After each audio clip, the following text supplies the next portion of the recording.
continuously develops tailored products, empowering gamers to bring their best out. Today, we are launching the all-new XL2566X Plus, which uses the newly developed Fast TN panel and upgraded Diac2 technology. The new monitor series continue to evolve, refining details to ensure players can perform their best consistently in games. Arctis Nova 7 Gen 2. The app called the biggest cheat code in the industry is here for PC and console. It's got real-time audio control to do crazy things. Okay. So use it and abuse it, you crazy person. It's the new gold standard.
a new LMG, and scheduled meta changes. a new way to explore UGC. And PUBG when you can't play PUBG. All this and more as we dive into the Update 42.3 patch report. First up, a new weapon is hitting the battlegrounds.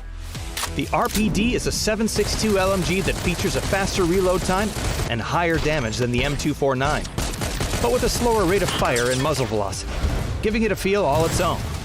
LMGs in general are receiving a rebalance as part of our new seasonal meta rotation, which we'll have more information on in an upcoming video. But for a quick taste, expect faster reload times and improved horizontal and vertical recoil. Next, we're turning the battlegrounds into a playground. Your playground. PUBG Playgrounds is now live, allowing you to discover, create, and play community-created content in one easy-to-access location.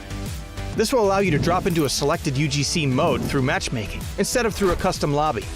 There are even UI improvements for team selection, the end-of-match screen, and more. We'll refresh the available UGC modes with every monthly update. So there's always something new to check out. The best UGC all in one place. PUBG Playgrounds. We're also bringing back a fan-favorite mode during our regular maintenance times.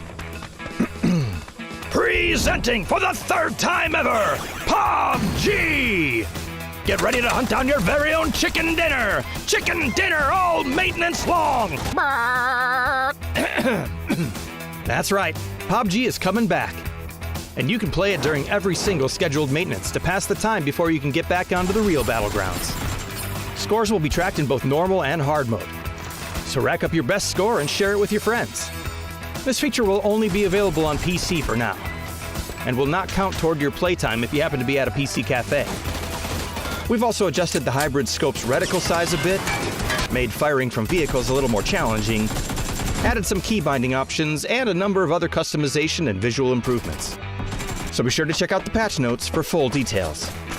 Update 42.3 is here. So pick up that new RPD, drop into some UGC, and beat the pixels off player Omna. We'll see you on the playgrounds. Battlegrounds.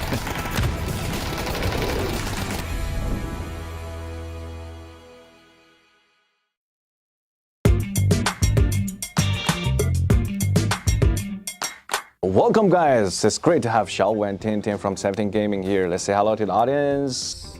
Hello. Hello, yeah. Like you finished at the top of the winner stage, what do you think made the biggest difference in your performance this time? 没有什么变化吧，最变化就是我们打决赛有10分的代入分。Was there a particular match in the winner stage where you felt like this is the 17 Gaming we want everyone to see?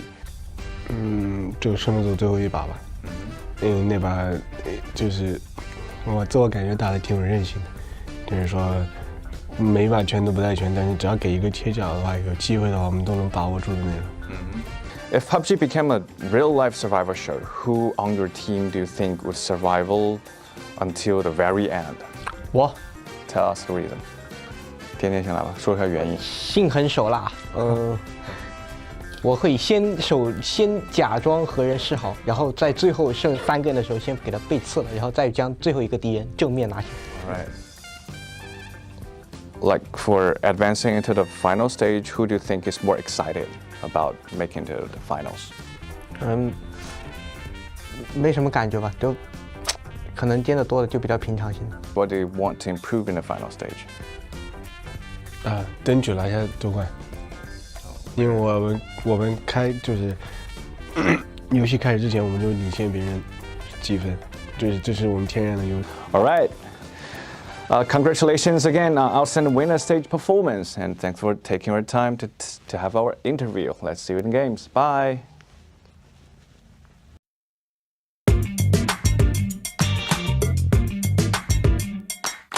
Welcome guys, we are having Bimi and Chris here. Congratulations on making it through to the winner stage and securing your place in the finals. How do you feel right now? Pretty good. Good. All right. Looking back at the winner stage, what are you most satisfied with about the team's performance? I think overall our team play was pretty good and people were communicating well with each other and actually responded to each other. So like overall the communication flow was pretty smooth. Like, what do you think each player on this team brings that makes Virtus.pro work so well together? I think it's because we got a pretty good mix of players in front of that. We have, for example, Luca and Nix as very aggressive and proactive players that like to get stuff done all the time. Like they just move forward. And then Mia and Corexia are more slow-paced and more like thinking about like all the other stuff they can't do at the same time. So it's just like all like a good mix of like a bit of aggressiveness and passiveness and just a overall overview in the game. Good. Anything want to follow up? No. Okay. Maybe next one is for you. Yeah. Like if PUBG became a real-life survival show, who on Virtus.pro would be the last one standing? That's gonna be Lucarox. Why? He doesn't give a fuck about anything, so let's go with that one. Who will be the first one eliminated? Me. Why? I don't know. I'm just gonna be there. Okay. You just want to quit, right? Yeah. Okay, good. If your team had a reality show, who do you think would accidentally become the fan favorite? I think it would be it'd probably be either Nix or Luca, depending on what type of personality you are preferring. You have a Nix who are like very he's a very emotional guy and very like outgoing and out forward, so he can be very entertaining to watch. And then you have Luca, who is pretty much the opposite. He's just very chill and laid back. So I think it kind of depends what you want to watch. Okay, that's like polarized. They are like polarized of each other on that point. Good. The final stage is just around the corner. What's the biggest thing Virtus.pro wants to improve like before that? I think like just kind of do what we have been doing lately. Keep up what we did for EWC and what we've been doing so far in winner stage. Like keep up the communication flow, make sure we pre-plan like we're good at, and if we do that, like we're gonna dominate no matter what. So see you in the finals. Yeah, let's go. Bye. Bye guys. Bye. Fueled by the same passion as esports athletes, Zowie continuously develops tailored products, empowering gamers to bring their best out. Today, we are launching the all-new XL2566X Plus, which uses the newly developed Fast TN panel and upgraded DIAC2 technology. The new monitor series continue to evolve, refining details to ensure players can perform their best consistently in games. Arctis Nova 7 Gen 2. The app called the biggest cheat code in the industry is here for PC and console. It's got real-time audio control to do crazy things. Okay.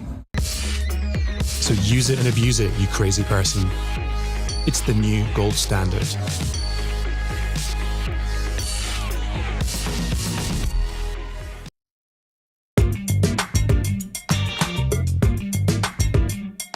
Welcome guys, it's great to have Xiaowen and Tintin from 17 Gaming here. Let's say hello to the audience. Hello. Hello. Yeah. Like you finished at the top of the winner stage, what do you think made the biggest difference in your performance this time? 没有什么变化吧，最变化就是我们打决赛有10分的带入分。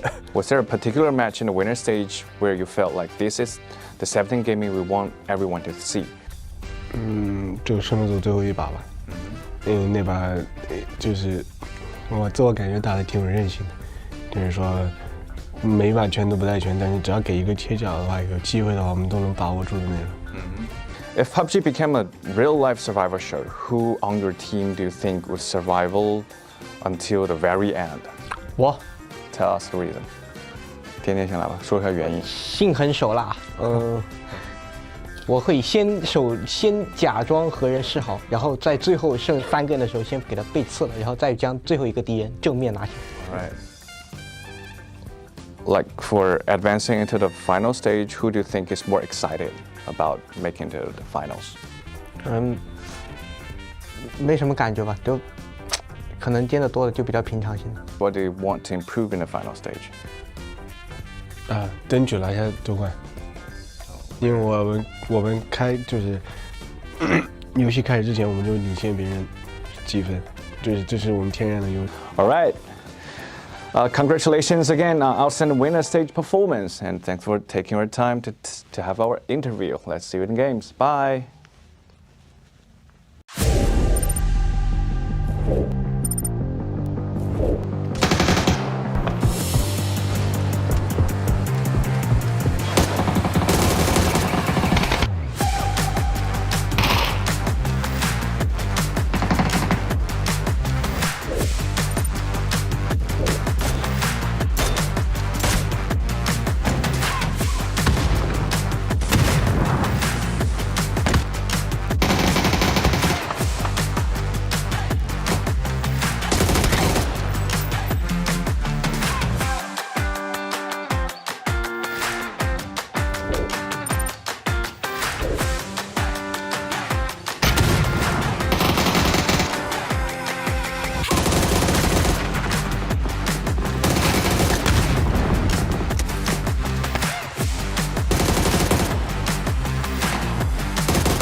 Tired of chasing the same chicken dinner?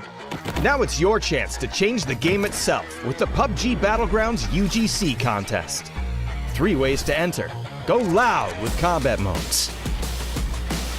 Go tense with survival modes.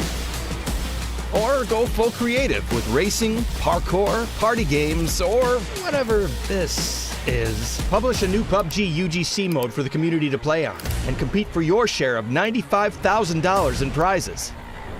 Every winning mode gets uploaded to PUBG Playgrounds, featured for the community to play. That's your name out there.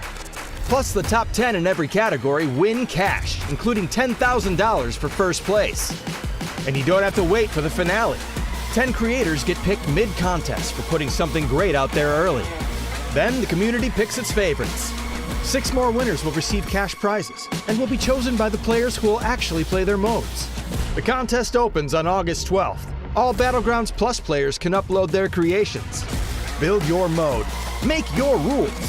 Join the PUBG Battlegrounds UGC contest now. We'll see you on your Battlegrounds.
A new LMG and scheduled meta changes. A new way to explore UGC. And PUBG when you can't play PUBG. All this and more as we dive into the Update 42.3 patch report. First up, a new weapon is hitting the battlegrounds. The RPD is a 7.62 LMG that features a faster reload time and higher damage than the M249, but with a slower rate of fire and muzzle velocity, giving it a feel all its own. LMGs in general are receiving a rebalance as part of our new seasonal meta rotation, which we'll have more information on in an upcoming video. But for a quick taste, expect faster reload times and improved horizontal and vertical recoil. Next, we're turning the battlegrounds into a playground.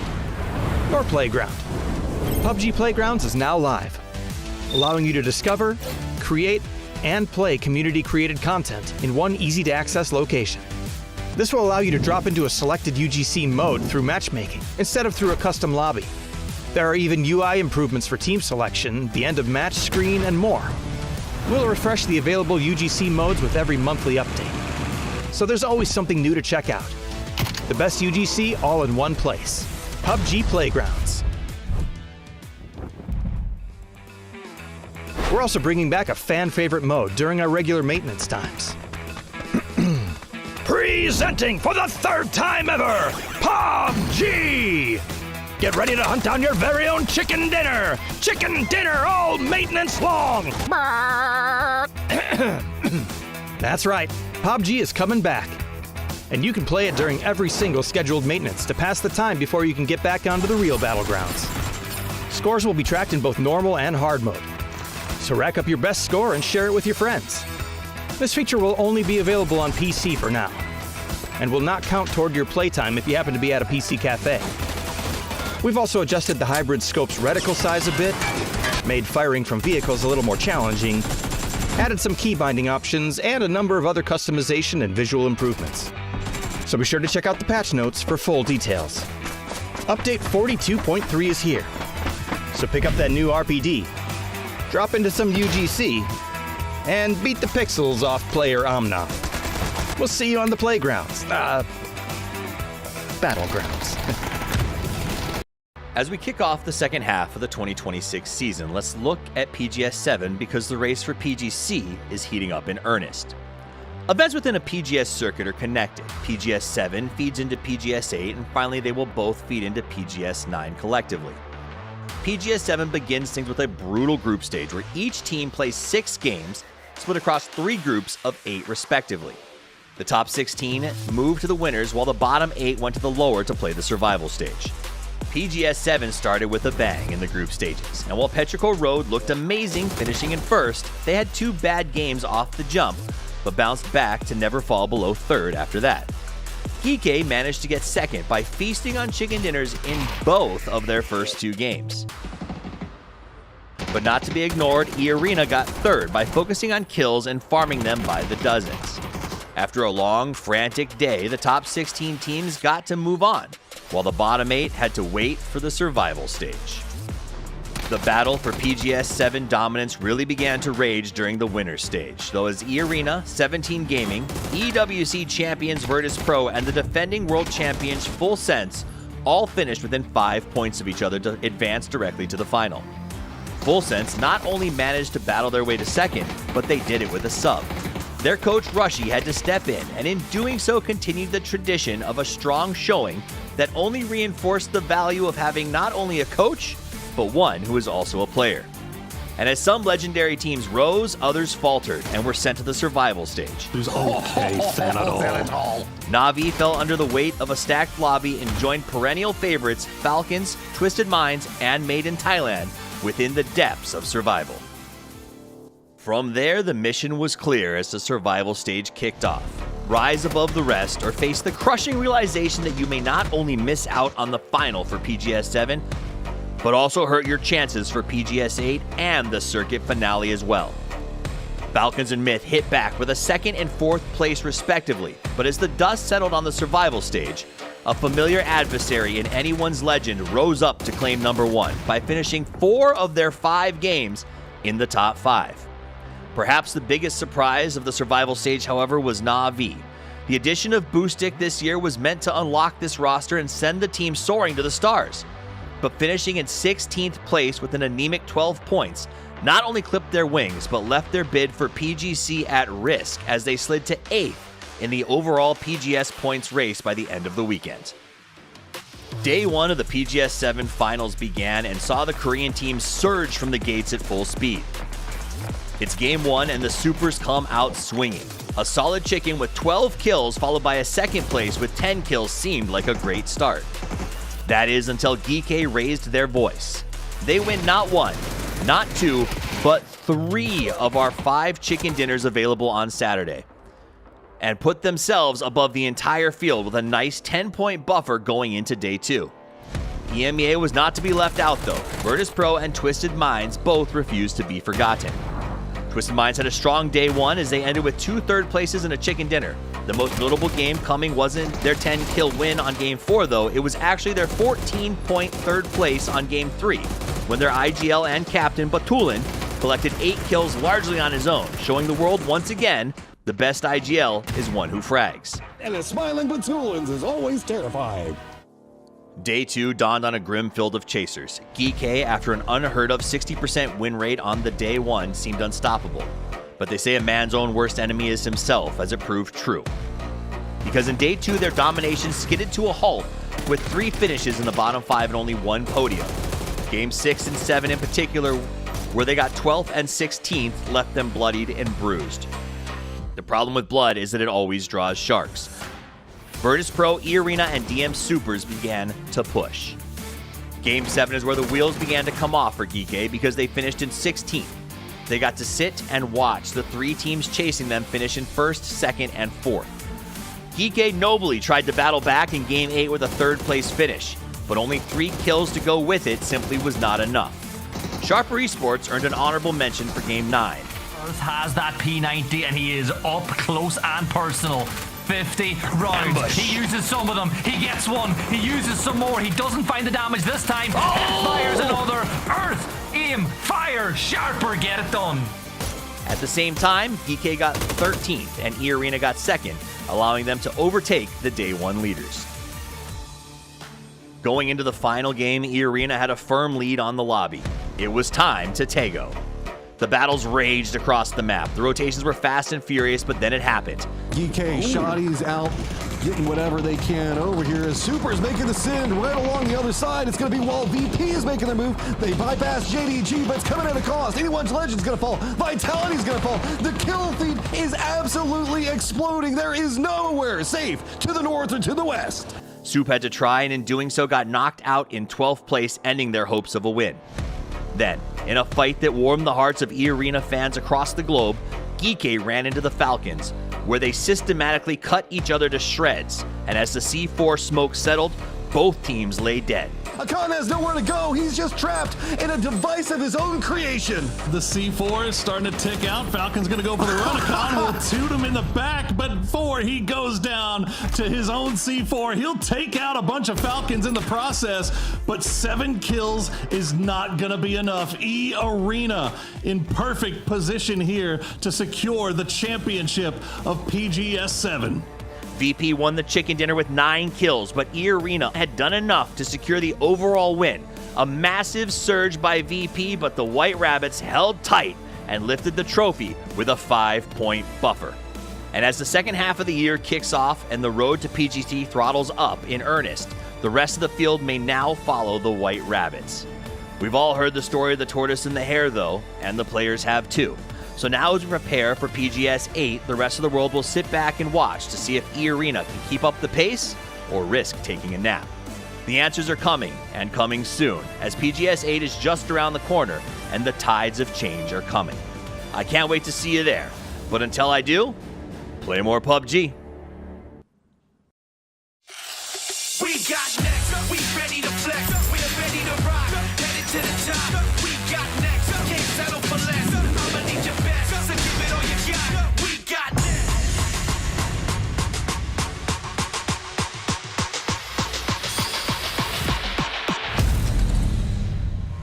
Take me to the front line. Better get your head right. You ain't gonna take my pride away. Take me to the front line. Put me in the limelight. You ain't gonna take my shine away. Take my shine away.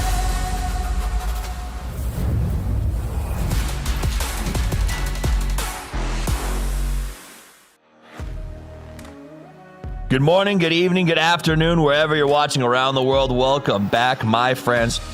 It is time for PGS 8 from Shanghai, China. We were here a week ago as the players took the field of battle, dropped onto the map, and made a statement that after EWC, they deserve to start the road to PGC in style. And now we return to see if a little bit of time off and a little bit of thought can change your stars. But let's start with the stars of today's show. I'm joined by Matcham, Avenger, and Mark Power as we get into our games today. My name is Toffees. Welcome back, gentlemen. It's good to have you all. Matt was with me last week, so I'm going to start with the two of you. Mr. Mark Power. How you doing? I'm good. I enjoyed last week. It was good fun. I was counting how many different coffee cups and mugs that you've got. You're bringing a full series, so I'm interested to see what you've got on today. But yeah, I'm waiting for games to kick off. Oh, it's not a new one. It's not a new one. I know. You can only have so many mugs in your cabinet, my friend. Avenger, how are we feeling? You got a chance to sit back and watch some of those matches yet last week? You saw VP not win. How'd that make you feel? It made me feel pretty good, pretty confident with everything, to be honest, but also made me feel in a way where it's like, okay, if Arena can win without Jacob, then anyone can win. So I'm really excited about today, to be honest. Sure, there's some consistent teams that's up there, that's in there, that's, rubbing their shoulders amongst the other guys in the top 5, top 6. But we have a lot of teams that have really high highs and really low lows. So I'm really looking forward to see if some of the teams that had low lows last week, they're going to be able to bump back for this one. Interesting. So I grew up in Hawaii. When you say low, it means somebody who didn't do so good or doesn't think so straight. So let's talk about the lows, the teams that sort of dropped the ball last week, Match'em. Who was the biggest surprise for failure when we talk about teams that came through last week? And we can even focus on the winner stage today. In that top 16, who let you down in the final? Who let me down in the final? I mean, I think a part of it would have to be America's 12th and 13th respectively between Team Liquid and Falcons. It's not like they were playing bad. It's just the fact that it was a very inconsistent showing from them. That's no disrespect to our Americans brethren by any means. I think the ones that everybody else worldwide are looking at with some confusion, though, are Myth and Anyone's Legend. Talked about the fact that Jacob not being on E-Arena anymore. Well, no longer on E-Arena. They get first. We look at Myth, who was doing well throughout the year. They ended up in 11th, and I think that that's kind of a shocker for a lot of people because they've been kind of handling these shorter winners groups where there's only like 10 games in a far more better fashion. I also was pretty shocked by that. To see, Jacob leading was massive when we talk about EWC, Martin, sort of this chaos that was brought to Myth, this sort of like leadership that was really strong, and the chaos that was put into E-Arena. But E-Arena now feels like Mythbusters. It's got to be a situation where, like, how do you coach some teams, you've played at some pretty high levels. I know you've run with a lot of these players before. How do you deal with that adjustment of losing someone that important and then being able to bounce back with like a totally new IGL setup in that period of time? I mean, you just have to rebuild yourself from the bottom up. Like, the mechanical skill never gets lost. The information, the knowledge, everything is kind of still upon them. And then you have to adjust. And doing that to the start of the year, what better time where everything is shifting in terms of meta, in terms of, sure, there's the timings, there's the rotations, there's the loose spots, but everything else around is changing. And for you to rebuild and put in the amount of time that's necessary to kind of rebuild around both a new IGL or shifting to a co-IGL situation, that takes time. And do that from the start and put in the time. And if you still have that, will and lust to go in and get that grind going, I think that's really where it made the difference for these guys. I know they've been playing a lot, but them to be able to win by that much last weekend, that was such a surprise for me. But yeah, happy to see it. And now they're back here in the winner stage again. And yeah, let's see if they're able to repeat. Because also they played well in the winner stage as well, top 4 there too. So yeah. They actually did really well through all of their stages in those sort of top 5 positions. And as we take a look at the schedule for the week, you can see sort of the month, I should say, as PGS 8 and 9 are a little bit shorter than PGS 10 was, but every weekend is a party. So make sure that you enjoy this one and then come back for the grand final next weekend. Now, for the basic format, we start in the winner stage because we're now on PGS 8, and the winner stage will be comprised of the 16 teams who were in last week's final. That's the impetus for making the final. You want to have that chance to go straight to winner stage, where the top 8 teams will advance directly to the final. The bottom 8 teams, however, have to come back tomorrow on August 14th to fight against the last 8 who did not do so well last week. They were knocked out of the finals early on. They've had to sit and wait for 7 days' time, and they will get a chance to earn their way back into the final tomorrow in one 5-game series. Everything is 5 matches until we get to the final, which does throw some monkey wrenches into things and can be challenging for a lot of our teams because of the fact, Mark, that you don't have a lot of time. No, and obviously coming from last weekend to this, obviously then we start looking at the best of 15s compared to a best of 10. We spoke about Myth. We'd expect them to be doing well, and especially the chaos of a best of 10. Will we see maybe the likes of, again, I'll bring up a VP. They didn't do well on the placements last week, but actually the amount of kills that they got was insane. Did they need a couple more games in the tank to be able to kind of make sure they could drive for a first place? That's to be said. 5 games on the board, though. Any team will kind of lap that up. Let's talk about those special rules. Okay, advantage points. This is where if you do well in winners, like you said, yep, you get to take that to the next level. The next question, though, is PGC points. That is a very big deal as the second half of the year is upon us, and all of our teams are grinding as hard as they possibly can to get themselves not only to PGC, but to become the champions. Because that's sort of what happens is you get to go to PGC, you get a chance to get the win, you get some skins in the game, just like our global partner teams. The first team edition skins for the 2026 PUBG Global Partner teams have arrived. Designed in collaboration with Genji, Petrichor Road, Full Sense, 17 Gaming, E-Arena, and Virtus Pro. Each item carries this team's unique color scheme and a little bit of their identity. I gotta be honest, I dig the VP one, Martin. Yeah, I really like that one too. Yeah, it's cool. I actually think most of them are cool. I remember back to the day of PGI 2018 where we had so many cool team jackets, and though we're really making a comeback now for this one here. Sure, I'm still gonna wear my WTSG hoodie, but I'm a collector, and I'm definitely gonna be collecting that E-Arena hoodie and Virtus Pro one. That's for sure. I also wear my Temu ghillie suit in every single match. Let's take a look at SEA dominance, Matt. It was pretty serious last week. Oh, yeah. Whenever we kind of look at the way that this is all kind of stacked together, of course, E-Arena at the top of the VP back behind him. But, I mean, Himas, overall, 200 kills club, let's go. But, I mean, it's one thing for Himas, because we've been talking about him for a long time. To me, Kiss, I mean, he's way newer on the block by comparison to, let's say, Shin or Example or anybody else like that. He has just been absolutely dominating these PGSs. He has been dominating the PGSs. Those look at the key players, you're going to notice he's not up there. He felt like the kiss of death the first half of the year, but yet last week he felt like a peck. So we'll see if he bounces back. Now Nixie, on the other hand, has been insane, Mark. Yeah, and he's always been known for farming damage. It's nice to see that he's getting the damage across now to kills, and I think he's just putting himself in those right positions. Good to see, and as I said, last week it was all about the amount of kills they've got, but kills are only half of the story. We need to see VP converting some of those wins. I know I spoke to Ibi and they were like, we're in a good spot, and actually, do you know what? We're happy coming into this weekend. Let's take a look at a head-to-head of two of our teams here, Martin. It's GK versus DN Supers 2, and this still shocks me to this day. Korean teams going head-to-head. What's your take on them? Yeah, honestly, I was surprised with GK, but DN Supes this year, compared to what we, come to love with them, they've not been able to come up to the level that we know that they're able to perform.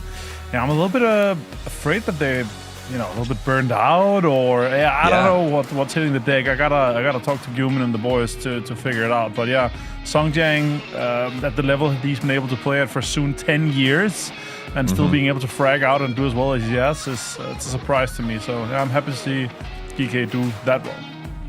I've been disappointed.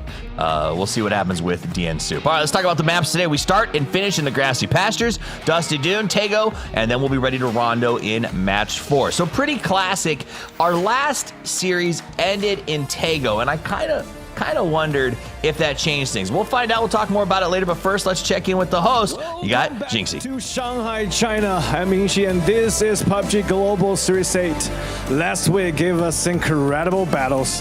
GK Esports and DN Supers jumped out to an early lead, but just missed out on lifting a trophy for Korea. Virtus Pro and E-Arena surged at the end, but it was E-Arena's consistency that led them to the PGS7 title. Now we're ready to do it all again. PGC tickets are up for grabs and every point matters. So let's keep fighting. Let's keep pushing. We are ready to see who's next to be the one at PGS 8.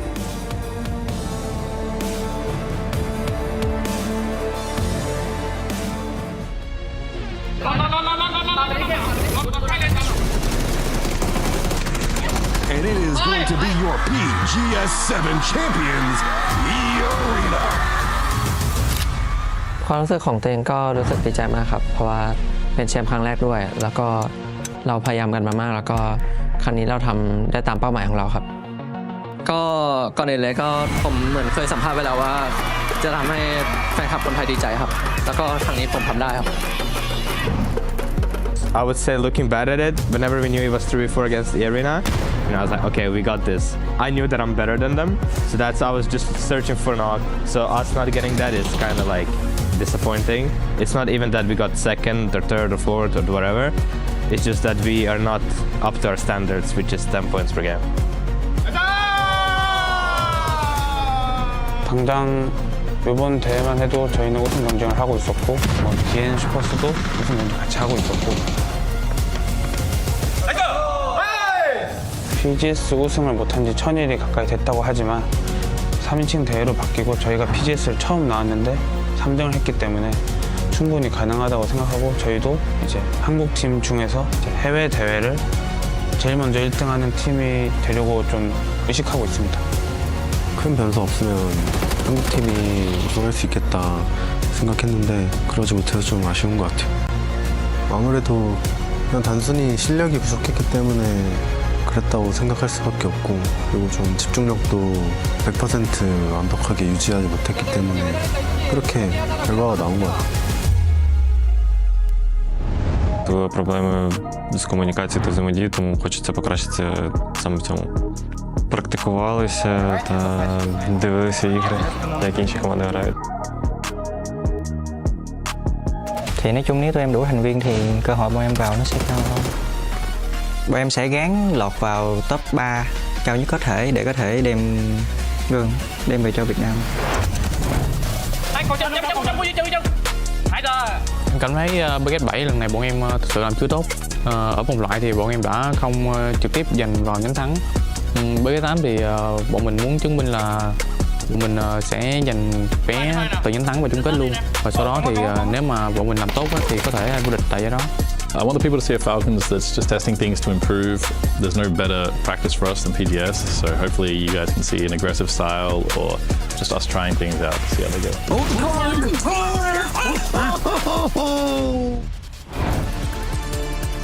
如果 PGS 的赛制它是一张地图，我觉得我们还是可以在一个偏梅花桩的位置，因为我们目前积分是第2，目前还是稍微有点优势的，再争取一下能拿到第1的。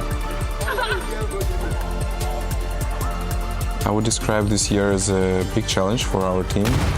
We are adapting to new play style, we're changing roles, and it's been pretty complicated, but we will done everything before PGC.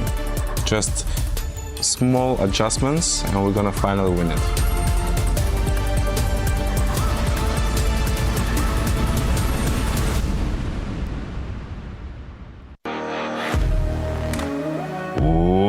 Welcome back as we prepare to drop into map number 1. The grassy pastures awaits. But so do our teams, the top 16 from last week, here again in a 5-game series for the winners division. Let's talk about some teams that matter. We're going to start off with you, Matt. I want to jump in with Twisted Minds, who was chronically middling last week, it felt like. Kind of chronically middling for this whole half of the year, if you really look at it. I mean, this is a squad that with a lot of expectations. And I don't know, the TPP, BRDMs, mortars, digging, I don't know, it all felt like it was a bit lost for them. They couldn't quite figure out exactly the way that they wanted to handle all of this put together. But it did feel like in that last run, whenever we were looking at the winner's bracket, they really started to figure out how they fit into the meta a little bit more and how they want to adapt around the meta. Sure, we've seen Batulins kind of surviving by himself and some BRDM plays, but that felt last week a lot more like the Twisted Minds I feel like a lot of us are expecting coming into this. It was clean play, clean execution, example also finding a lot more like big kill moments.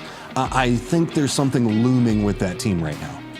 Okay. Let's dig into that just for a second longer, Martin. And Twisted Minds, 73 points is what they ended the end of last week with. Is that, it is 5th. Is that the kind of result where you're like, this gives me glimmers, or is this frustrating? Because for a Twisted Mind fan, 5th with 73 points can seem not enough.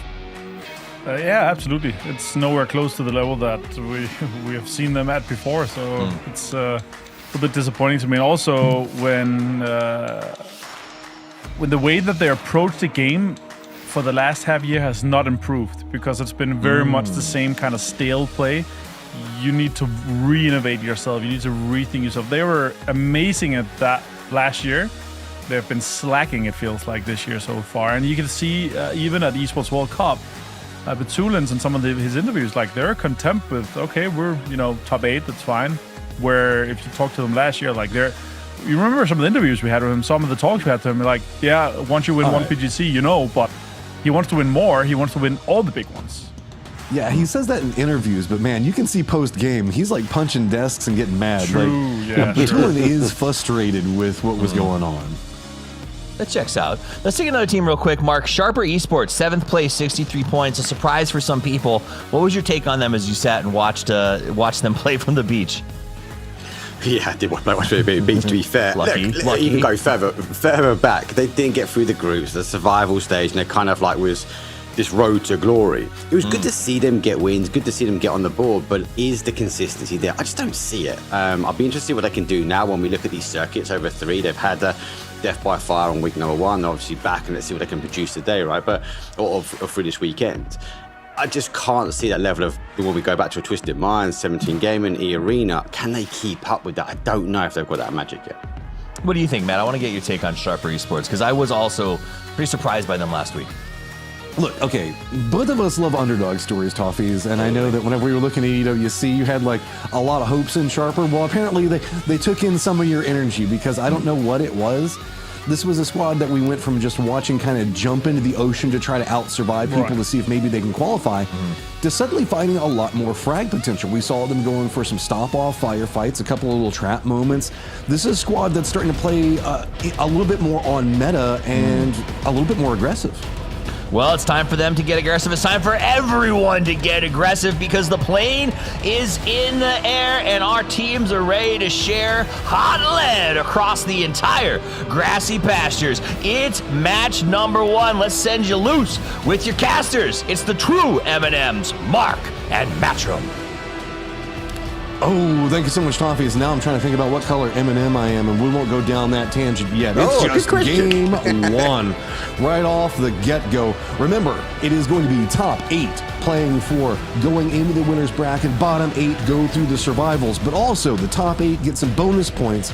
Those do have impact. Whenever we look at it, it's 10 points for whoever comes up in first place. That was 17 Gaming, I believe, last week whenever we saw it, and that is going to would have put them in 6th where they ended up at, and if they had not, that would have been what? 9th place. So does have impact, and so there is a lot to play for here today. Yeah, right. Game number 1, match is going down, flight path here from a northeast down towards a southwest, right through the middle. Back to those 10 points. Like, yeah, when you come into a final and you've got those additional points, I just felt like 17 didn't grasp that. They didn't go, hey, like, we're ahead of everyone, let's keep the pedal to the metal, the W key down. It didn't feel like it. Now, let's see what they can do. Maybe lessons learned, because we are in that week number 2 here, Matt, and everyone, give or take, is there. But E-Arena is potentially fighting out Sharper for some of these cards. Quick stop off. I mean, Sharper, the come up squad last week, as well as E-Arena taking that first place position. Circle's going to pop onto both of them. Plenty of position to be played over into the west and down to the south. Of course, the road that's been getting a lot of attention just to the north of Ferry Pier, as well as the hillsides. But then we got to look around, man. It is, what, that kind of southern area around Gatka, that kind of sucks. Then to the east, it's also going to be a whole bunch of Badlands leading into Waves and Ruins. Middle of the circle east, also kind of a no man's land. This is, I guess, what, longer rotates? This is going to be a very interesting circle to see where players think is power positions to play from. Yeah, this is going to be an interesting to see where the zone goes. Obviously, it has updated, and each team's already on the move. Another team, obviously, on that rotation path in. I totally see coming around that sort of JDD as they come around the top. North George might be a loot stop gap for them. They do have a few bits and pieces in that, but not too much. But they can't get hunkered down. If they spend too long looting, potentially openings for them coming in this north side will be closed. And yeah, we've got a change up and drop for this plane path. Team Liquid is going to be over in Yasnaya. Vitality going to be over in South George. So Petrichor Road, Super is doing a little bit of a drive-by near each other. This is going to be more on Petrichor Road's wrap into the circle. And I don't necessarily blame people for being a bit more focused on getting into position in the circle, because, man, it's pretty open. Getting into a position that maybe has a little bit of extra loot, as long as you're, I guess, decently looted, is perfectly fine in my opinion. A lot of squads opting to maybe wait for Circle 2, no big rotates, but Petrichor Road, they've got an idea, man. They've got a plan, and they want to cement in on it. Other side of that plan is Falcons, who are going to be up on top of Stolper. You know, they went for the early drop, right? So they've got boots on the ground pretty early. They should be able to get looted. The question is, though, they've got to cross Narnia to get to zone. Now, if they've got an emergency pickup, there's an opportunity there. But the longer they leave it, the less chance they're going to be able to get their boots on the ground on the other side. So it might be safe, get the cars, see if they can pick up glide on the way and rotate in slow. The zone for me is going to be a divide. I think we'll see a lot of the teams come around the sort of south side in between Quarry, maybe across a little bit towards the east, worried that it's going to go in towards that field. We might see some teams play up towards that Gatka, hoping, praying that we might see a northeast shift here. So I think there'll be a divide, which unfortunately for the Falcons, that means there'll be more teams around the outside edge. Yeah, kind of getting an idea on what's going on. Anyone's Legend has called an emergency pickup. Looks like, talking about Sharper, they get first blood on the day. Momentum for Earth Zapuli still continuing to stay strong. Yeah, good knock for them, holding Gatka. Obviously now they're looking to collapse in Petrichor Road, looking to drive by. I mean, going to be a little bit behind here. Needs to be cautious. Does it get caught out on this rotation? The trees will provide the cover. But for Petrichor Road, like, you don't want to be stopping here. You don't want to be losing another body. Yeah, so it's going to be Petrichor Road kind of making their way down into the southwest. Arena is kind of over there. 17 making their wrap in as well. That's going to be on the other side of Arena into the east. So Petrichor Road's going to be running the first section of the gauntlet. Looks like Arena has set up. 17, I think, has got a good stop-off point. This is going to give you a lot of, I guess, field control in different angles. So that way you can also have yourself a nice little fortification. I also really like playing along this hillside. That extra little bit of verticality gives you some vision over some of the trees. This is just a great place for 17 off the start. Yeah, I'm with you now. I'm with you. Really, it's really centre zone as well. They can get so much information on that sort of south side. You can keep cars free. You can allow and joystick the rest of your team into positions as and when. And more importantly, you can hear a lot of these rotations coming from the other side. So really play nice early pickup from 17. Nemesis is going to go ahead and do a vehicle swap over. Just make sure to secure more, because you never know. You might have some tires popped, as what we just saw with 17 or something else like that. Every single tool that you can manage to pick up in the early game always going to be better. Most of our squads are already ramping in. Remember, we did have VP that were playing down to the south, squad that came in second place. Twisted did opt into going towards military, so they're going to either have to go for a bridge cross, ferry, something else along those lines. We'll have to keep an eye on what's going on with them. Also, Geek, who had a phenomenal start to the grand final. Whenever we looked at what happened last week, they're on a little bit of a slow rotate, as well as our America's boys and the Falcons and Team Liquid. JD moving across from Team Vitality, coming to the McDonald's compound. Everything obviously going to be able to get Colt down. Knock, grenade, looking for that confirmation. And again, another team losing an individual body will be most probably unable to get the recall chips. And for the rest of JDG, they're not anywhere close. It's going to cause them some problems. They have to play game one out as a 3. Vitality gets some vision on that. JDG, how bad do you want a blue chip on cold? If I were you, I want it pretty bad. I don't know if I want it bad enough to commit into shark fin, so I think they're kind of thinking the same thing, doing a little bit of kind of rallying the horses, seeing if maybe they want to go a little bit deeper in, but they might just go for a stop off here. Plenty of safety to be had down in the swamplands, and even a nice way to park your motorcycle that'll be easily retrievable later. Good position. Oh, and we see so many zones come back this way as well. It's a crazy area to go, and don't forget where you park. Hopefully you can't get off there, but he's going to hold it with some style at the moment. The rest of the guys just settled. And again, it's about farming this information. The rest of the teams work their way in. Nemesis have come in the top. Obviously for Everest, they have Diffix holding again, looking for that scout. Team Liquid now work their way in by Ruins and Boatyard. Geek and Falcons yet to arrive in towards the zone. So a little bit of a slower start, but it is going to set the pace in, should we say, for match number 1. Arena doing a pretty wide 2-2 split. BGS 7 champions feeling really good about themselves, but that's going to put them pretty close to 17 Gaming, running a much more contained split. Twisted making the cross onto the bridge right now. Opting for safety, you can see that they're just stopping over at each one of those little checkpoints, making sure that nobody's taking shots at them. There's nobody on the other side of the bridge, but they don't know that, so they have to slow roll it a little bit more. If they opt into going hillside, they're going to find themselves with some problems with VP. If they go to the northeast, they're going to find pretty much anyone's Legend. They just stop at the gas station or they go to Ferry Pier, everything should be perfectly fine for them. Yeah, it should be fine at the moment. Red zone right in the heart of the middle of the zone. That east side is going to be a little bit contested now, so we'll make way. Geek, Myth, the same. Anyone's Legend, as you mentioned, on that split, so have to be cautious. Supers, nice position as well. So it's going to be the calm before the storm. Everyone's just trying to find this initial sort of stop gap, making sure they can keep 4 bodies up. And for Myth, they will arrive. Anyone's Legend look to leave. Boys sent anyone's legend to the hills. These guys are running that full 4-man split over here. They saw Geek and then they saw Myth coming in and they were like, oh, we might be a bit too split. A couple of shots coming up from Baron. Myth not going to connect on it, but at least some more territory control. They do have the compounds just to the south of them where that hillside's going to be at, completely open, but anyone's legend going for more of a regroup up to the north. Delwyn might have to be careful. Khan's going to be rolling up next to him. The new circle has about popped. There we go. We keep it Pachinki. We go super field heavy, but Pachinki hillside as well as that smidgen of compounds down around 17 going to be pretty strong. Yeah, and actually it favours these teams that are coming in late. The Falcons, Geek, Myth, etc. that have just arrived on this east side. They're going to have potentially prior to take. Everyone else has moved across. Anyone's legend though with that 4, they actually collapse in, get some shots down to a 1-shot, and not able to get a conversion. So for Geek, they get a slight pass, and EJ's limping for his life. Falcons going just to the east of this other side of the road. Sharper looks like they're going to be regrouping just on the other side of this Myth with no other options. Looks like they're going to be sitting in the same pathing. They're going to stop just a little bit lower. Anyone's legend was already making a regroup down there. Multiple members from Myth already making landfall, but they have to get the knocks and get control. Nades coming out both sides. Hamas does manage to get a knock onto himself and destroy. It's not, but it's not going to be the case. It's a complete overload here. Myth have caught, unfortunately for anyone's legend, on the split. They're shooting too many people. There's a loose grenade. And Matt, it's not how anyone's legend wanted to kick things off. I mean, we do know that anyone's legend has a ton of fragging power.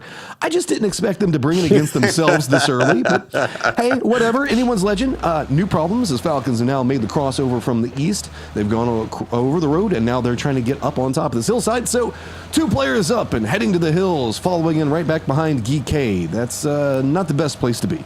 No, they had a position. Now they're just trying to find a home, and now they're going to come in between the split. They should be able to use the ridge line to their advantage. Akan's not that far away, but with Geek collapsing, I think for anyone's legend, they're just going to try and find this compound, pitch up, and hope and pray the zone comes back their way.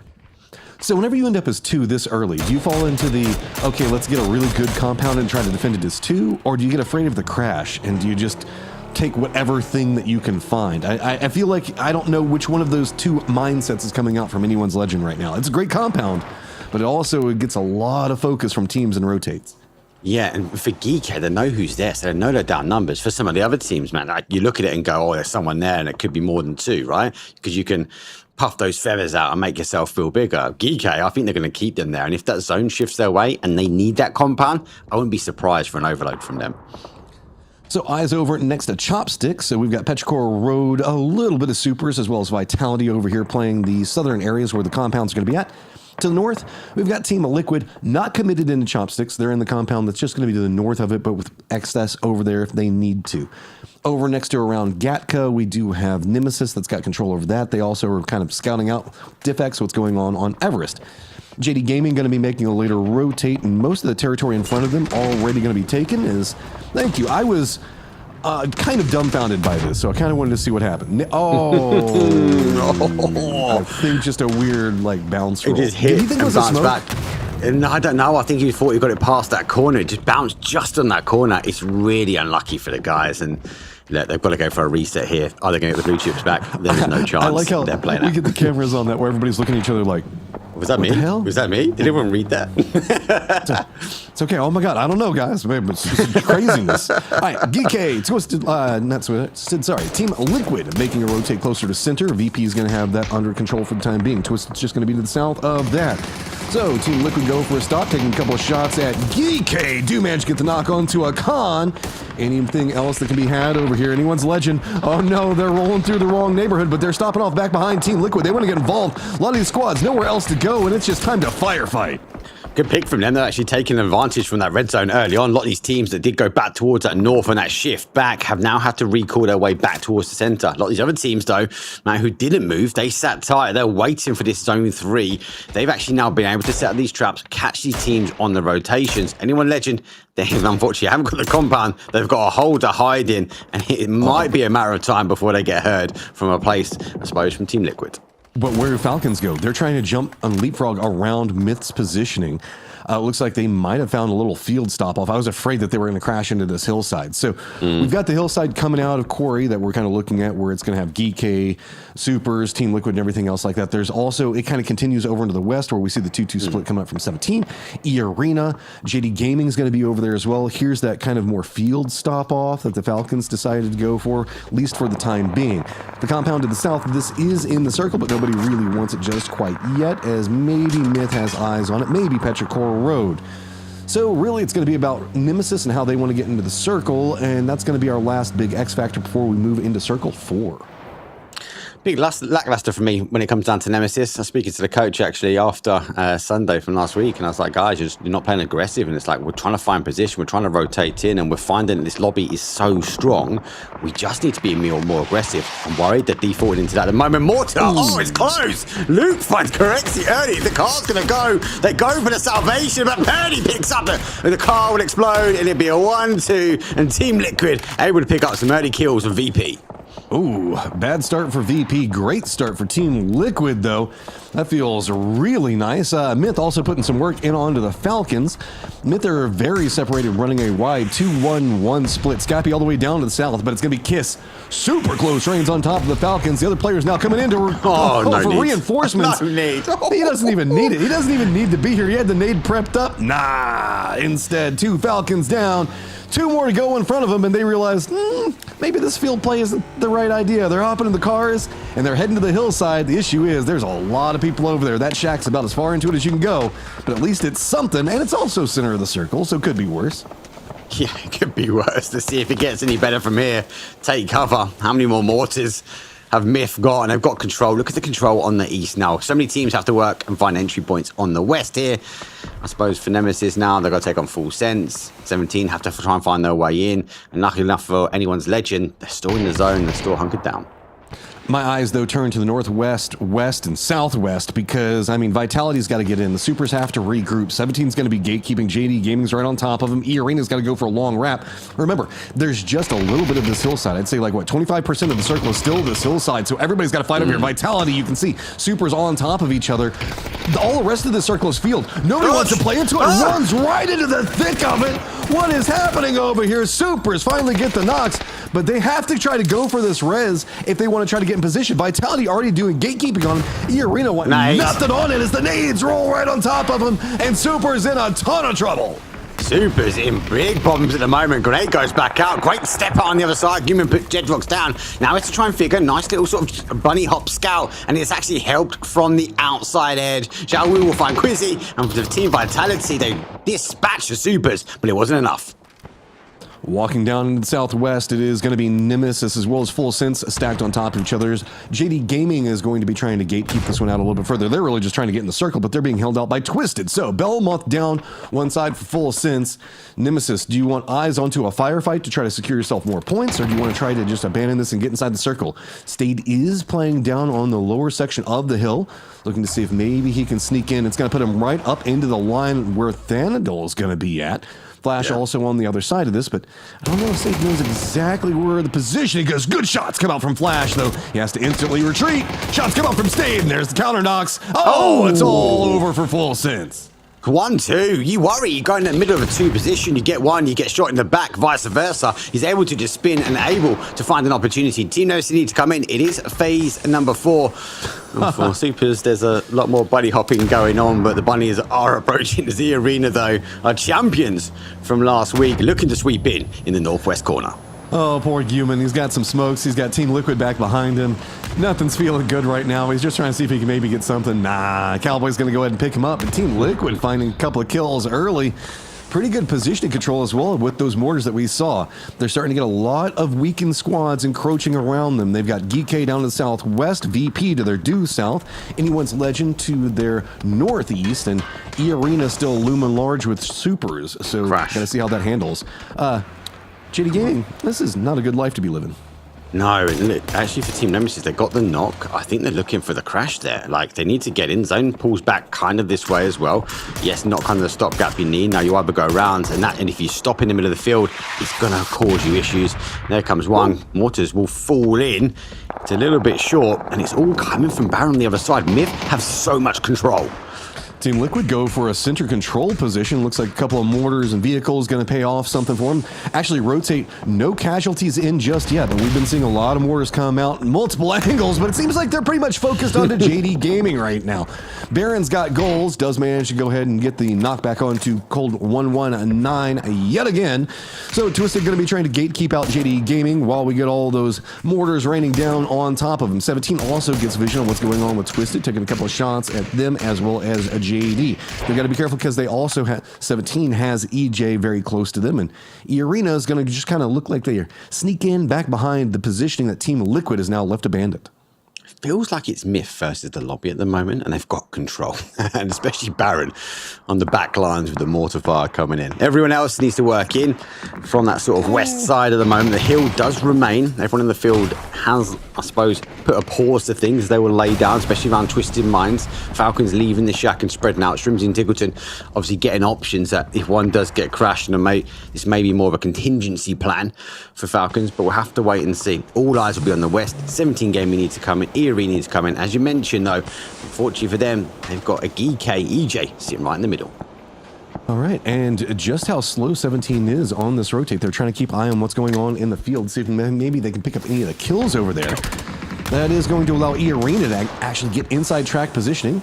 EJ trying to get a little bit of vision on top of the smokes, but you can see E-Arena perfectly content to let him put in some work on to 17 in front of him.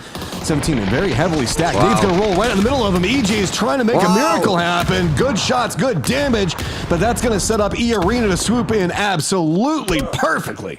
It's like E-Arena were using him as bait to come through. They open things up. 17 losing bodies. Tiantan on the hold now. Him and Wembo need to try and exchange and get these reses as quickly as they can. VP next on the chopping block when one of these teams get a victor from here. But for E-Arena, they've got cars, they've got utility. How much pressure are they going to apply onto 17 Gaming?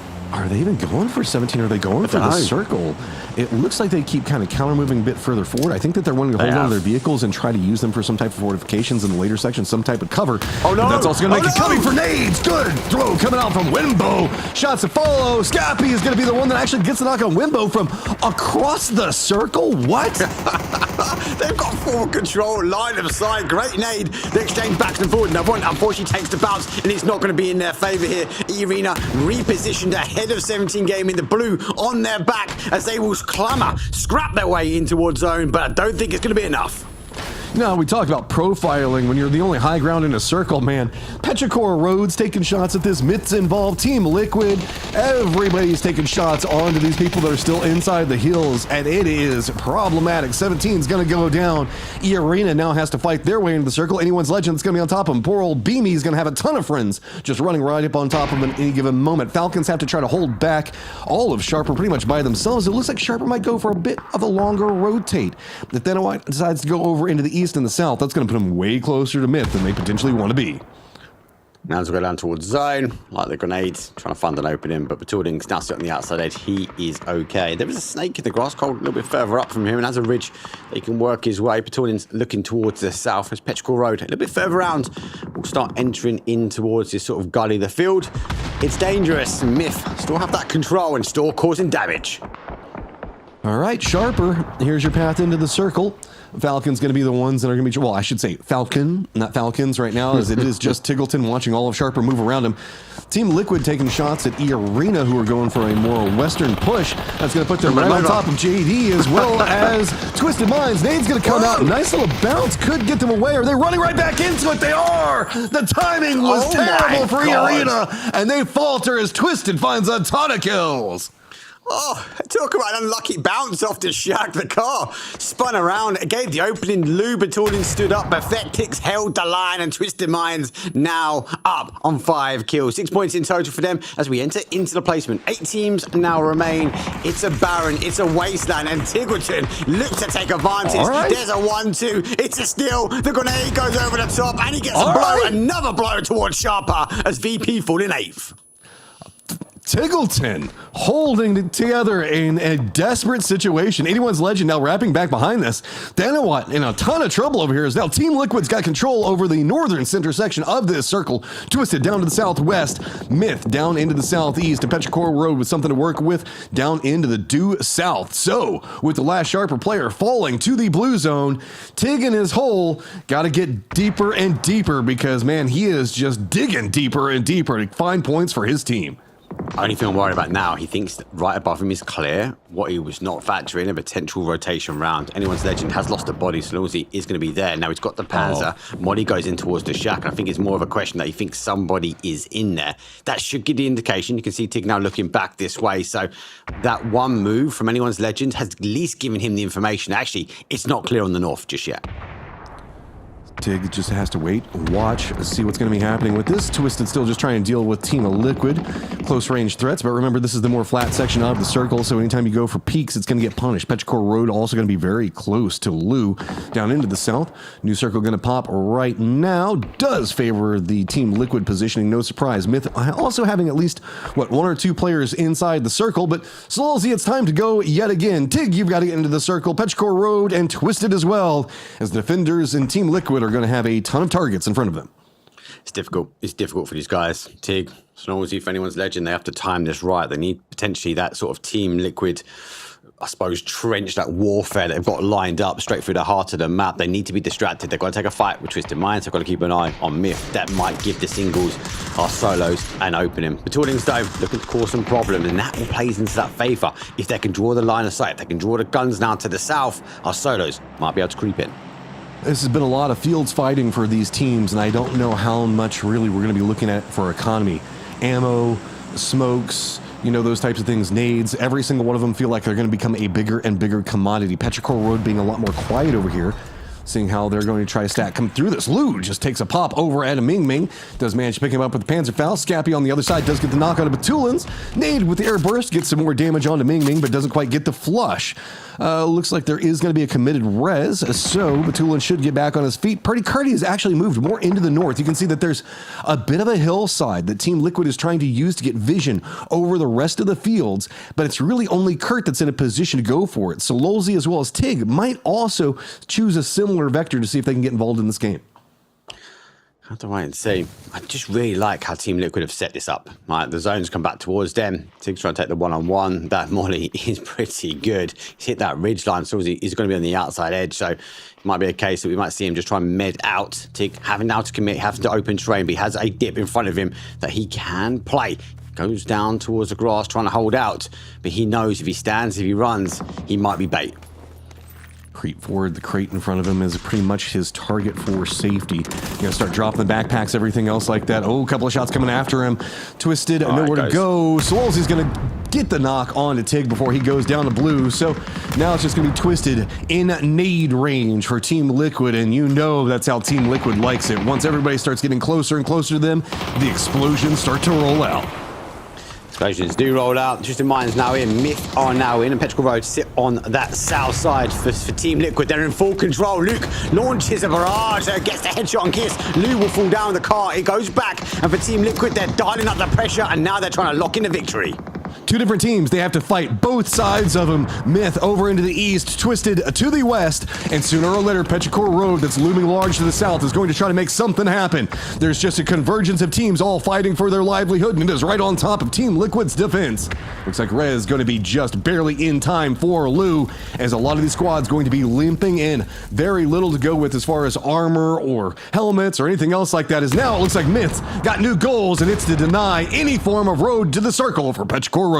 Oh, that Molly was timed well. Batulins looking strong. Grenade barrage comes on the other side. Myth, who's been left alone. They've got so much utility in their backpack because they've been using the mortar fire. No one plays towards the east. Batulins looking to try and farm what they can. They get an opening, and Ming will go down though. But for Batulins, it's exchanged. It's down with the AK. The more these guys fight amongst each other, the better it is for Team Liquid holding down the circle. They just got to make sure that they keep the right control when they need to. Big nade comes out from Kiss as they continue to stack up the kills. That is now 9 for a Myth, 8 for Twisted Minds, and 7 for Team Liquid. These guys, these three have been fragging the lobby so far, but there can only be one squad that ends up on top. Have to wait and see. They will now try and hold Twisted Minds. Obviously down bodies. They've expelled a lot. And look for Lou. Yes, that level 3 vest has still life left to give, but no helmet will remain. They will be waiting for the bloom of the fight between Team Liquid and Myth.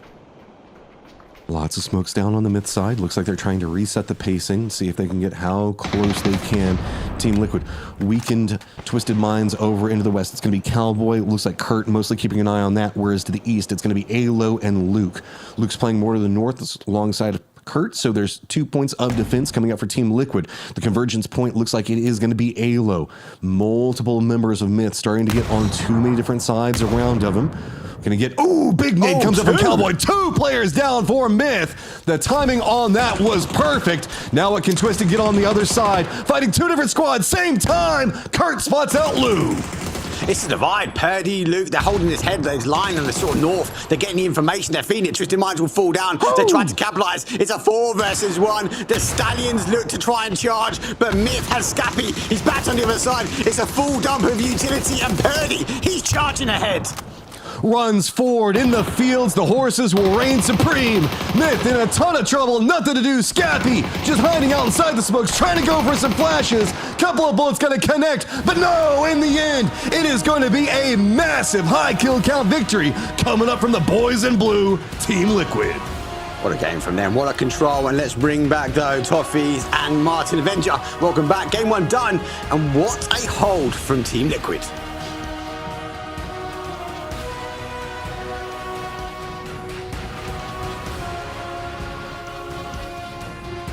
Hey, diddle, it's Liquid in the middle. They came out, I mean, dude, they had such a good spot, Matt, for so long with that 2-2 split right there in the mid. Like, the only way you lose that was a throw, right? Like, they were golden after those circles popped.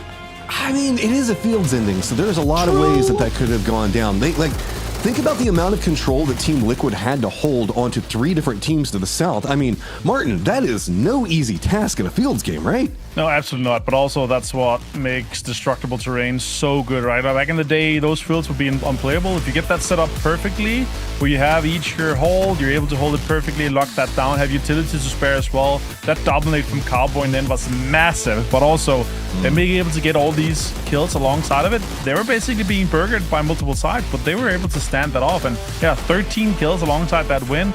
That's the exact start we want to see from Team Liquid. That was the hot stuff. That's the hot stuff you like to see, especially because we started today, Mark, honestly pointing out that America's was a letdown in the last series. The fact that both of the teams that made it through struggled on the final day, and then to come out with Falcons doing a heck of a salvage and then Liquid winning has got to be pretty exciting for the region. Yeah, for your region, you're going to have both teams in that kind of the end game. I know Falcons didn't get all the way there with all the bodies, but even if you look at Team Liquid, they positioned up. The zone shifted quite early towards that northeast. They didn't really commit to it. They sort of stayed there waiting. And then when it came back their way, they were in a world of chaos. A lot of teams sort of working towards the hillside. But they had the vision that actually when it bounces towards the zone, they set this sort of trench up, north down to south. They held onto the top. And their communication, their comms, I'm sure we'll get to this to it a lot later on, but they're so calm in how they do that. They knew that at the fight, which one they had to take, and everyone had a job to do. That E-Arena crash was horrific, Martin. That was rough. That's some points donated towards Twisted Minds for sure. Great defense here from Tickler that we're talking about again. Sharper should just have, had some control out on the eastern side or full send it towards him. Like, you're going to be able to pull it up. Otherwise, you're standing at that high ground, you're just going to get naded and everyone's going to shoot at you. So, overall, great utility for most of the teams coming in to the spot here. But yeah, what a great defense from Team Liquid towards that center. It seems like as we look at that end game with the field circle, the fact that it comes down to digging those holes, big points going to Team Liquid, and on a 5-game day, that is a very important start for one of the most likable teams in PUBG. I don't think anybody's ever mad to see these guys do well. It was also an outline, I think, in a lot of ways, Mark, for how the changes have made utility so gosh darn important, not just for attack and defense, but also for just security, for advancing, and for quick holes when you need to hide behind an empty hay bale. Yeah, look, you've got to be able to manage that utility, right? As you mentioned, we saw so many teams using grenades, and Tick was one of them to try and find entry in. There's our man of the match, Cowboy, though. He's shooting everyone he could see inside. And actually, if you look at some of the foxholes that he dug, again, he was sort of managing his U2 well. I mean, he's one of the players that we saw. He got a double on Myth with 1 grenade. Yep, yippee-ki-yay, he says as he comes out with some really nice plays there. They were in such a good spot, though, and to me, that was it, Matt, is they played it well, they got to a good location, they dug in early, and then they forced everyone to fight each other, right? Petrichor had to deal with Twisted Minds, and Myth couldn't make it in, and that set them up for a really nice, smooth run with a lot of points. I mean, it is, yes, fundamentally, like, the theory on it is easy, but it's so hard to execute, because whenever you're looking at squads like Myth on one side, Twisted and Petrichor Road, we've had multiple talks about, like, how great we think all these different teams are at different times throughout the year, with the exception of Twisted, who we would just want some more from. But, I mean, Team Liquid, it's so hard whenever you're holding pretty much a 3-front war against these squads and trying to make sure that you can navigate. The communication has to be on point. You have to make sure that you're responding to everything. And a squad that we often talk about in Myth that is phenomenal at close range and specifically pushing into locations to try to hold them out. That I go back to what Martin was saying, what we saw inside the last game. That Cowboy nade, just to knock 2 of them, meant that it was instant target turn. It's like, okay, we deal with Myth, and then we start to deal with all the targets that fall afterwards. They look good. They looked real good. I've heard a rumor. It was said that you and Poro agreed that if Cowboy wins PGC, he gets to come to Texas and shop for an official hat with the 2 of you. Is that rumor true? Is that something that you guys are getting on board for? Okay. We'll get him some boots, too. Ooh, has to be snakeskin boots. Now, do we get him some spurs? Is the question. Like, so that way he does the full cowboy walk with the ting sound as he walks. The ting as he walks out. The snakeskin boots. The Stetson hat. The 10 gallons of power.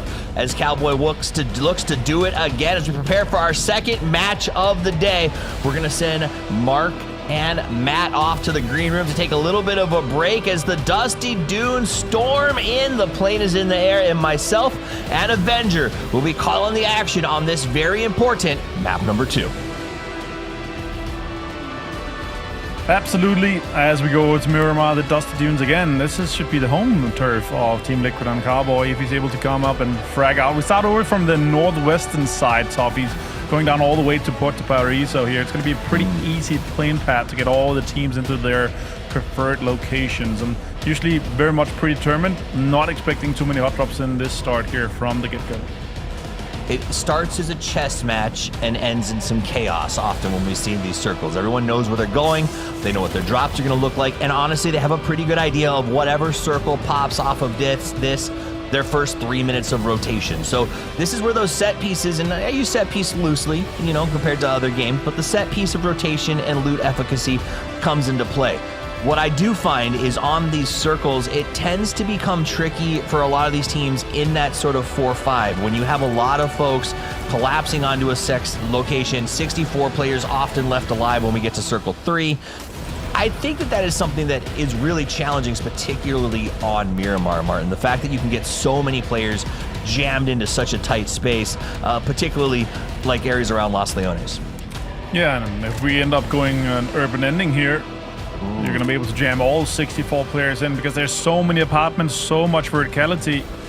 And yeah, I'm pretty curious to see how VP is going to be able to lock this one down. If they end up going for a 2-2 split, maybe for some high ground and lock down some of the more important places in and around Los Leones. And of course, here with Team Liquid, 23 points already. They had 43 points after 10 games in the final, and they're playing the same teams here, so they're a little bit of a time off here the couple of days we've just had passed. Sophies, that must have worked out nice for them. It is nice you get to go back. It's kind of fun with the winners bracket. You get to go take a couple days, but also look back exactly on how those previous 2 days of play went and prepare for those same teams. And I think that's why winners bracket is so important, because you actually get to a place where your tournament becomes less about preparing for 24 and more about preparing for 16.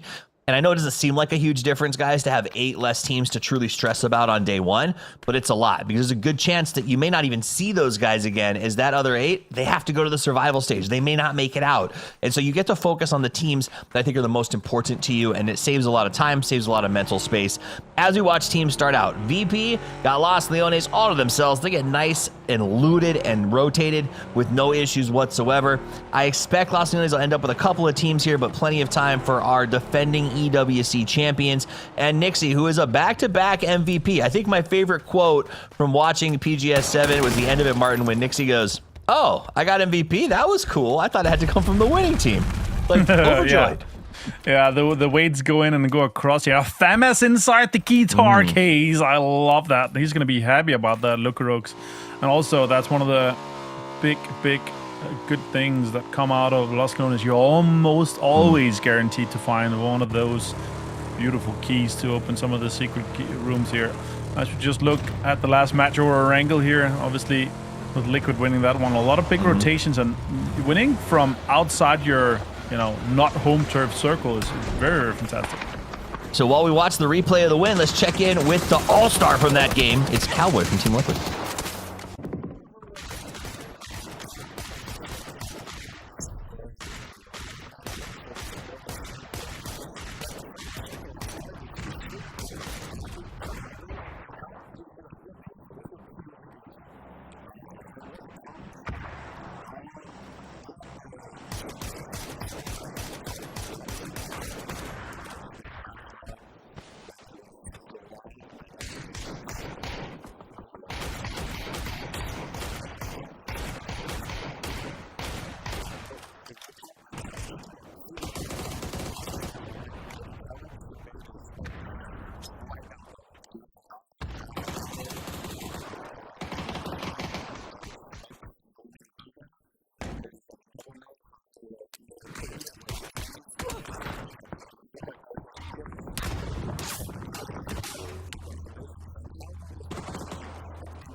Yeah, and I'm back celebrating Cowboy with my actual purchase, a little visit to Texas in 2019, and Poro forced me to try a hat, and he has enjoyed that meme for 7 years now. So it's good to see that being used back now with AI as well. You're able to put that in there.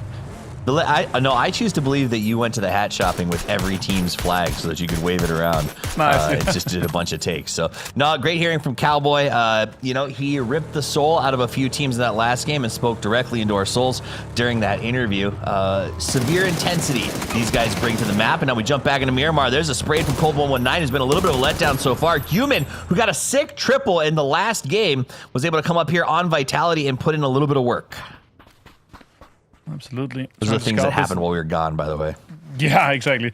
All these situations that are kind of coming in, there's some really high priority compounds that are very active and open, and some of them are absolutely not taken just yet. You see supers coming in from behind of Vitality as they're trying to figure out if they're going to lock down this big barn compound. It's very, very good in the current circle too, especially if we end up going not inside to the urban area. And MG3, the big brother of the RPD that's currently inside the live patch. You have to remember they're playing on the last stable patch, so they do not have the RPD, the newest addition to the game, that are, in my opinion, absolutely insane. So if you're playing live and want to go out and try to play yourself at the moment, try to gun out. But for now, we're going to see Petulance use that MG3, hopefully on the 9900 RPM. And now you see, of course, the rotations coming in here. I'm really curious. Are we going to end up in urban, you think, here, Toughies? I mean, based on the AI projections, yes, everybody's headed there. So it seems like all of our teams are going to head in that general direction. No, I don't think so. I mean, it would be cool, right? Because I do love multi-level fights. I don't feel like we get enough of that in PUBG. So whenever we go to Los Leones and I get to see guys stacking up above each other, that's always fun. But it's just so hard to get it to stick to that area.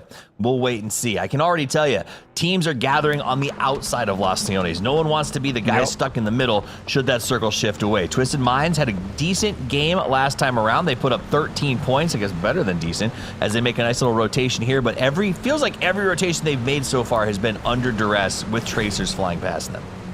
Yeah, absolutely. And as we see, the Twisted Minds trying to roll in, get a little bit closer here. They actually have pretty low priority to anything. They have multiple teams ahead of them. And once you look inside the middle of the circle, with VP. Yeah, they're orange. You could call them the yolk of the egg. They are definitely trying to lock down that western central point of Los Leones, and some other teams are trying to skirt in, trying to take some control. Vitality here with a backup plan in case things go south.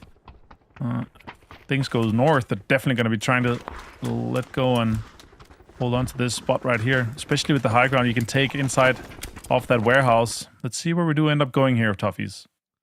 As the circle closes, we get ready for the pop. Will the egg continue? No, the yolk runs to the side, and now the egg has to be adjusted. So we won't go to Los Leones. We'll actually go towards Twisted Minds, who was in a low prio position and is now like, oh god, scramble. Figure out how we defend against everyone else who's rotating in this direction. Yeah, now 13 teams have to move. There's just 3 teams that's in a good spot for this one. Twisted Minds is dead center. They're laughing. JDD also looking good. 17. Trying to maybe go for 2-2 split, as you see right now. Wenbo and Chan going in. The other teams has the other side of the rainbow. Sha Wu is in there. Lilgos is trying to get on to multiple compounds. Other guys are going to have to go in and back up the other guys inside it. Chan is not going for that. Okay, they're going for a 1-1-2 split here. Big surprise for me, Toughies, in this situation here. We actually have better compounds ahead, but maybe trying to control the northern side of the circle here could be big for them. Let's see if they end up getting crashed. You know, for a home circle, you think they got to have this prioritized. They got to have this worked out. So this 2-1-1 should be fascinating to watch develop. Nemesis is going to go around Liquid. They come up on the shack and they're trying to look down on Luke 12's position. Luke is alone. They scouted the crash and they're just going to go ahead and send in. So Soset and Diffex not sure that he's here just yet. Liquid comes from the other side and we have a double crash, but they don't know that Luke's on standby. Luke comes around the corner. Nades are prepped up. Diffex looking for the cars that just came in. Cowboy goes up into the house to the high ground. Luke trying to get a flank on the left. Sees the first player. Stayed off to the distance. Cowboy goes to the high ground, says, if I can play the roof, maybe that's the secret to unlocking this fight. Oh, there's great the first angle shot. here. Yep. Very nice. Melman goes down. Cowboy pushes up to the high ground. That opens the door for them to try to make a play. A nice little flush from Luke, but that does give away his position. He also got stayed and flushed in that time frame. So Nemesis, who came in underarmed and underprepared, is going to have to just hold Longhouse. But if there's a gun you want to hold Longhouse with, it's the M249. They've got 2 of them. Both Yes, the they do. Soset and Diffex holding on to that. That's great. Even though the LMG patch is not live for them, they started playing it already. You got to get used to it. So once you get back home, you can start absolutely banging that out. Obviously, they're also playing on the live patch when they're out there training, so they definitely know that the RPD and the M249 is extremely strong guns currently. In a 3 versus 2 situation here, if other teams see knocks, namely maybe E-Arena, they could definitely pull up onto this. Even maybe if they get a knock onto Pretty Curdy, he goes down to half from the shots from E-Arena. Petrico Road also close to them, trying to figure out if we're going to do something about it. Pretty Curdy in a little bit of distress here, Toughies.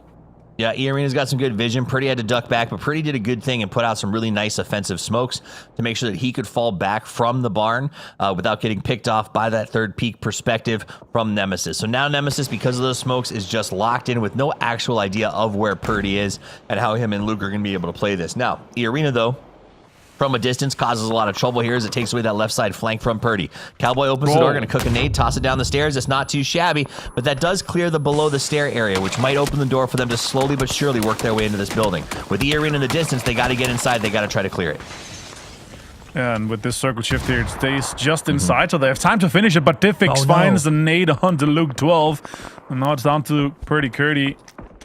More nades come in. Actually could connect quite a bit of damage. 39 onto Pretty Curdy now, and they're going to have to figure out, are we going to try to go for this rest here? See in that corner? His toes are burning, but he's just going to be safe from this one here. The graphics are showing that he's just behind it perfectly here for Pretty Curdy. He's going to vault over and try to get that res off, while Diffex and Soset try to maintain some pressure onto it. Falcons actually see a third-party opportunity. They pull up.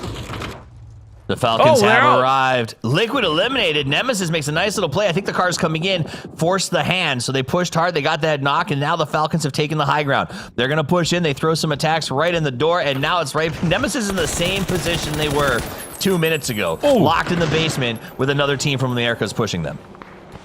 Great amount of utility here used and committed by Falcons now. They're Getting one knock onto Diffix. Now they see that Ming actually got it. Opon steals it. They know that it's just Soset left. Shots come in. He's done a lot of damage as well, but Soset down to 24. They're fully aware of it. Great nade from Shrimsy. Gets it down, and Nemesis out in 15th as Falcons claim this compound that is still inside. Now they have plenty of time to figure out how they can get further into this next circle. As we jump over to Geek fighting Myth.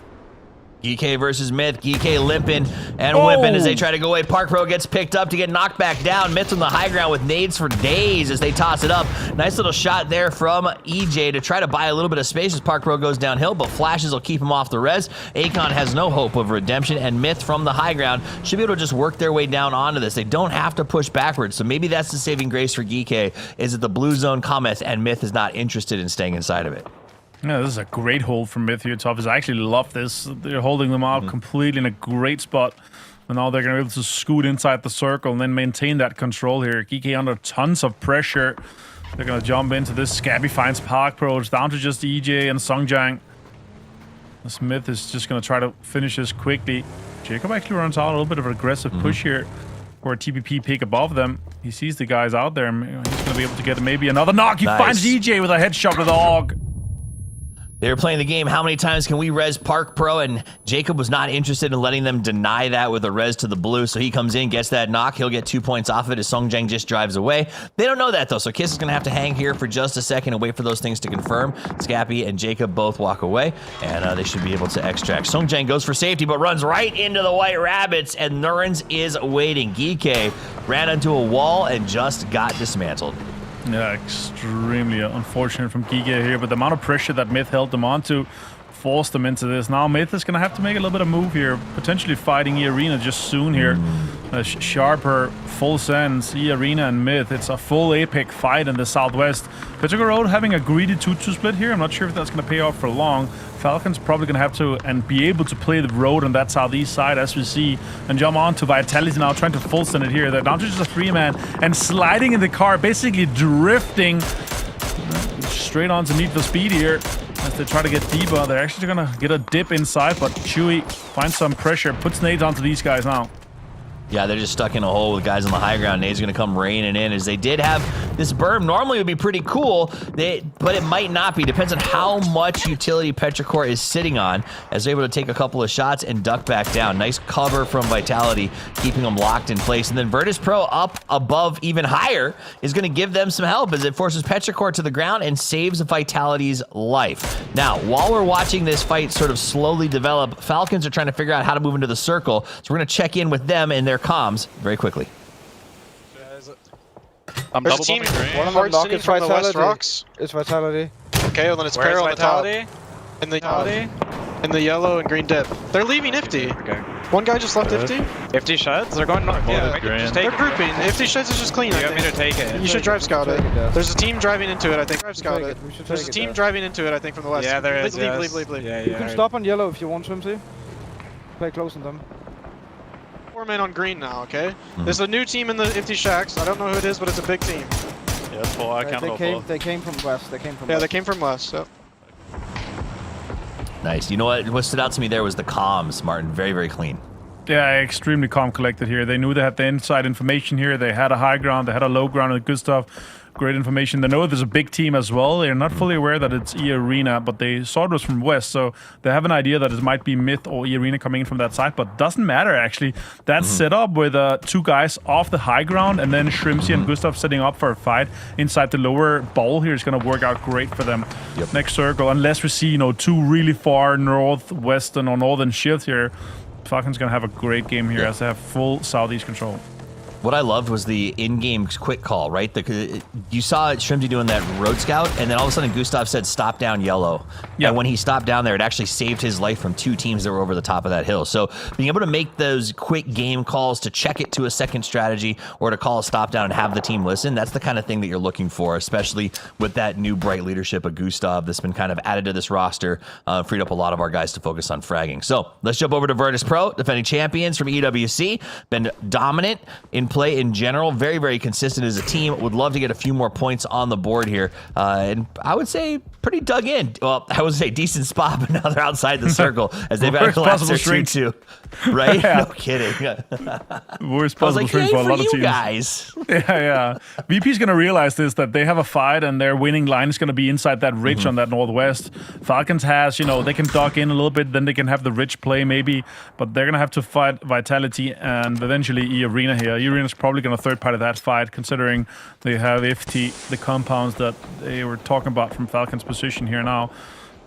Shrimps is going to set up, and so is Gustav, and then it's going to mean that they're going to have to drive straight towards it. But VP holding on to this 2-2 split means that they're probably going to want to fight JDG eventually, but also be aware of what Falcons is going to be doing here. Shots are coming in from the arena, also potentially from the other sides. A lot of traces in there. Tick takes one shot, but they're going to be fine here from this spot here, Tobias, I think. So they're going to roll on down there. And for those of us at home who don't know, what IFT compound, is that the one that's just over to the left of Shrimsy? Yeah, E-Arena. Perfect. Okay, so for those of you at home, E-Arena is the IFT compound named after a team of ancient lore. Tigleton nearby gets of course, he gets a mortar set up. And this is not a bad spot to be mortaring out of. The circle's going to close up on you. You're going to be able to play your pizza slice, and you can harass people from all over the place. VP takes a couple of shots to put their heads down and should be able to rotate without any trouble as they collapse their 2-2 and leave JDG behind. Yeah, absolutely. This is going to be a pretty interesting circle with how everything is kind of congesting towards the eastern side. Now, JDG is moving. 17's in here too.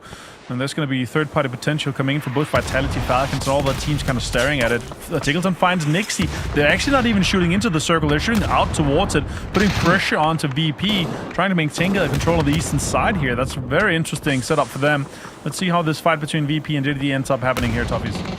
Yeah, I mean, essentially that mortar from Tigleton has softened up VP and given JDG a chance to push. Full Knight gets the flush on Nixie and the knock on Beamy. They're going to come forward. Kirksey tries to get the nade up and toss it out. Needs to slow down this JDG push. They do get one knock, but Lucarox gets knocked in return. This is falling apart as there was a good steal by Kickstart up over the top. JDG is very strong as they move forward. 17 is also prepping the grenades, and now JDG's got their back to the blue and's got to run. Kirksey up to the high ground, gets a spray and pray, and between he and Tianchan, JDG is killed, wiped off the map. Kirksey has to turn, makes a nice move on 17. He gets a double. He's going to try to make it play. He goes for the triple. Can he quad? Can he quad? He cannot. And by the skin of his teeth, Wenbo pulls off the VP wipe.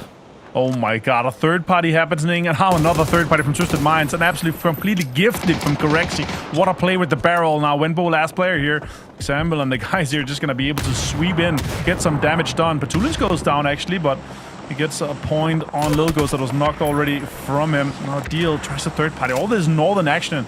This was the least expected situation coming in, but 17 just got absolutely destroyed. We get a northern shift here. We're going to have so many teams fighting in the south. God, I can't get over that. Kirexi earning his buyout day in and day out, bro. That guy was incredible. He had his back to the wall. JDG was absolutely lambasting him. And then he plays one side, turns, and cuts 17 right across the shins. Epic play. Let's jump to the Falcons. They're now on the edge. The blue is closed up. They have to make some chases to go forward, though. Tigleton still got the mortar down. They may use that to soften up their forward position, but they got EA to the left and Vitality straight ahead. Utility a little bit suffering right now. I think this is what? Car and Send is Nurns. You can see those nades coming up over the top already.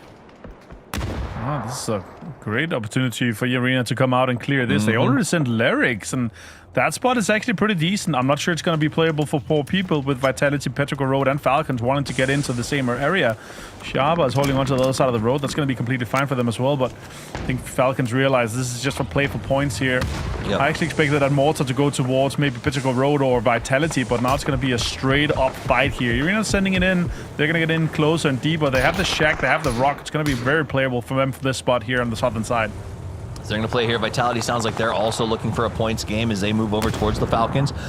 If these teams are going to fight, they got to do it fast, though, because you can see E-Arena is dealing with Petrichor. Petrichor's got looked down on this location, so the sights are going to break out on both sides. Here comes the Falcon. Shivsy moves in. There's a Vitality man behind the tree. The smoke was a little bit of help, but not quite enough. Wenbo actually goes down, gets Shrimsy somehow from up on the hill, and Tigleton and the rest of the boys are just in a really tough situation, surrounded by 3 teams. Yeah, they actually jumped in, leapfrogged ahead of them. Getrox goes down here to Chewy. This is what difficult for Vitality. They're going to have a hard time getting out of these dips. They had 15 minutes to start digging those for a long time now. I think Kickstart and Take's going to be fine here for quite a while. Nate comes in, half damage done to Take. as Petrichor Road tries to fend the teams off, trying to come onto their ridge. Petrichor Road start with a big split. Now they got to try to stop the Falcons. Kickstart and Tiggleton pushing up. Little C4 in his pocket, but nowhere to use it. Says Tiggleton. Car is eliminated just as if to make sure they want to know C4 coming up this hill. Mimi going to do a good job of playing defense. Meanwhile, Nurns from EA did get a knock on Myth elsewhere as the ties continue to fight each other. Kickstart, nade up to the high ground. Rolls along, bounces low, and Wenbos now knows exactly the range that Tiggleton's working with. Almost gets that spray. Very, very low Wenbo. Yeah, he got hit as well from somewhere else. I think it's E-Arena shooting him too.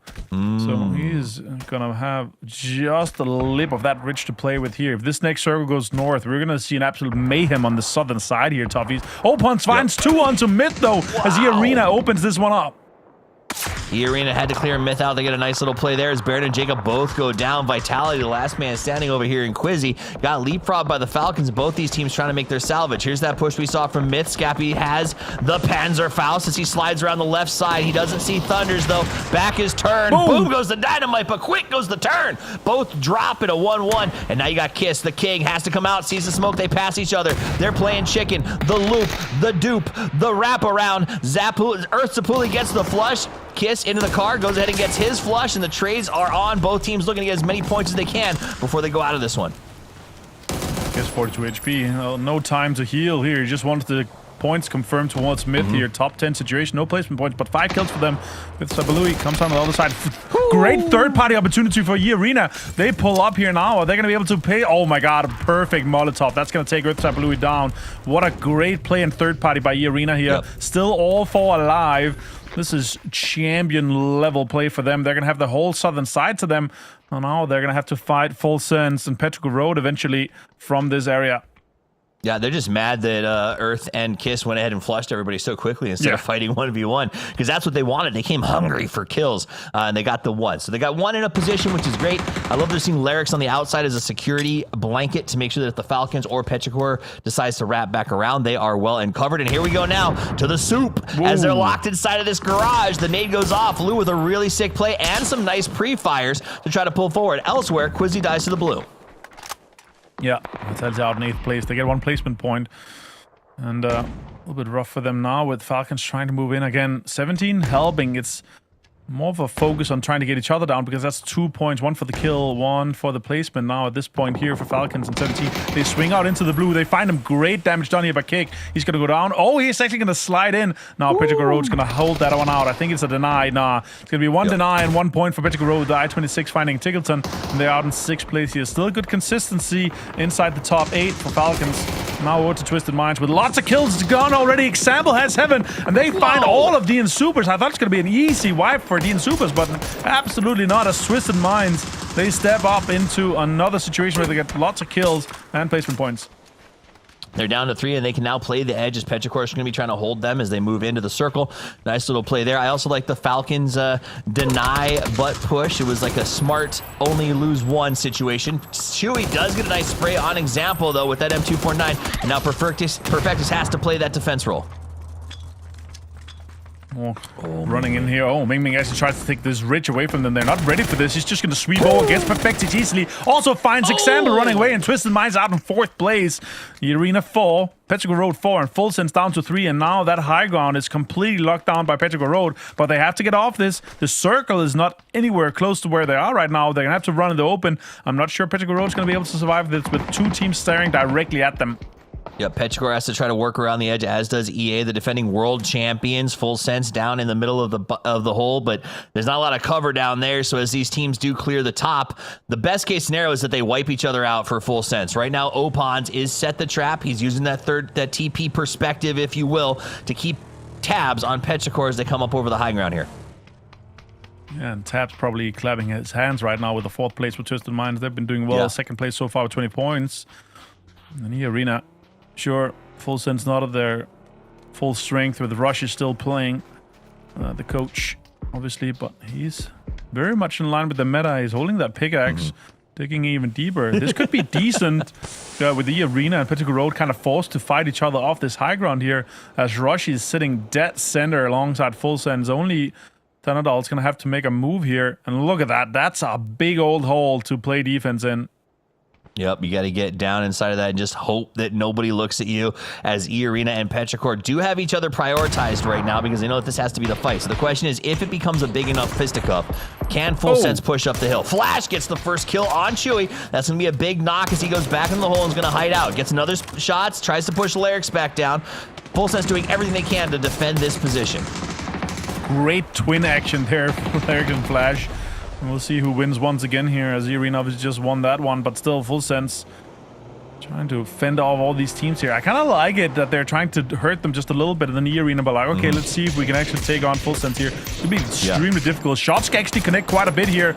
The Nadal's going to be low, but he got inside to the next circle here. And there's about 5 more seconds until we start seeing that circle push everyone at the same time as we go towards the center dot that's on top of Rushy. Blue zone, great blue zone actually. They're gonna have to both use first aid here. Well, that's it. They gotta use the first aid or they gotta push out. It's gonna expose them, get them low. A follow-up grenade almost worked. It does get one. We dodged through the car just in time to try to get out of that, but the knocks are up. 04MB tries to follow up with another one. Get that knock on Flash, though, is huge. Nurns does make a play though on Chewy, and then they get back on Larix. And it all goes down to the Molotov as well. Now we're down to just Rushy here. Can he third party? Can he make something happen here? But E-Arena actually sent it in kind of close. Nurns is close. Petrichor Road now realizing it's a 4v3v1. Ming Ming gets Nurns down. That's a huge knock here for Petrichor Road. Opunch finds 0.B though. This is a bold play. Opons knew that they wouldn't expect him to be on the low side of the hill because it was exposed to Full Sense. He makes that play either way. Now I26V6 has to do the same thing. Rushy does get the spray. He finally pops out. That's the coach, baby, as he makes a knock. EA is eliminated. Now it's Petrichor versus Full Sense. Can the coach make it happen? He's in the hole. The spray is on. Accuracy through volume, and Petrichor Road to the top of that map as they come away with the chicken dinner. Good for them. A great fight on the high ground against E-Arena. Full Sense tried as hard as they could, Martin, but there was just no fighting from the low ground. Yeah, that was difficult for Full Sense. In E-Arena, they let off the pressure onto Petrichor Road. They had some emergency cover. They had some kind of great area to play around, and they were able to put pressure on both Full Sense and E-Arena at the same time. Petrichor Road winning that one. That's actually a little bit of a surprise. They were under so much pressure from multiple sides, but they stayed full alive for so long. And that really helped them towards this chicken dinner here in Shanghai for PGS 80. That helped them towards the chicken dinner. Let's take 2 guys to help us on the desk in the studio. Let's get Mark and Matrim back in here. Gentlemen, it was Miramar in a nutshell. Matt? Miramar for Ming Ming, because, man, it was a nice little push up on the Twisted Minds that opened up so much more control over in that section of the map for them. And it was kind of hot off the get-go whenever we saw this coming in. I mean, Nemesis still feels like they're trying to get their feet underneath of them about how to play inside the lobby. Kind of one of the newcomers in this one is alongside of Godlike. But, I mean, Nemesis managing to make it in the winner's bracket does show the fact that they've got a lot of wherewithal, a lot of international experience. A squad that I know that you were talking about whenever we were watching that game. Mark? Yeah, look, and you raised a really good point. I'm not throwing it straight back to you straight away, but I was like, I just expect more from them, like, especially on the circuit and near circuit. They came through, they were the cut team that worked their way through. But you said a really strong point. They were not ready for this lobby because they have been preset, and they've been preset because they've got people like Corexy putting bodies down for that. I was disappointed though, Martin. I thought he was going to get that final blow onto 17 gaming, and he was going to stand still. I wouldn't say disappointed. I was just like, the amount of level of excitement I would have gone through if he did a 1v4 as a sole survivor there. That would have been insane. So I'm happy that Toppers was taking that. I would have been out of breath in 1 second. Like, not even just a 1v4. He did, like, he finished, he pivoted. That opening of the 1v4 was a flick full 180 pivot. The guy's incredible. Just watching that play was just epic. So that was, I'm glad that he got to have that moment. It's a shame that they went out, but VP, again, shows you these bright spots over and over and over again. They know how to salvage. Now, this end game was fascinating. Rushy tucked into a really nice little spot. That's what you get from coaches. Clever positioning. And then the fight on top, Petrichor versus E-Arena. That was really, I think, always going to be the determiner of who wins this one. Petrichor played it well, and I think Ming Ming, those 5 knockouts, only 3 kills, but man, he had so many impact plays on that one, Martin. I was very impressed with him. Yeah, I mean, again, they had that high ground ball for so long. As I said before, like, staying 4 alive there is so crucial for that win. but they were able to get 10 kills alongside of it, right? That was so well played from them. They were out poking at other teams at the right times to kind of fend them off, get the kills when it was important, getting the impact when it was important, and Chewy getting these 4 kills and 600 damage made him the man of the match. But the way that he was able to lead these guys to this win here was massive. That is a hell of a tattoo. It is. Say, move your arms, but not your face. As he crosses on the wind and just stares directly into my soul. I like that tattoo. It's like, you know, sneaky. I don't know what it means, but it's fascinating. All right, 4 kills, 635 damage. Good game for them. Petrichor, though, one of those teams that I see a great game like this, Mark, but it doesn't convince me it's going to be a great day. I think 21 is nice, but often I feel like Petrichor has these great games and then peters out in the next 1 or 2. Yes, the consistency you're talking about, right? They've found themselves in a good position. And look, as Mike said, it's a difficult position to play from. They're managing multiple fights, and sometimes they get hunkered down. It's if they can do it game after game. And when we look at a best of 5, Petrichor Road, yes, despite getting a win and a good 21 points, if you're looking for them to be in a top 8 scenario, they're just not going to go away and get maybe another win. And then that questions of the teams that are around them, can they overtake them? I'd like to see them do well. 27 points, does put them on top of the leaderboard. Puts them up there as total leaderboard time, baby, as Petrichor Road gets the 27 in the top. Team Liquid from game 1 still looking pretty good at 25. Twisted Minds at 25 as well, off the back of plenty of salvages and a very sexy play from a couple of our favorite players. Made in Thailand, example in particular, is playing well. Made in Thailand at 20. It's nice to see a little bit of a return to form from Made in Thailand, Martin. I feel like these guys at the group stages of EWC were so strong, and here they are again. But first, now that we're back, I think it's time for us to check in with an interview. No, it's not. We're here. Okay, well, wait. There's a Petrichor interview coming at some point. Hi. I'm interviewing you. I'm here. I'm interviewing you. All right, no, it's ready Hello. now. Petrichor is ready. They're down there on the stage. Let's talk to them real quick.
Welcome guys, they were joined by Songjan and Park Pro, and day 1, the finals was incredible for GK Esports because you guys like picked up 3 chicken dinners and really made a statement.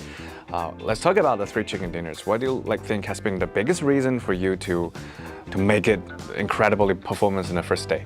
일단은 저희가 운이 좋았다고 하지만 그 사이사이에 내용들도 좋았어가지고 좀 단단한 팀원들과의 소통이 이전 대회보다 더 좋아졌다고 생각하고 있습니다.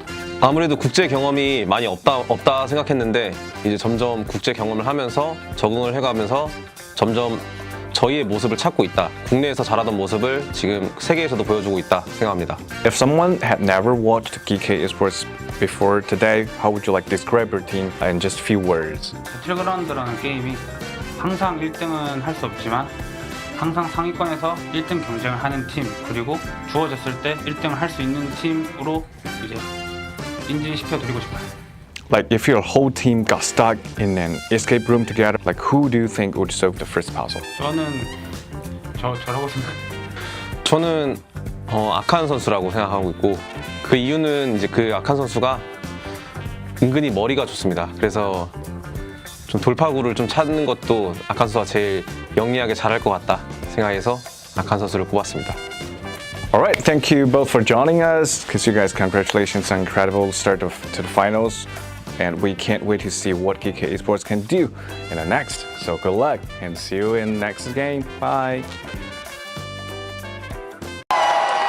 Fueled by the same passion as esports athletes, Zowie continuously develops tailored products, empowering gamers to bring their best out. Today, we are launching the all-new XL2566X Plus, which uses the newly developed Fast TN panel and upgraded Diac 2 technology. The new monitor series continue to evolve, refining details to ensure players can perform their best consistently in games. Arctis Nova 7 Gen 2. The app called the biggest cheat code in the industry is here for PC and console. It's got real-time audio control to do crazy things. Okay. So use it and abuse it, you crazy person. It's the new gold standard.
And now we are back. 2 games down, 3 left to play here from Shanghai during PGS 8 2026. This is the winner's bracket, and it's time to earn your way to the grand final. When we finish our 5 games today, 8 teams will advance and 8 will fall to have to defend their position tomorrow. My name is Toffees. I'm joined by Matchum, Avenger, and Mark Power as we bring you all of the action. The first 2 games, they were kind of what we expected, Matt, but pretty fair.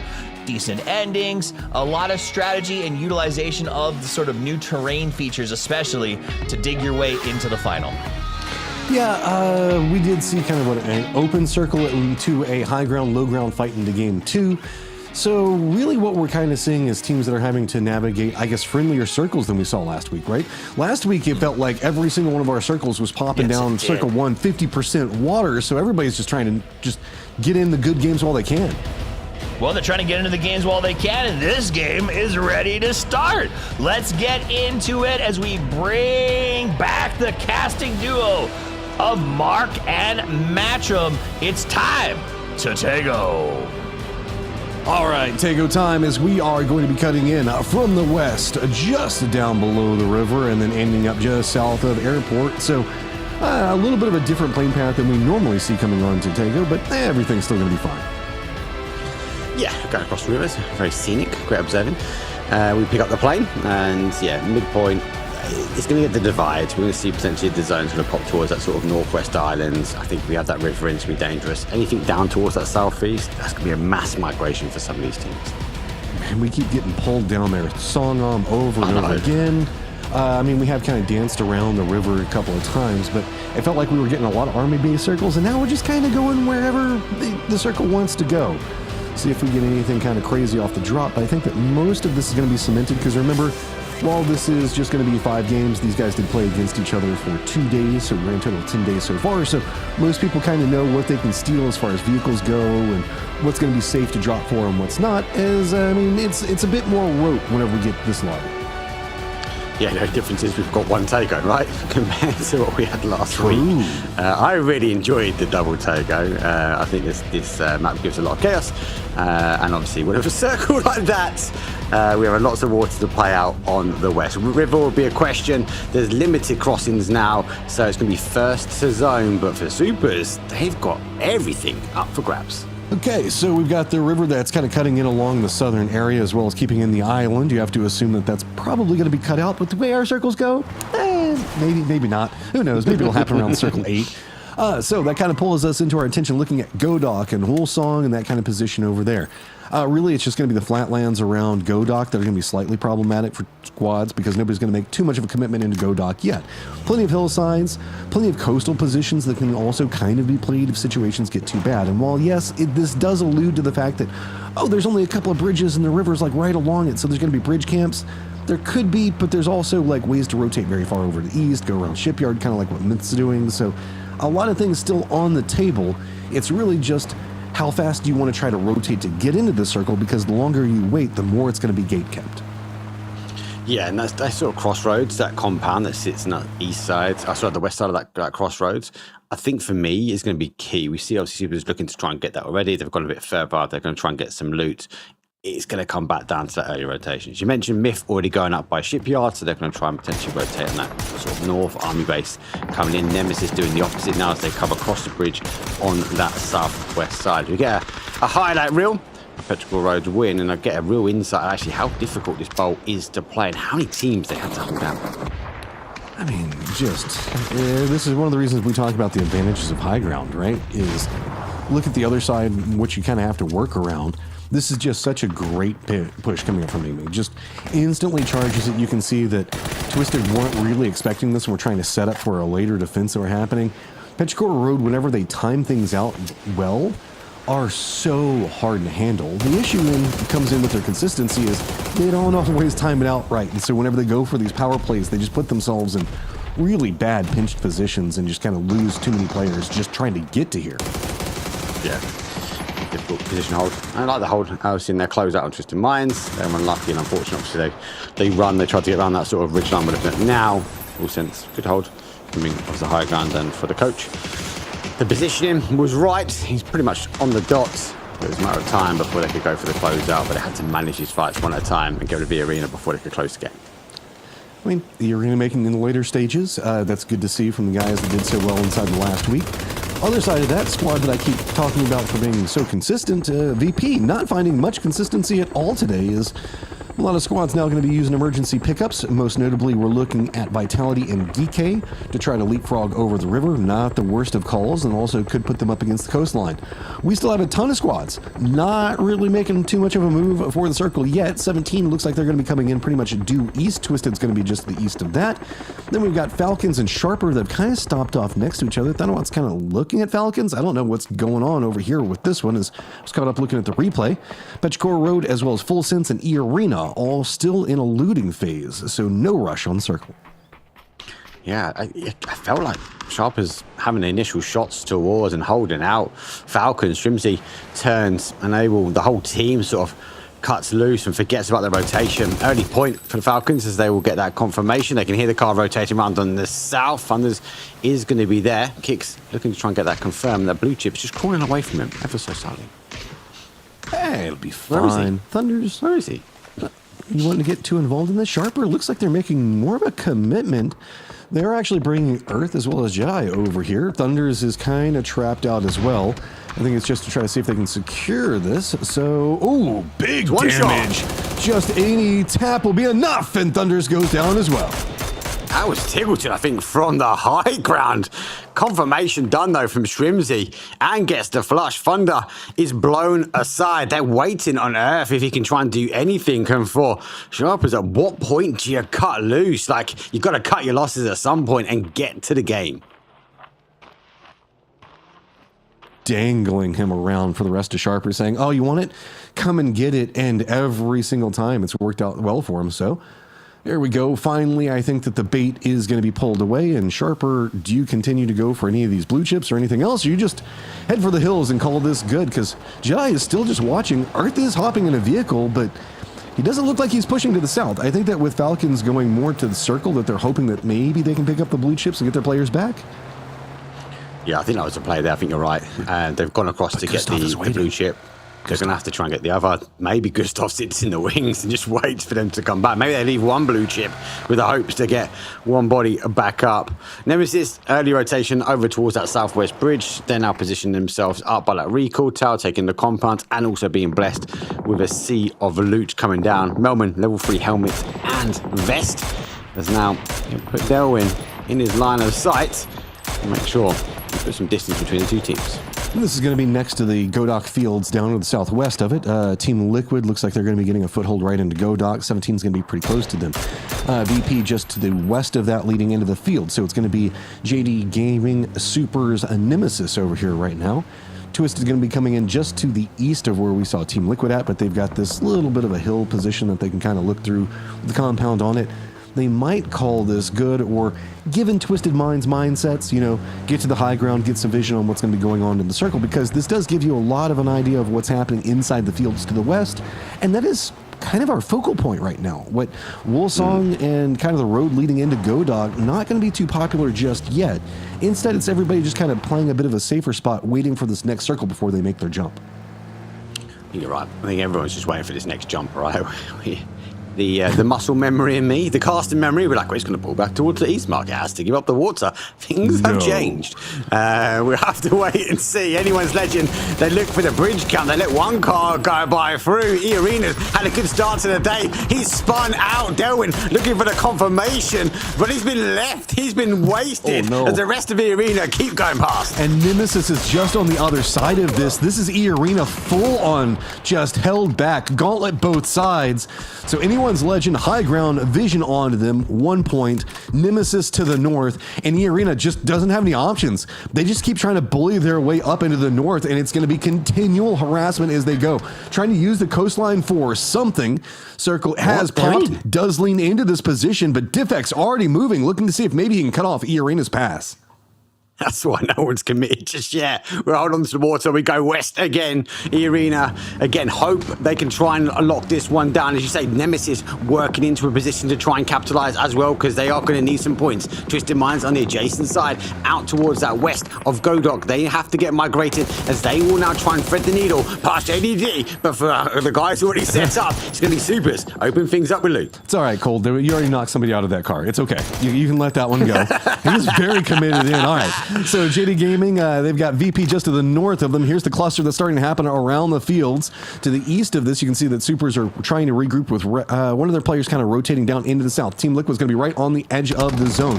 Twisted playing into the north, though, has to see if they deal with Nemesis. This is going to be a little bit more of a reprieve for E-Arena to get some more maneuverability with. Nemesis has been kind of fighting against E-Arena at range, not having to deal with a much closer threat. And Twisted, good shots coming up from Sosed, gets the knock on to Perfectix, and that is going to send Twisted back to the other side of the hill. Yeah, certainly, obviously, with the MG, they've been positioned. They nearly got caught. They have collapsed. He's holding that south side. They're going to try and charge their way forward. They do have a little bit of a cover at the moment. That blue zone will actually get the end of Perfectix, forcing the boys from Twisted Minds that are split and divided. They have to try and clear this fight if they want to stand a chance, but also go to safe for Nemesis. They have to clear this area before more teams come in. Oh, nade bounces off of Sosed, but doesn't get the knock on him. Using the LMG close range, nades, though, are starting to do enough damage to force him away. So Nemesis don't really like how much forward they're playing on that. Going to retreat. Notice Melman on the other side with high ground, trying to keep containment onto Example. Example, if he can manage to hit one of these nades, can turn a lot of it around. But we also do have Supers keeping a little bit of supervision. Start more of a cluster, because remember, we do have the river that's eating up a lot of the circle, as well as the island. Yes, the island is still in play, but keep your hopes and dreams alive on it. Don't say it. Essentially, they won't know how much that flash kept him alive. Good push, good grenade. And for Twisted Minds, they get a little bit of breathing space now as Nemesis try to open things up from another angle. They have multiple teams to cover. Vitality is up towards their northwest. Obviously, for Delwyn, he's left and he's taken for the swim, as he now does work his way just about around by the islands, as he'll find an entry point in. And for the anchor player, that hold from Steed for Team Nemesis, he might find himself in a 1 versus 1. All right, Dylan, you got goals. I don't know exactly how this goal is going to work, because it's going to be stated it's going to be over here, playing a bit more west than the rest of the other players for Nemesis that are dealing with Twisted Minds right now. if Delvin actually does get a knock on state, it could create a whole chain of effect problems that could brew for Nemesis. New circle pops. Still keeps a little bit of the island in play, but we are heading more and more fields heavy. That's a problem for everybody, as it is going to be, yes, a couple of squads need to move in, but just less and less real estate. Luckily, there are a couple of like ridges and ravines to work with, but it's going to be a lot of what we're watching going on with Twisted Nemesis. What is Delvin doing? It's like a swim simulator. He's going to go back the way he's come. So Sidine does eventually find Batudins with the MG. He's got enough ammo to spare. 17 Gaming obviously rotating through the zone, shifted back towards that southeast corner. So as Matt said, we still have a large amount of water in play. Nice hold, nice trench position here for Nemesis, but only one kill has been committed. He's looking for that confirmation. Now finds Nemesis up onto 2. Oh, the trees are alive. You've got to be careful if somebody's waiting to take the pot shots at you. As examples, just hoping the fact that maybe somebody else will get involved. Looks like JD is also going to put in some work on this, as Nemesis has to be careful. Starting to get way too many friends. 17 on the other side of it. So, oddly enough, going to be defending up example. So with the fields, the water, everything else like that, there's just not a lot of space to play. A couple of these squads going to be going for a little bit more of a kill-centric styling for the time being. And that's just pretty much the nature of the beast. We do have GK, Myth, and VP that are all needing to regroup into the north. Expect a firefight to happen with that any second now. Yeah, we are waiting for VP to work in. And actually, we have tuned in for VP comms. They're on the outside edge. Let's see what they've got on the comms. How they have to try and work this one in. Where should I go? Orange? Is orange active? And yellow is holding. Go orange, go orange, okay, go orange. Yeah. You can shoot them in the back. Go orange, go orange, go orange. Yeah. You can shoot them in the back. Here comes. On your hill with white. Where should I go? Orange? Is orange active? And yellow is holding. Go orange, go orange, go orange. Yeah. You can shoot them in the back. Bicycle guy got hit. On the blue, on blue. More people, yeah. Yeah, Pushing your hill. He's pushing your hill, Nick. Block the bike. Nice. Nick's play on side. One guy on your hill, Nick. One driving and one on Nick's, right? No. One on Nick. Oh, that was mean. Absolutely. How much were they committed to get to orange? They like the aggression. They're not looking in the zone. They're looking to control the outside edge here, Matt. They want to stop GK working in. GK is just sending it. They're just trying to get through the circle any way that they can deal with. Myth a little bit tail end back behind that. Pearl Khan has just been left behind. See if maybe he can get a knock. Blue zone stacking in the damage, and Correxy is going to get the better of that side of it. So, GK, you've got EJ making a run through the circle right on top of, what is it, JD as well as 17. Doesn't feel too terribly good. Myth looks like they're going to be regrouping, and I believe it's going to be next to Vitality. So we still have 17 right on top of Poral Example with Nemesis on top of him. Let's go ahead and add EJ into the mix. Everybody trying to avoid out that whole field situation. Petrichor Road's going to be regrouping after kind of running across the bridge next to Anyone's Legend a half circle ago. So they're going to be waiting externally from that. This is just not enough space for most of these squads to play. It's time to just fight, and Myth realizing it as new circle pops and it moves to the fields yet again. Well, we give up the water. Delwyn, he's sunk. And for teams obviously applying pressure out towards the other side, they now need to refocus. Compound, as we mentioned very before, Supers obviously has locked that one down, so in a good position. Team Liquid find themselves in the corner. A very well-played position. So interesting to see what Falcons will do from there. Vitality now on the outside edge. As we see them make the call, like a BRDM, it's on their way.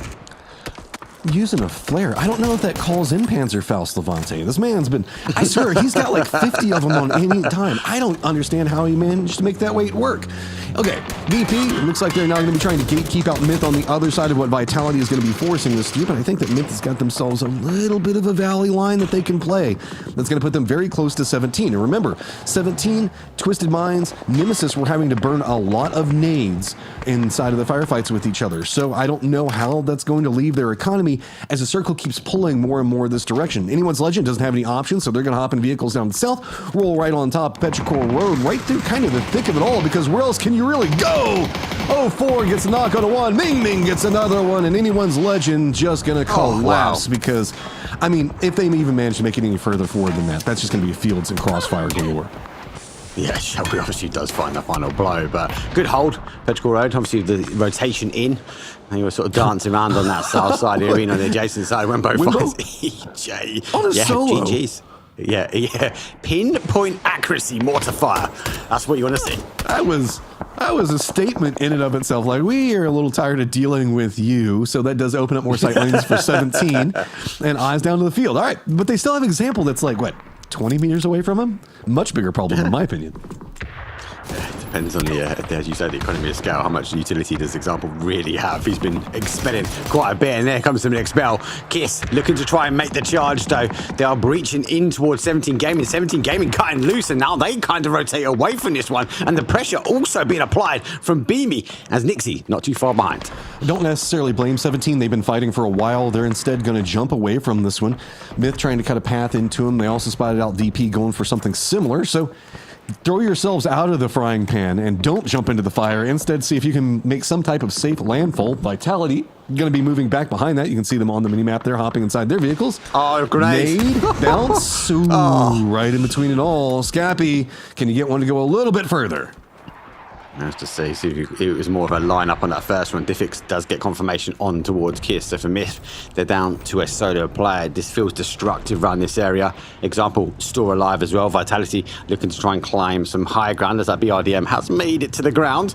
That will give them a potential, an opportunity just to kind of drive through. Scout ahead as we wait a couple more seconds before we see where phase number 5 goes. Oh, where are they going? It feels like it's on the 17 line. Oh, right into the smokes, and hey, gonna go ahead and use that for a stop-off. 17, you've got friends, and they are in your face right now with the way the new circle's popped. That's pretty centralized, not as good as, it's kind of off-center what we can see going on from PUBG. So, eyes over to the east, we're gonna have Team Liquid Falcons gonna have to make a move right along where Supers are holding down inside the compound. Down the south, we're gonna have full sense. Uh-oh.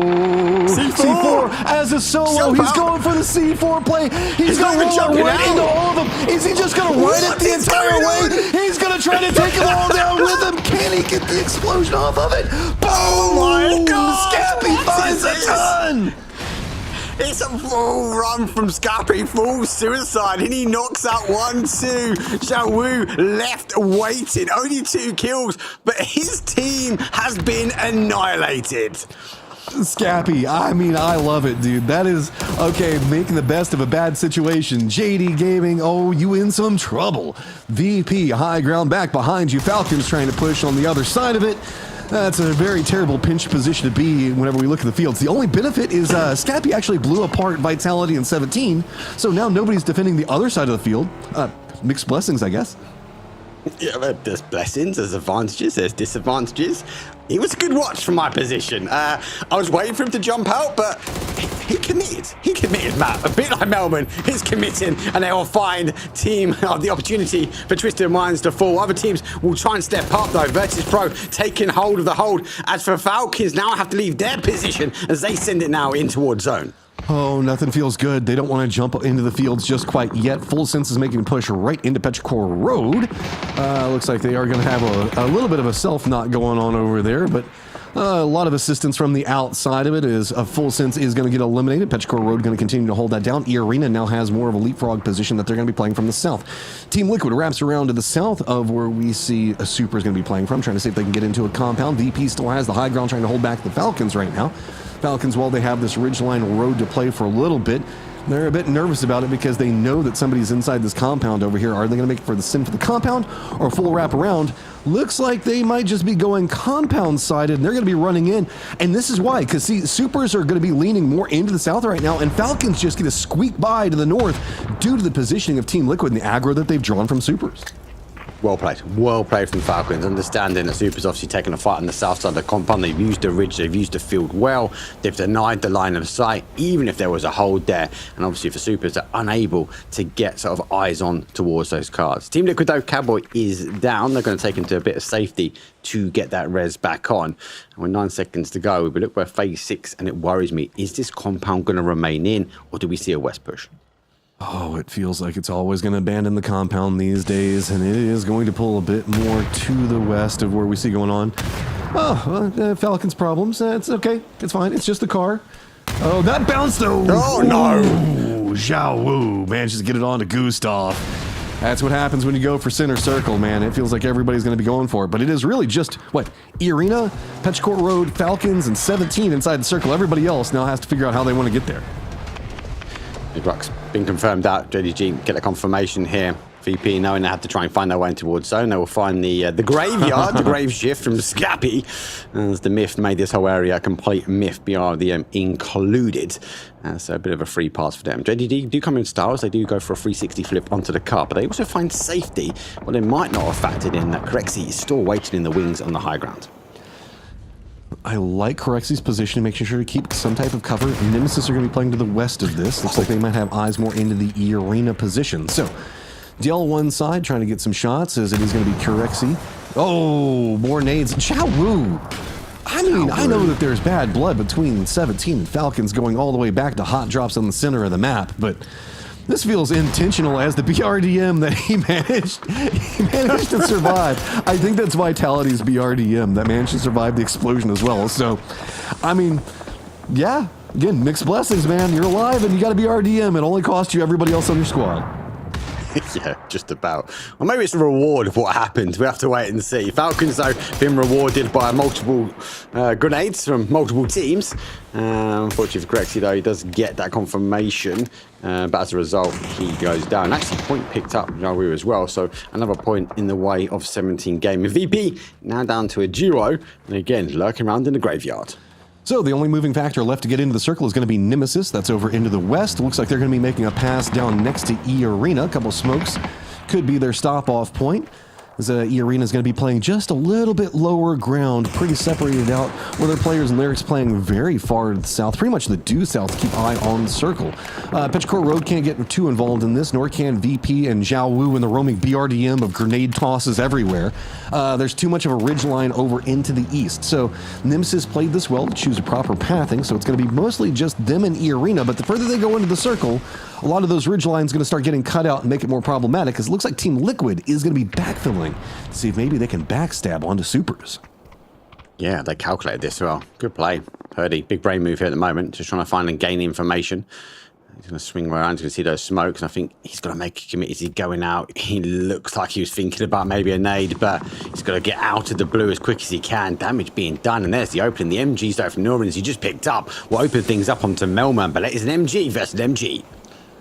Okay, see how these nades are prepped up. You can see that two players for Team Liquid are playing to the south. New Circle pops, and it goes very hard to the west. So that's going to make a committal for firefight over here. Southern section of Team Liquid has some hard decisions as they have to figure out, do they want to kind of go for a little bit better of a position into the circle. Cowboy keeps looking that direction. Now starting to take a couple of shots from DL, though. Smoke wall still not going to be quite good enough as DL is going to get the knock on to Cowboy. VP going to use his opportunity to try to stretch their legs into the circle as well, but that's going to be more along the line where Nemesis is going to be playing the northern section for E-Arena. Take the shots. Nades now starting to come out, and a couple of shots also being exchanged between the northern section for Team Liquid. Can we find over here as it's a little bit of peek between everything, and Xiao Wu get involved in what's going to be... Nemesis just gets dropped. That was crazy. What is Xiao Wu doing to this lobby? He's running over, killing people. He's just doing things. Here comes the grenades. Liquid though. A huge nade. Birdie, Luke, stack up. Now they lose bodies. Then he's got an opportunity to try and get Cowboy back up. They've got to work their way in the field. VP on the outside. Xiao Wu still driving around for the kills. As we mentioned, Team Nemesis is down E-Arena, not too far away, and they have the MG. So you can see in the distance, though, a barrage of shots going over towards that BRDM. This is a pretty desperate run coming up from Team Liquid. They're kind of hesitant along this ridge line, but they don't have too many other options. Nixie's going to be playing up next to him. Looks like Cowboy's going for a regroup, so it's going to be three-man to the north. Alo playing down to the south, so Nixie's going to be having to try to hold that back. Beamy on the other side of it. Looks like he has some type of idea of the movement as it's going to be happening. Petrichor Road already inside the circle. Nade's now starting to come out. Nixie, vision pops up. Perfectly timed to get the knock on to Cowboy. Now starting to dance between them all. Gets more vision. Just starts going for the spray and smoke. Finds second. Finds the third. Nixie just absolutely dismantling Team Liquid. Can he get the fourth? Yes, he can.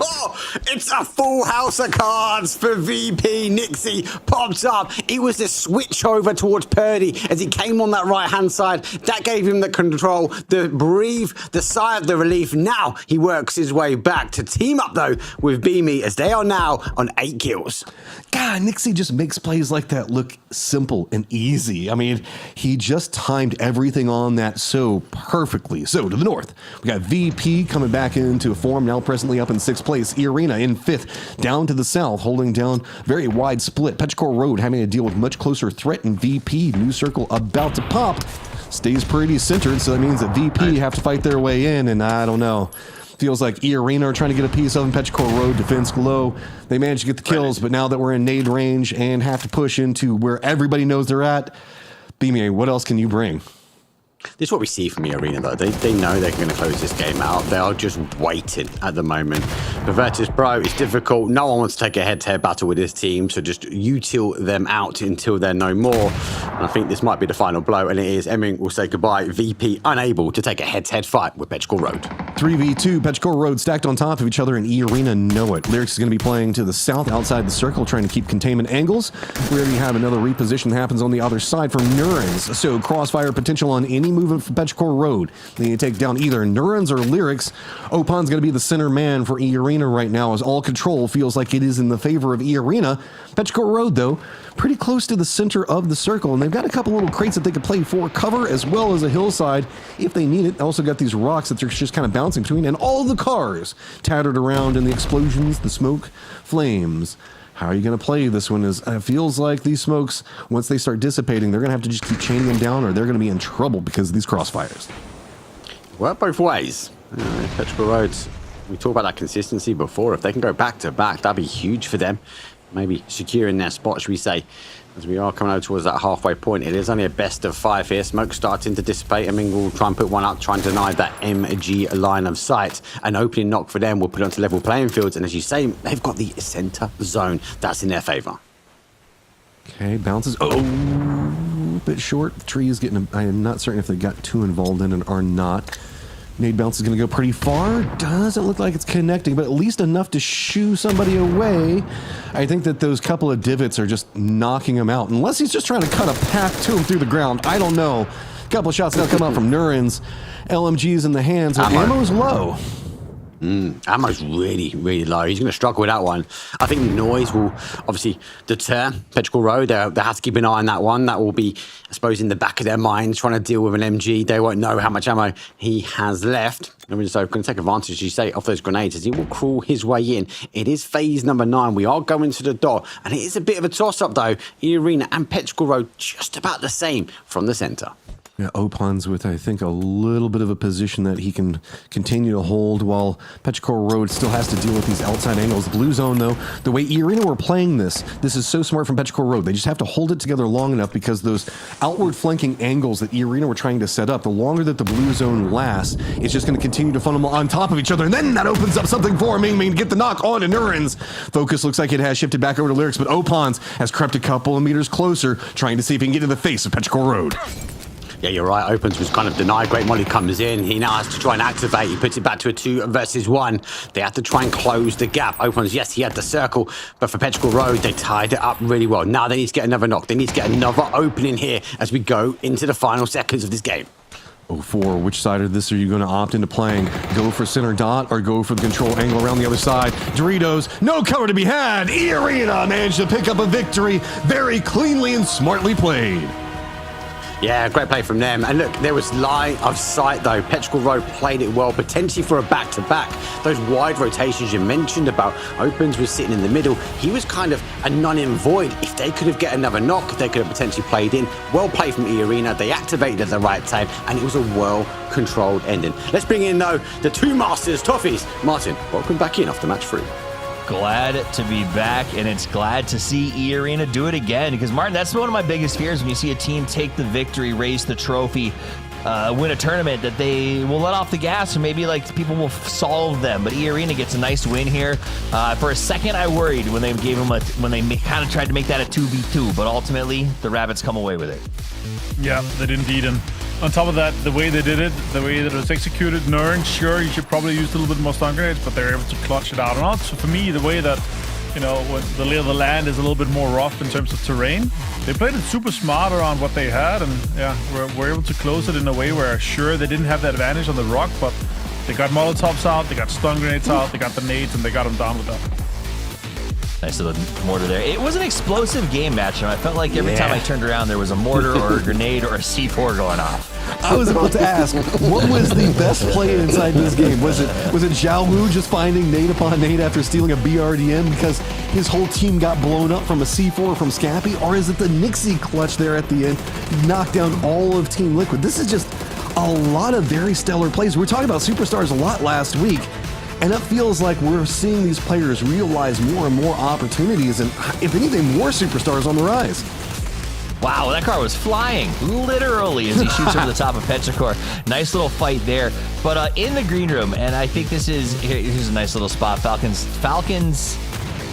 I don't know what they put on their shoes to attract magnets to that, or grenades to them today, but it was wild. All of them wiped out by grenades. But at the end game, we saw Liquid make that play. Nixie, ultimately, here it is. Liquid plays a good job. Purdy goes in and makes a nice move here to shut down Soup. I'd probably qualify them for the final. And then Nixie, the king of kings, the peak master himself, dips, dives, and dunks on Team Liquid. And when that happened, Martin in the back, and I'll get you guys' opinions on this, says that's Nixie, the best TPP player in the world. And after watching those peaks, it's hard to argue with. What do you guys think, Matcham? How many MVPs you got to win in TPP before we say it? I agree with it, right? 5. Yeah, Mark, you like his style.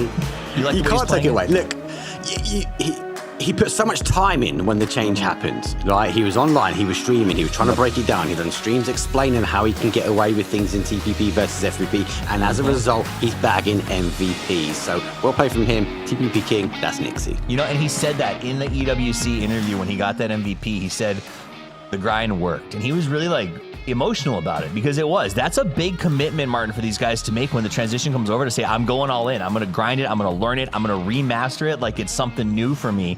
And I think of all the players who did it, Nixie truly embraced that process. Another man of the match for the man himself. And actually, one of my favorite quotes from him was said to me and Ibi and him, we were going for a walk in Paris for a little ice cream, a little gelato.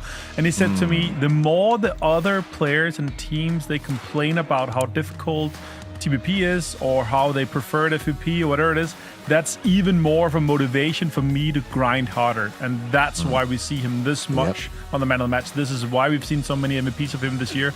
It's the discipline and it's the grind that's just put him where he is today.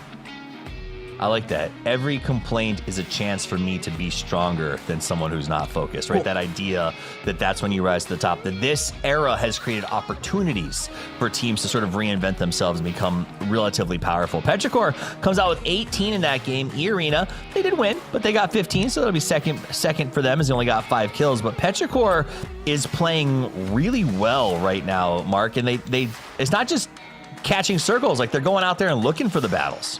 Wow. It was just worrying about their consistency, right? And when they get that momentum going, this is what it results in. Petrichor Road controlled that really well. We saw the teams, I'm going to say, crashing into location or trying to pass by, but they're picking kills up and they're holding well.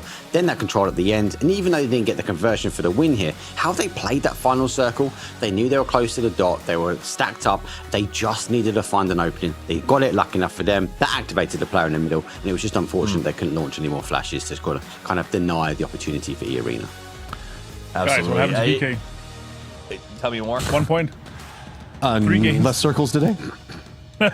Compared to the 85 points they had in the finals, like they were so good the weekend, but 3 games, 1 point. That's like you lose every single engagement in sec for you steal 1 kill away from like one team. You're thieving, one point away. Like that's crazy. That's a little bit of a spin.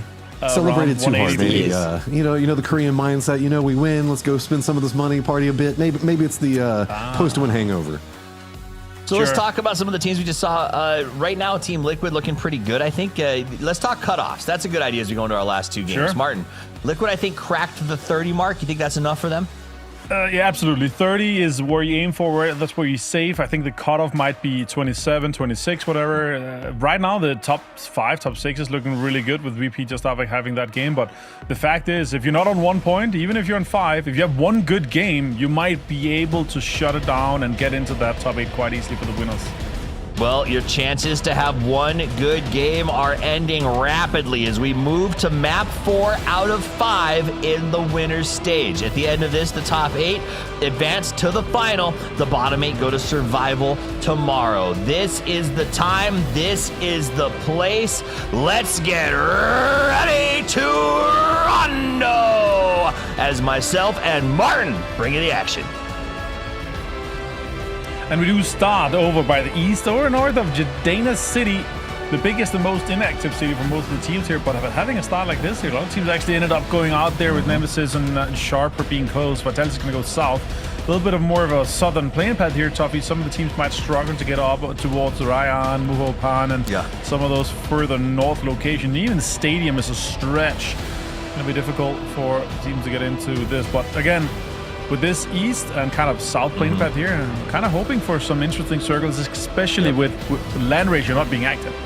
Yeah, I would love to see that. I also think this is a good playing path for everybody who's not a test track junkie, right? So this idea that you get sort of an off north, it's much easier to make long looping rotations up around the north side than it is through the south where that Genesity bridges are.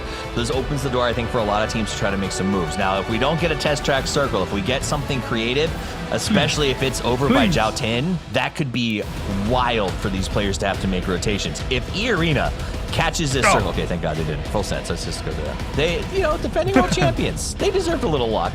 Let's give it to them. Yeah, full sense. Remember PTC 2025 where you had a lot of circle off? Here, you get a little bit of that. You take that. See what that works for you. And they're able to get in and around Dan Ching and get some of that space. That works out. Shot comes in here from Cole. Takes some 7-6-2 shots towards that direction here. And yeah, I don't think it's going to end up too much. And DN Super is going to be able to get close to that stadium drop. There's plenty of loot to be had here. That's a Panzerfaust shot out there. Okay. I thought it was closer, but missed. They're able to escape with no one in here. This is a terrible area to drive, by the way. I hate that so much. If he hits anything else here, maybe he only had the Panzer and just drove after him. Yeah, we'll see. Yeah. Anyway, over to E-Arena. The probably worst circle potentially for them here. And Wang Tung, they're going to have a really long rotation or even an E-pickup get into this. This is a great area to loot, though. 2 guys into that. We're going to jump over to the highlights, Toffees, of that match. As we take a look back at the last highlights, we can also check in with Nixie, the EWC MVP, the PGS 7 MVP, and the MVP of my heart.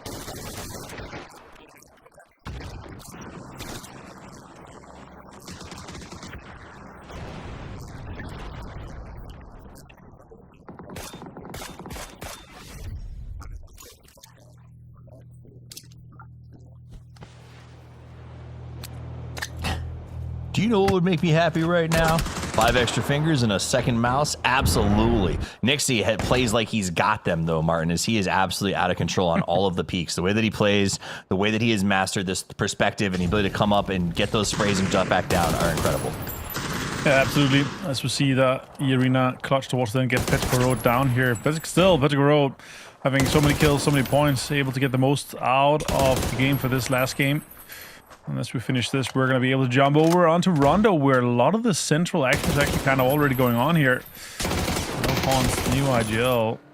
It makes you realize how drawn out that last fight was when you're hurrying, when you want it to end to get back to the match 4. Yeah.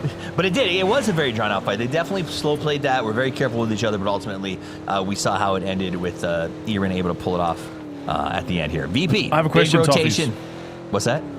I have a question. Yeah, okay. Talking about VP, seeing VP here, you said 5 extra fingers, right? But would you prefer to be on an extra arm or to have 10 fingers on one hand? Does the arm have an extra hand on it, or is it just an arm? Yeah, of course. Like it'll just be an extra arm with like the full so I get extra arm. I get 2 hands with and one has 10 fingers, or are we looking at 2 hands with 7.5 fingers on each one? I know one hand has 10 fingers. Okay. And the other one has 5. Or a full third arm that's just fully functional and 5 extra fingers.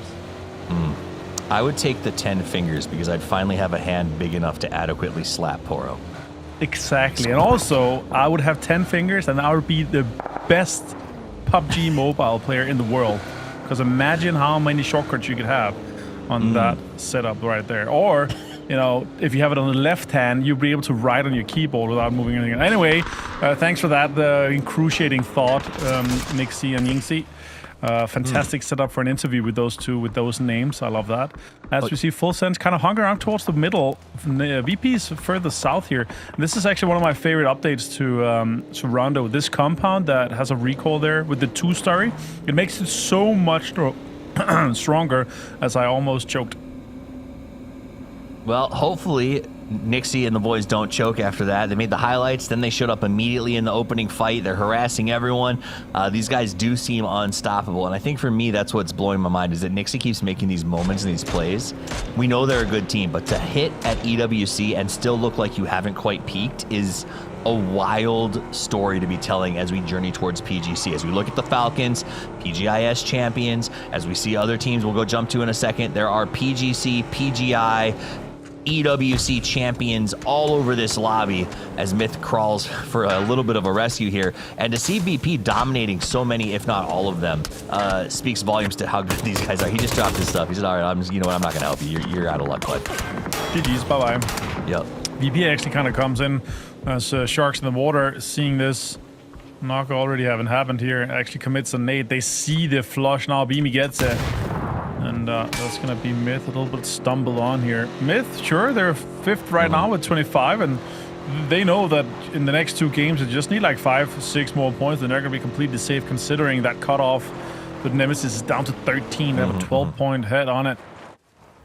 This is a good Myth, though. I think Myth is better when they're middling in the group stages, when no one's focused on them, when you forget about them just a little bit, and then it comes up all of a sudden, everybody goes, oh yeah, that's the Myth, right? That's the team that we've been talking about.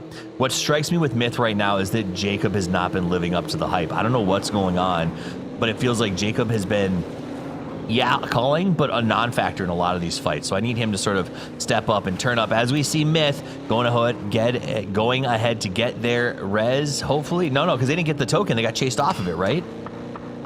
Not sure if they got it or not. We'll see. But we are probably going to be able to hear what Liquid has to say about it, as we might have a comms check-in as we see them on the southern side of this map. I'll come over in DMR, Herdela. Both of you guys go above the bulls and start scouting. Get ready to flex to orange for like northeast info and pop as well. Yeah. Guy in orange driving around. Okay. Orange coupe. There's people on the north side hill. There's people. No people one. Okay. Yellow on pop as well. On our rig sensor. In this shack on yellow as well. I need that. All right, great comms. And if you want a little lesson on how to rotate, that's a great way to do it. Everybody on the team should be marking information as they drive and calling locations based on color. So really nice play by Liquid to try to get into the circle. We'll keep tracking that rotation as Vitality loops down. We got one player from Full Sense here, but he is going to eject as quickly as possible. Yeah, that's southern side. This compound here south of Danching is actually really strong, and Vitality will get this huge. See Belmat driving too, and Petrico Road and DN Supers might be fighting inside Danching. I don't expect it though, as DN has the gas station holding on to this one here. Chewy is close, but this is just a get in and get out kind of situation here. Yeah, I'll take your tire with me. This is mine now. You will go nowhere. The problem with the gas station inside Danching, if this goes north, they have a huge road to cross and an impossible amount of windows to cover from all the teams kind of shooting into. Over to Twisted Minds. Himas finds Petulance. He might be able to get another kill here to pump that stats even more. So also get some damage done too. As Destroy's kind of going low a little bit. Himas continues to put on some utility, and Lou is in the smoke here. I'm not sure if Destroy's can be able to survive this. Nade is coming up, potentially in the hand of Lou. It's a good underhand, but he went off the corner. Great play for him as Perfectic find Delvin. Destroy playing nice and tight. Perfectix left on the outside. So was the Lolzy. They had to go back and forth against each other. Delwyn is knocked. Perfectix going to try to look for the flush, but I think they've got some support coming up from Himas looking to make a play. Nate going to come out and try to zone him backwards. The two players on the outside have had the biggest impact on this fight as they've really forced everyone else to keep their heads down. So you got Perfectus throwing a couple more grenades out. Would love to go confirm that Delwyn if at all possible. Back to the fight inside the warehouse. Lou trying to deal with this situation. Destroy has been a real problem for him as they're smoked out of their minds. Perfectus does ultimately get the flush on Delwyn. Lou has to duck back in as the nade goes off. Destroy tries to fall backwards. Example with the pick on Sololzi, and it wasn't even like an easy pick. That was a quick peek over the smoke, gets the drop, and meanwhile, Falcons smell blood. Yeah, great third-party opportunity here for Falcons as Kickstart drives in and actually gets high ground advantage over the backside of Twisted Minds here. Destroy disengaging from the fight here. Knows that he might be able to get a res off here. Kickstart trying to find some damage. Actually gets it through the smoke here. Nicely done. He saw just a little bit of information onto Twisted Minds. More teams come in as JDG getting involved in the southern side of this recoil area here. This is very active, especially if we get a northern zone shift. All the teams from Danqing and south is going to have to get involved as well. If you're looking to farm points, I think you can take a four-way fight and then res whoever goes down. It's not a bad call right now. JDG comes to get involved. That may actually be the saving grace here. Is Destroy out the window. Gets that spray down. Twisted Minds and AL know that they need to finish this fight because there's a whole lot of hyenas waiting outside. So Lulzy finds Lou, and Lou goes down. Example, going to go ahead and take some time to get the heal up. Comes around the right side. Got the AUG. Sees the peek. Out comes the flash. Pushes him back. Got a smoke. He's going to keep defending himself and hope that a little bit of backup comes in. Meantime, Example, Destroy from above takes him out.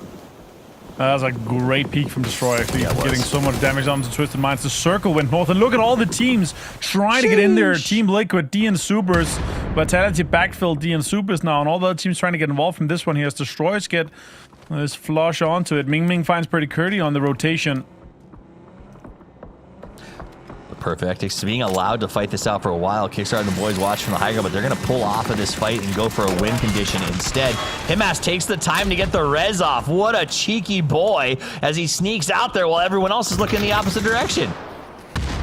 It's going to cost him, though. It's going to cost him dearly. He's down to just 1 HP. Can the more utility connect potentially? No, it's not going to happen. There we go. The Kickstart from the side. The nades got caught in the corner. Now more damage being done. December 12th from Narnia. Here in August, though, but still got the damage done and the flush onto him as here. Well played by them. Falcons now trying to reinforce in the northern side as they see shots comes in from E-Arena. The Thumpong and the boys trying to backfill this location. Vitality on the send. Liquid in front of them as they try to make this move around, taking fire from the distance. Liquid already sort of in position. Here comes Vitality on the other side of the hill, and now we're splitting it. Can Cowboy get a good nade up over the top? It would have been great if it got timed, but it looks like Cowboy thinking he might just dig in. I think there's actually a debate on, do we push this? Do we pull people in from the right side? Sounds like they're going for the fight. Fight at the Mesa. Yeah, Cowboy has some information. Heard multiple. Probably doesn't know who it is just yet, though. Diffic's gone down as Kiss is getting more involved with Nemesis. And the edge of this southeast circle is getting heavily active. Scabby also getting in, and Myth being full 4 is very important for this one here. Sosa's actually disengaging completely, leaving Nemesis just one man standing. Songjiang at that full sense, but we're going to jump over to Cowboy and Team Liquid here as Vitality. He has a great angle. Gets some damage done here too, but there's some really close action coming up. Hello, my bad pushes with M249. Great push. Cowboy knocked down up over the top. Comes the rest of the team. ALO actually got a mortar in during that fight. Double knocks coming out. Luke 12 up over the top. Gets that knock on Gedrox, and the damage is fast and furious. Meanwhile, Myth is taking the fight with Nemesis, but this isn't over yet. Big time grenade up over the top. Sky Burst drops him low, but it's not enough. They're down to 2 as Luke 12 decides, do we want to make this fight or not? ALO is farther back, so Luke decides maybe it's time to pull off. Another mortar strike is coming in. It should be targeted pretty well. We jump back over to Supers, who's now involved. They get a good nade out, and on top of that, as soon as it jumped out, another mortar. Everyone's firing explosives at Vitality. Oh my god, and then December 12th finds Quizzy 2, Vitality out in 16th place. So unfortunate. Guys had a great spot lockdown, but they got backfill from that position, especially with Supers and December 12th being involved. Venbo finds Flash as they drive by here. Tanawat finds Baron with a mortar as well, and the Flash has been confirmed here with Full Sense losing a player.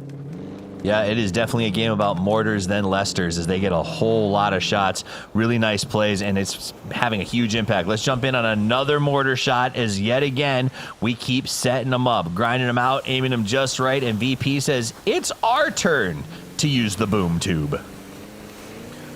So yeah, it looks like a play for position here. There's a lot of open space here. If they can set up a mortar side by side just a little bit here, It's gonna work out nicely for Corexi. 600 meters out. That's somewhat ascent towards the central northern location here, close to where Full Send, Twisted Minds, and 17 is.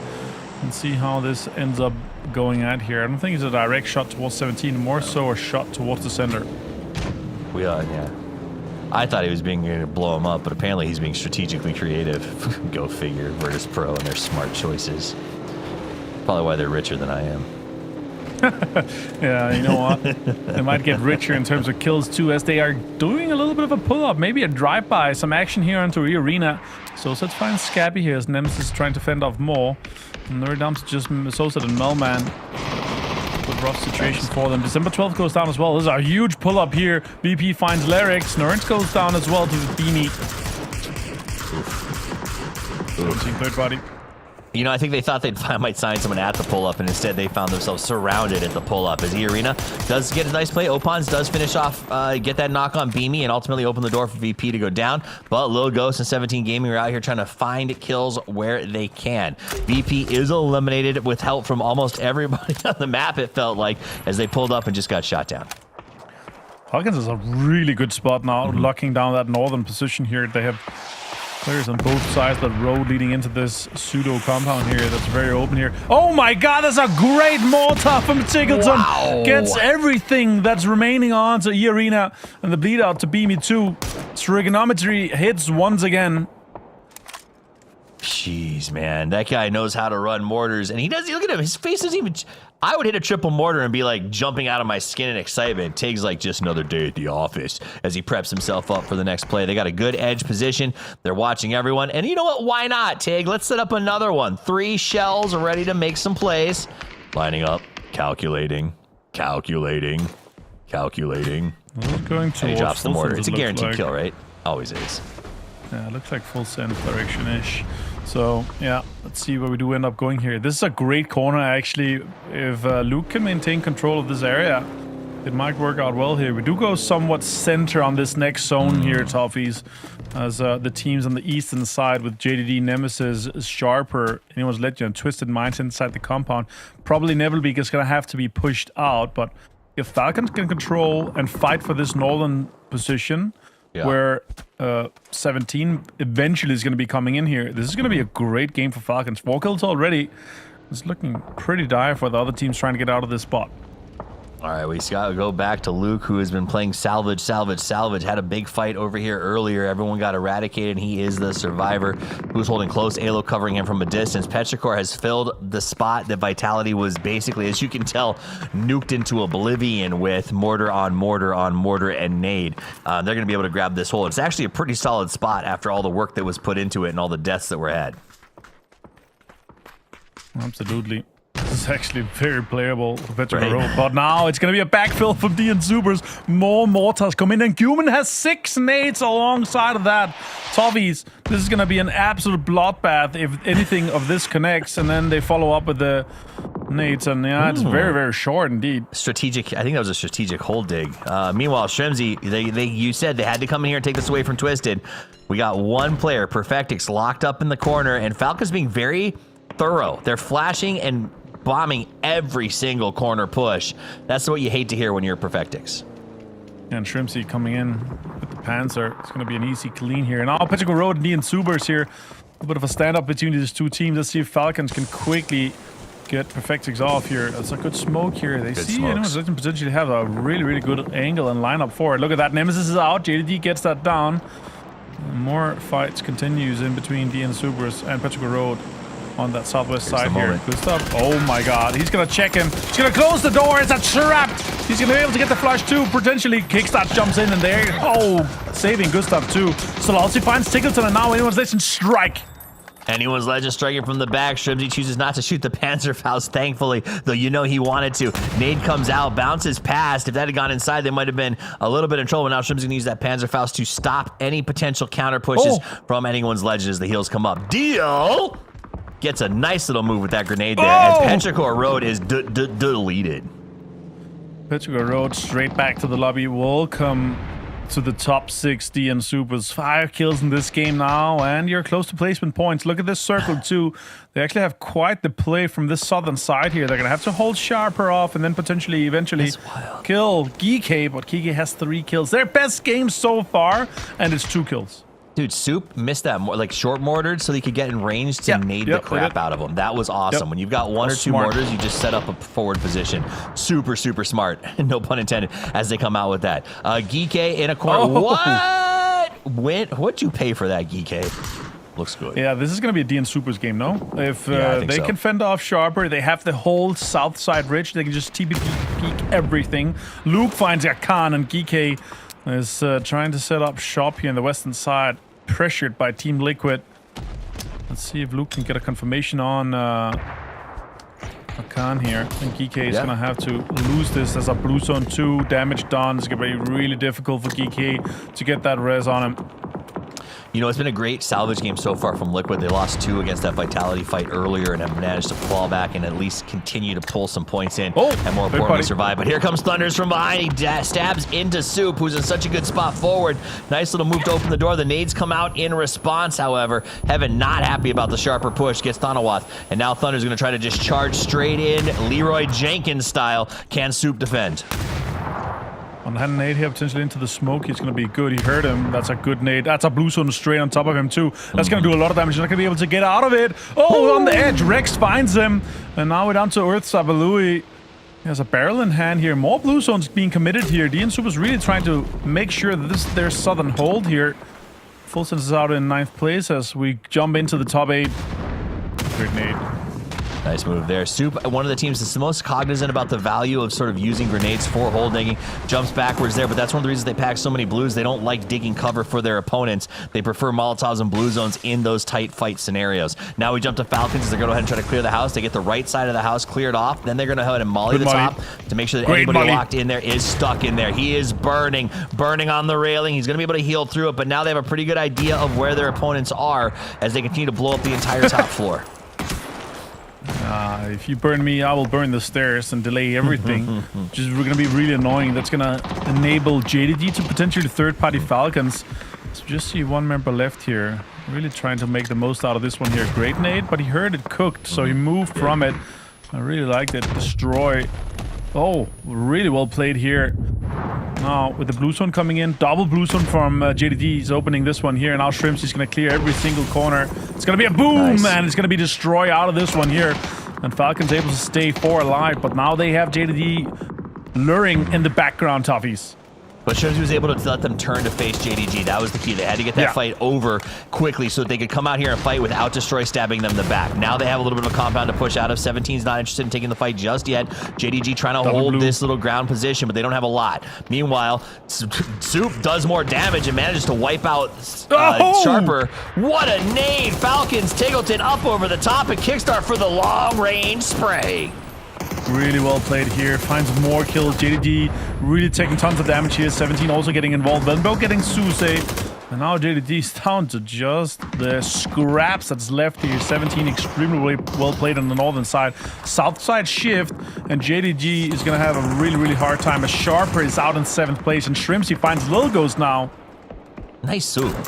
Falcons with 7 kills so far. They keep grinding forward. Shrimsy put in some work here as he's got a little bit of cover on that Dorito. JDG is running for the hills. They got a little bit of help from 17 as they came in, but the Falcons able to take a 2-front battle and defend against both. The problem is the circle is so far away. Now they just got to say, let's go for the fights, boys. They're going to try to charge into the background. Meanwhile, Team Liquid, Alo, the last person left alive, trying to pick up some kills on Geeke. They have been all about that salvage. Back to the Falcons. 17. Nades prepped up. They're trying to pull him down. It's a good one in his pocket. Shrimpsy go boom. Shrimpsy gonna potentially go down completely here with 17 having left a 2-2 split, leaving Venbo and Lil Goes behind. Going straight for the... Okay, I like that. Kickstart trying to really fend this and get this res happening here. Oh my god, it's gonna be a flush and a knock-on to kick. More utility in the pockets of Lil Ghost is making it difficult for Falcons. Now they're down to a 2-man with Tickleton and Gustav active, but still, top 6 and 7 kills is a great game for them. 17 use that knowledge of the fact that the Falcons often go for quick reses to go ahead and triple grenade right back into the same spot. Gets that kill. Tiggleton is on fire right now. Says, stop messing with us, JDG. Turns around, gets the knock. He's in the blue. Going to try to go for a little bit of a last play here and then let the blue take him. Gustav's trying to make a play here to potentially get both of the guys back. Oh, good damage done onto Wenbo. Now in the blue, JDD third parties. December 12th finds him. Really great disengage for JDD to get more placement points here. As we see now, the top four with GK, JDD, D, and Supers in 17. Now Wenbo goes down. It's a 3-man from 17. Wow. Ooh, that was perfect.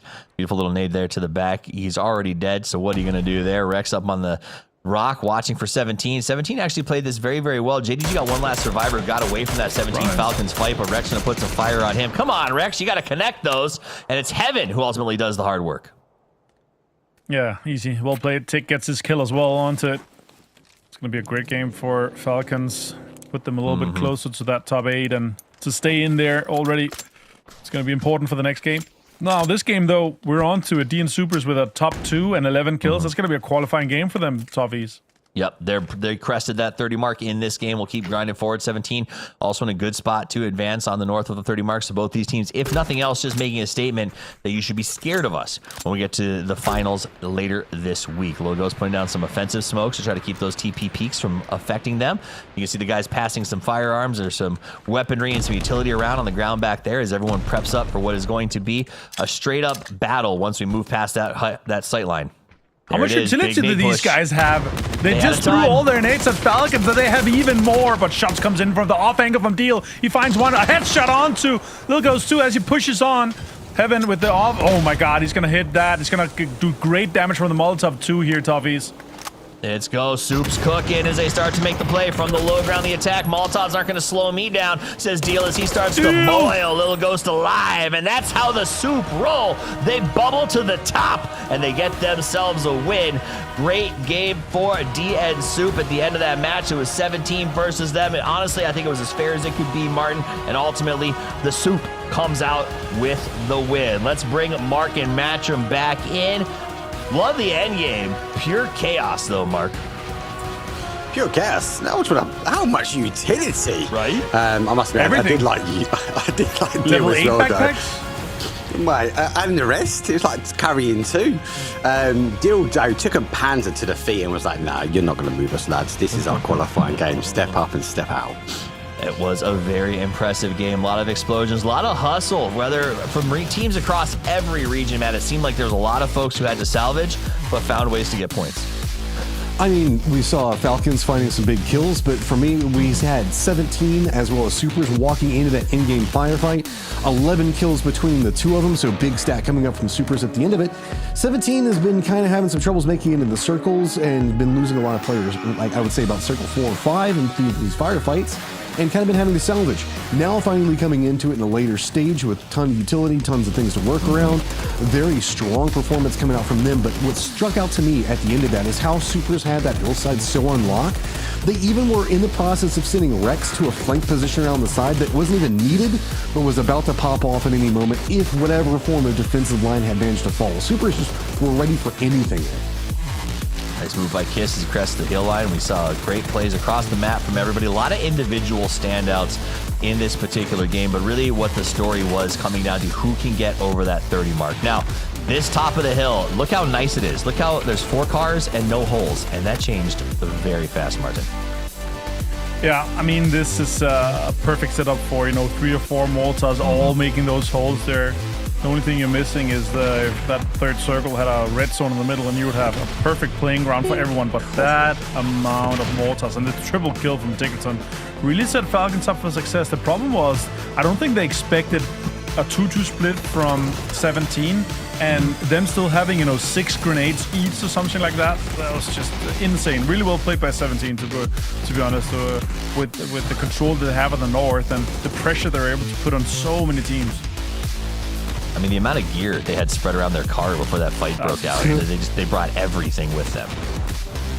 I mean, whenever we look at it, it was also very hard for Falcons to come in from that angle because of where GE was playing, right? Because they had a flank position on both sides, so they had to lean more onto the 17 side of it, and it just didn't really feel good for Falcons on their approach. They didn't get they really pushed that they wanted onto 17 in that split that you were talking about.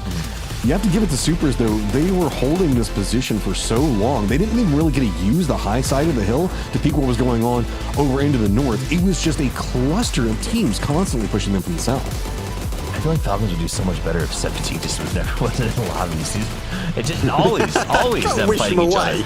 Right? Well, no, I'm just saying, like, I know. We go with you. Falcons will qualify. I just wonder if they changed, like, if they both got new organizations, would they still fight this much? But man of the match goes to DL with 7 kills and 520 damage. This guy's a monster. He exhausted, but a monster.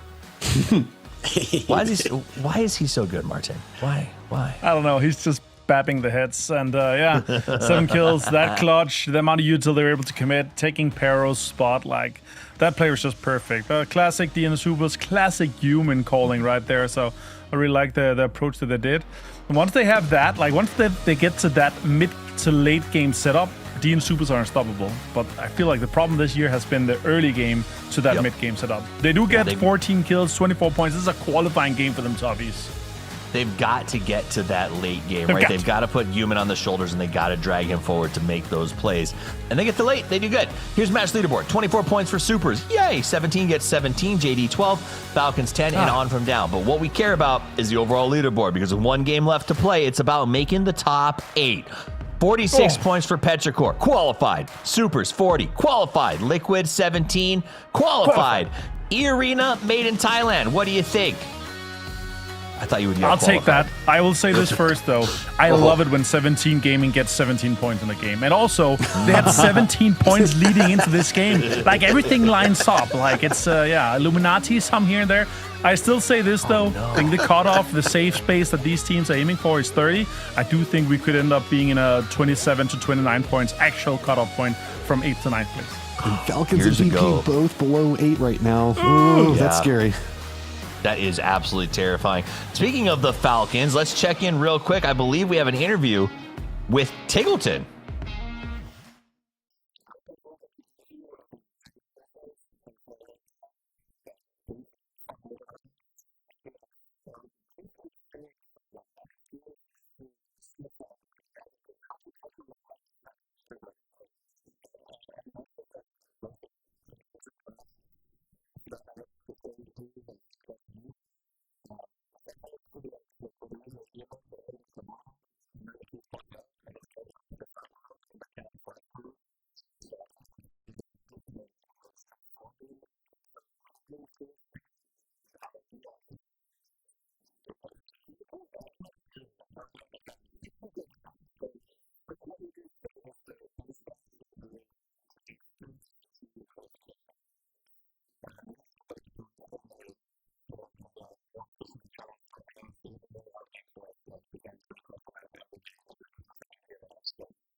Hello guys, welcome to the interview. Welcome Perdigan and Alo. It's great to have you both here. Describe your team, Liquid, in just 3 words. What would you choose?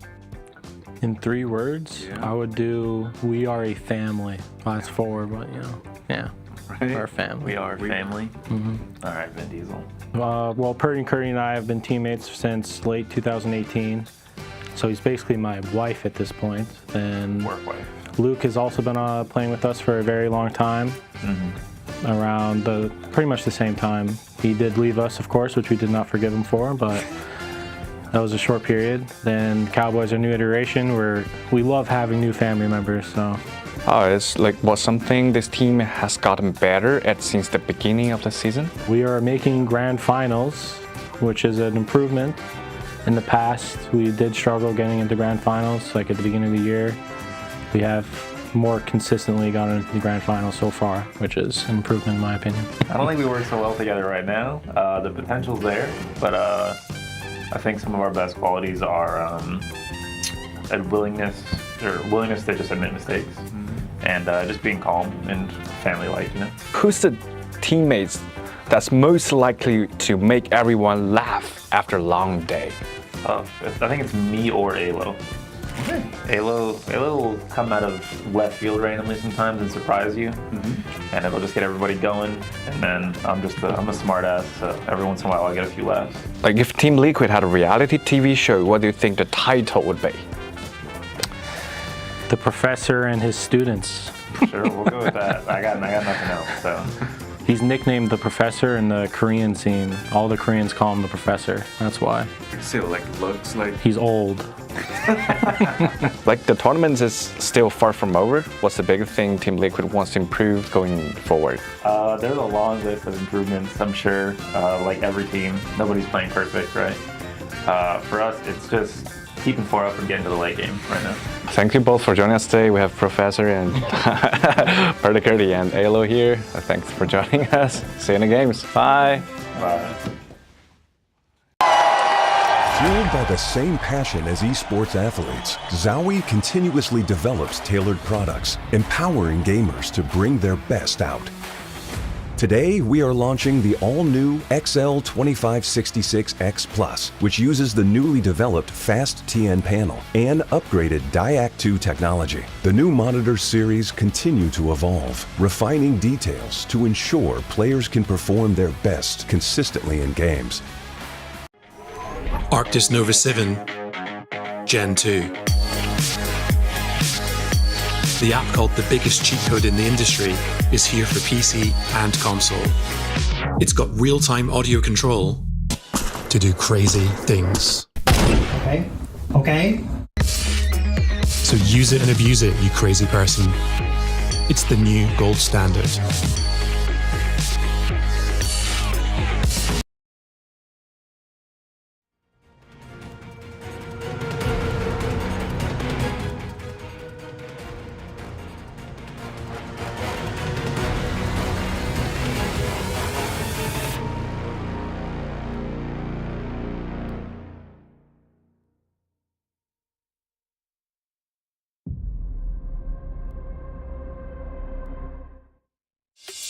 We got next, we ready to flex, we're ready to rock, give it all you got, we got next.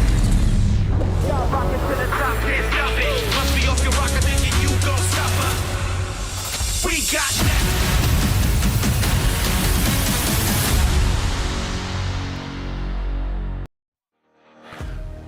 We are back. It's one game left to play here in the winner's bracket from Shanghai, China. PGS 8 is underway, and it has been an explosive day of play. C4s, grenades, mortars, oh my. And it's not over just yet, as we are close to the cutoff. The top 8 teams advance. The bottom 8 play tomorrow, and I assure you, they do not want to. My name's Typhus. I'm joined by Matcham, Avenger, and Mark Powers to break down the action.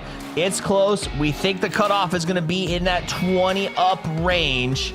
Gentlemen, are there any surprises, anything you're expecting to go into the last one? Anyone that you should be keeping our eyes on as viewers as we head towards it, Matcham? I mean, you got to keep an eye on Alo and content pieces right now. This guy's a beast and just doing Kurt so dirty. But again, okay, focus in on what we got to look at. I mean, VP is the team for me to watch. Them being in the bottom 8 just in general right now is kind of an outlier. Curious to see where they go. All right, it's time to go. I was going to get your guys' opinions, but the players are ready, and who are we to delay the game? It's time to head back to the grassy pastures for the last time today. 8 teams advance. 8 teams go to the survival stage. This is the moment you spend your life preparing for. Matcham, Mark, let's do this thing. Aaron Gill to finish out the day. Top 8 go on. Also get some placement points moving into the final stage. Lots still to be had inside of this game. See who can manage to fight their way into that top 8. Who may falter?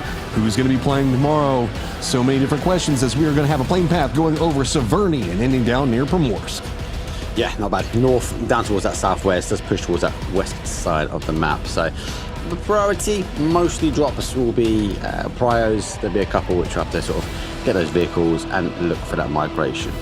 Final game, final opportunity.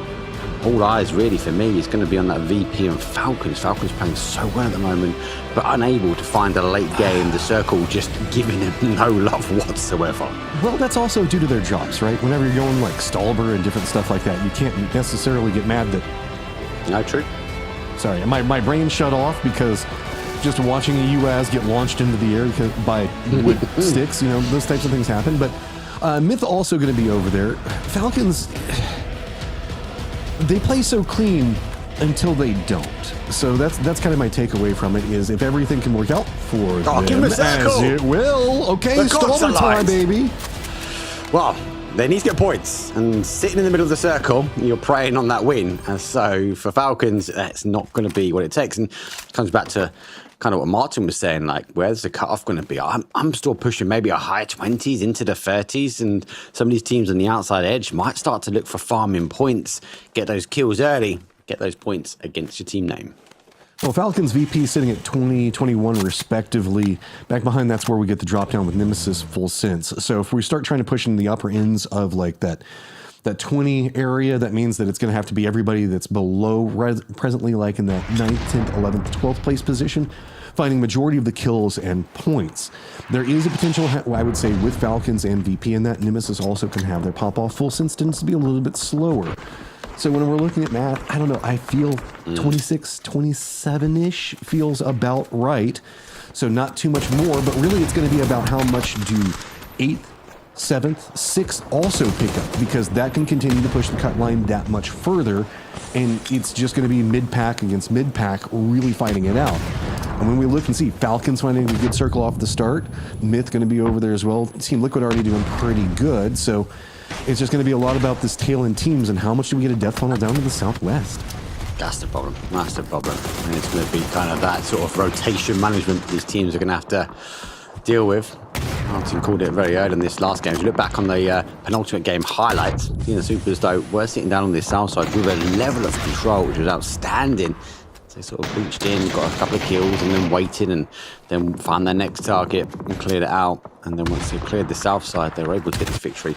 A really well matched play for them. And this hillside was just really a wall for most of these teams to deal with, right? It wasn't really used for positioning or high ground control. It was more just trying to keep some separation against what was going on in different sections of the circle.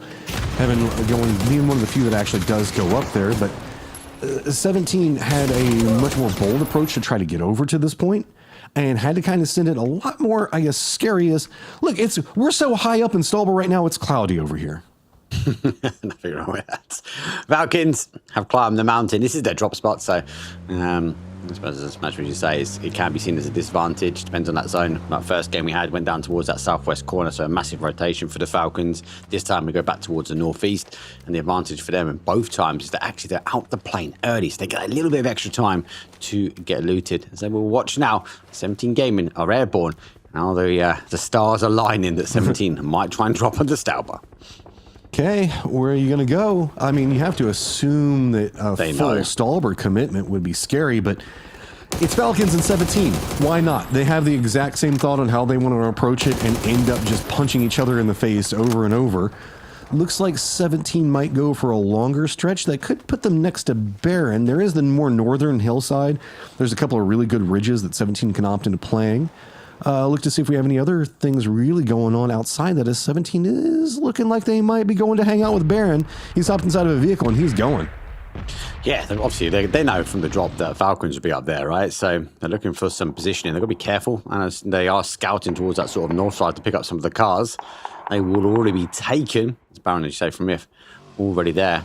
It's not going to be the case now. 17 Gaming, Real Ghost is down the bike, out the way. He's going to try and get these shots on, but the cover is not quite there. To start with, a tree will provide a little bit of hope.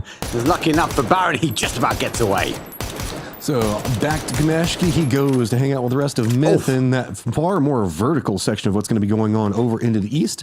Baron actually having to stop for a second. Looks back over. Maybe he's trying to defend this. Make sure to keep some level of territory control. And especially, he knows if come off the emergency pickup, they'll be looking at that vehicle as an opportunity, and arguably a requirement for 17 Gaming if they need to get shifted, if they need to move from there. So wait and see. Most of the other teams are starting to work their way in. Supers obviously by the Granny Annex, so Team Liquid out towards their east. Vitality now crashing in as Melbourne has to give up his compound hold. So good overload here from Team Vitality, taking a strong position away. And this is perfectly fine for Nemesis. As long as Melman can make it over there, Levante not going to let it happen, though. This is just the way Vitality likes to play it. LMI Bad going to go ahead and get the flush. Vitality early game plays with aggression because they need to find those points. The later stages of the game, specifically mid-game and rotates, have just been doing them dirty. So instead, they're opting into more of this roam, try to find some kills, try to find some early game aggression strategy. Hasn't really worked out, but it has put them ahead of the guys that were played phenomenally inside the last PGS. So, winning? Kind of. It's difficult because Vitality have put so much hard work in, so much effort. They've done so well. They're a lovable team. Even the Levante flex, everyone has to love, right? And they've had really strong results. They're just slow to start. So when we come into the winner stage, we're looking for a top 8. They haven't performed, especially in the last 4 games, to the level we wanted them to do. They're going to have to go for a reset now. They're going to have to readjust in the survival stage.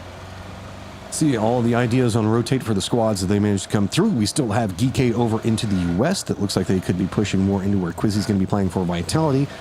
Sharper also going to be playing more Cerverni-sided, just in that lower section on the other side where we see Supers and Vitality going to be at. VP going to be regrouping, it looks like, right on the edge of the red zone. That's going to be north of the Yasnaya Lake. Anyone's Legend, the only squad that's playing in the Yasnaya, I guess, quarter of the circle in the way that we see it right now, is everybody else is Stolber more north or more west of the river. So Anyone's Legend's got plenty of breathing room if we get a bait and switch circle. Falcon's still up on top. Myth is creeping up there more and more. I think got 1, maybe 2 players that are trying to crest the upper sections of it. Petrichor Road down to the southeast as JDG is also going to be coming in back behind Sharper, and that could be a firefight, depending on how far in JDG wants to go for this. Yeah, Jacob and Kiss are there. They're actually, especially Jacob, is on that north side of Stauber. He's up on that wall. So Falcon's in the middle and pushing down. Twisted Mind's coming in quite late, and they do come in that southeast corner. So there's a lot of open space between them. Yasnaya obviously completely free. We've seen Anyone's Legend rotate their way around. Vitality, we said they need some kills and some points. Quizzy gets to Bolty. Now he's looking for the confirmation, but then Neighbor on the leaderboard, though, able to get the res. That's a hard shot to hit. I mean, the hillside you can see is kind of curved down, so you can't kind of curve the bullet underneath hit the feet. Circle pops, and it goes back over to Yasnaya Lake. Great for Team Liquid on their regroup. Stolber situation looking like it's a bit scarier now, as it is also going to be Falcons regrouping in front of Myth to north. Room 17 in their emergency pickup. They have to figure out how they're going to get into the circle, and they're going to have to deal with Vitality and their wide split. DK has been under duress from them for quite a while. E-Arena coming in from due west could be lining into where we see Full Sense going to be playing from, as Twisted Minds in that late rotate going to be up back behind Petrichor Road and actually find that full open section down to the southeast where Anyone Legend's going to be playing at. Yeah, and again, so these teams that are coming quite late, the zone has favoured them. The PUBG gods have given them a gift. Twisted Minds will deter towards Yaz. Petrichor Road doing the same. Anyone's Legend also late coming in towards, I suppose, next to the lake, just outside that west of Yaz. Most of these teams, though, will position up. There we go. Petrichor Road unable to get quite in. Anyone's Legend, a couple of shots we're doing, but able to find safety into the compound. These guys will be hoping now for another shift back towards the southeast, and it doesn't always come that way, but it is the last game. As I said, it's the last opportunity. Well, I actually like this coming up from Anyone's Legend. They did have Yasnaya under control, but they went to more of the lakeside. One, it's scenic, it's nice, it's cool, great place to relax and vacation, but also gives you the ability to use the rocks to wrap around Yasnaya and the close point, and specifically the funnel point that happens over there. That was almost bad. That was almost bad, but it's fine. Remember, red zone doesn't hit good players. Everything's okay. You said that last time with Falcons getting in. So many guys, Toppy's 17 getting caught on the rotation. The red zone causing the damage, and not the opportunity to keep that momentum shifting here. DN Superstar from the Granny Annex causing chaos as they pick up Zhao Wu. We'll see for Twisted Minds. They're doing a lot of the damage as well. Okay, 17 over into the west. Winbo going to be the guy that's leading the pathing. E-Arena going to be up on the higher section of this hill. The Shack, often the safety play for a lot of teams when Nothing else is working. JD Gaming is going to be on the other side. Vitality taking pot shots at the tail end of 17. DK needs to get in the circle, and they're going to be wrapping over into the northwest on the other side of JD Gaming. So that means the fact that JD is going to be splitting their attention just a bit more, allows 17 to have a lot more freedom in this rotate, but the more that they move into the center, they're going to find themselves with Sharper, Supers, as well as a VP, and a very wide 2-2 split to deal with. Remember, trying to lose the Observer at the moment. He knows he's on his tail. I think more so waiting for the team to tighten up. Unsure. It's very dangerous to red zones. If you don't keep track of them, especially on the rotation, you do get caught out. And for 17 Gaming, it's more like Tokyo Drift. They will continue to circle around in the field, trying to find a home to try and play from. All right, Falcons, high ground, control, positioning, pretty decent. Not the best, really, positionings around No Lean for the time being. Kiss is getting closer by the second. New circle about to pop. We lean into the lake even more. So, Twisted Minds just crashing into the rocks. It feels okay for now, but they want some more out of it. VP is going to be trying to gatekeep them out. DK is just going to be roaming in from the north. Going to have Vitality back behind them. Nemesis is also going to have to try to mirror that. Falcon's going to have to move down from the hillsides with Myth on top of them. Even Petrichor Road has to leave out of Yasnaya. Full sense running that 2 across both sides of what's going to be going on with the river. Feeling okay, but it can cover each other a bit more for the time being. JDG going to be wrapping down to the south, as now VP is going to have a lot of squads funneling up on top of them. This is difficult. This is a difficult circle. 17 have pulled up. Well, that pit up. VP are entrenching themselves, but Geekhead not too far away. And as you mentioned, they are on a big split. I don't even think they can collapse that split at the moment. 17, you find that shack. Here comes the grenade over the top. EJ rotates their way around back towards that sort of north side, scouting in for teams that are coming back their way. So find safety for now, but this position is out of zone. Yeah, this just feels like maybe to make sure to keep some type of corral on what's going on with Nemesis, but given the fact that the other players for DK are so close to VP, this might just be full damage control, realizing that maybe Vitality and Supers could have tried to gatekeep out. Falcons are a little bit slower on their rotate, so that's allowed Myth to move down into Yasnaya proper, so they're going to go ahead and get some distance away. Now Falcons have to figure out if they're going to deal with No Lean and everything else that's going to be going on over here. VP on a spin down in their southern duo, seeing if they can take any shots into 17. That's going to be very close to Sharper, but remember, there is this kind of break line hills that happen around where we see VP, 17, and Sharper playing from, so the northern section of the circle gets some line of sight away from the more southern sections, unless you end up close to where JD Gaming is at, which is much higher up on the hillside, but that's so close to the edge of the zone, it's going to be hard to play for too long. Yeah, and hard to play. There's a big split here, VP. Nixie looking at the end of the scope. Nothing he can do. But the cries from Lucrux, they get confirmed out by EK. So they are down to 3. They have a position. They have the compound, obviously, down by the road, by the bridge. And I have seen some crazy zones where it actually plays back towards that south side. So we have to take into account, the water have to take account into the change. As December 12th not just finds one, but finds the second as Petrichor Road tried to find something to play from in phase 3. I mean, respect where it's due, but on the other side of it, Petrichor Road had nowhere to go, and that was a great angle of defense, just held by December 12th. As I'm having flashbacks to Shroud and getting rid of the evidence, looking at this lake, there's a crate right in the middle of it, and it feels like there's everything is getting pulled that direction. Super is going to be running right up on top of Sharper. Sharper not living up to their name there, as the defense a little bit on the duller side. Love that they've left the safety of the compound. They've played down on towards this hillside south of their position. And now get the look. Falcons having to come off their side. And with the zone shift, it shifts heavy over towards that west side. And for a mass amount of teams, like we're seeing Nemesis, Vitality activating as well. And Falcons looking to try and get into zone. Okay, 17, centered up. What do you do on defense? You're going to have to be turning around everything. Falcons, you're going to have to fight through the world to get down this hillside. Team Liquid now moving up, seeing if they can get involved. Pinch position between 3 different teams, and Falcons just trying to brute force their way through it all. Tig is at least going to get the knock on his Stade. Nemesis goes down, but there are still 2 more threats. Falcons have to deal with Team Liquid due south on top of them, and Vitality a bit more into the west. Which angle do you focus on? His cart's right in the thick of you, and Team Liquid are pulling them apart. It's the Americas region versus the Americas region. 2 points away from the cutoff line. Falcons now losing the bodies and they have to try and find hope and glory. Well, the hope comes in from Luke Purdy. Our professor himself will fall down, giving a bit of breathing room for our Team Liquid. Luke 12 knows they're over the ridgeline with the bunny hop. Just can't find the information, so why not just launch a grenade at the rock, hoping, praying. Falcons sit on the other side. Falcons playing for their livelihood right now. 24 points isn't going to be enough. They need more. Team Liquid wrapping in back behind them. Already feeling great on the leaderboard. Petrichor Road is going to get eliminated. Tig looks like he's making a play out in the blue zone to see if he can find anybody from Team Liquid. Secure points, deny out this res. Does manage to pick it up. He is going to be going for the flush, but now going to go ahead and get the second one as well. He's trapped over here all by himself. Just a couple of points, not even touching the 27 line. And can he get the meds off? Oh! Just barely in time. Just in time, and Team Liquid go back towards the compound, but they are down bodies and they're down players. It's a Cowboy final player for them. It's a 3 versus 1 for Falcons, for Tickleton. He's a remaining player, but he's on the outside. He's also being held out by Team Vitality. Vitality having the opportunity to keep Falcons out, going through to the finals. Twisted looking up. Cowboy goes for the shots on a Perfectix. Gets a knock onto him. Lou, though, finally gets some retaliation. Slows down Twisted Minds just enough. Now Vitality hears that. Looks like they were trying to take a couple of pot shots.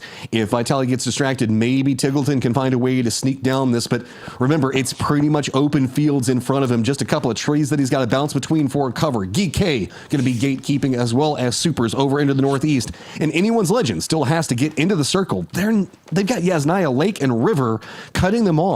So they either go for a swim or they push the bridge, where Full Sense as well as VP are going to be holding them back. Oh, this is scary as yet again Twisteds make their way back to the rock croppings along the lake.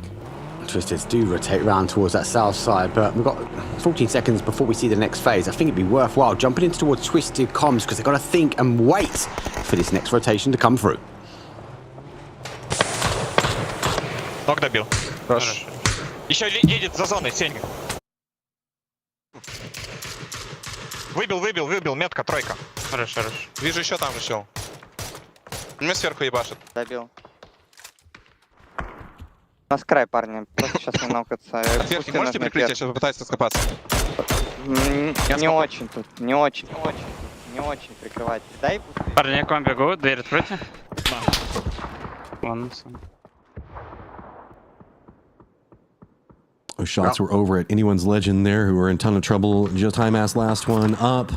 Looks like Vitality, has spotted out Tiggleton, so that will be Falcons playing through the survival stage.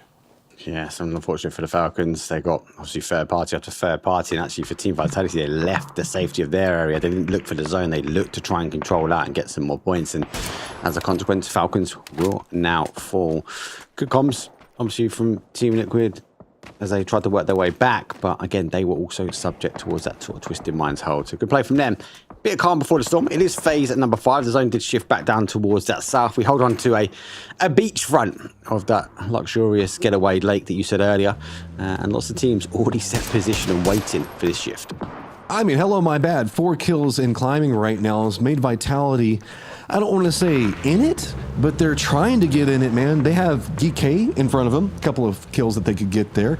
Super's on the other side. Twisted's going to be the ones gatekeeping them out. So, I mean, hard path. Maybe. But there is a world where it could happen. Nee is going to go right underneath of the vehicle as Song Jong and Akan just playing for their lives right now, hoping they can get something. Oh, Vitality. That's going to ruin the dreams. Akan finds 2.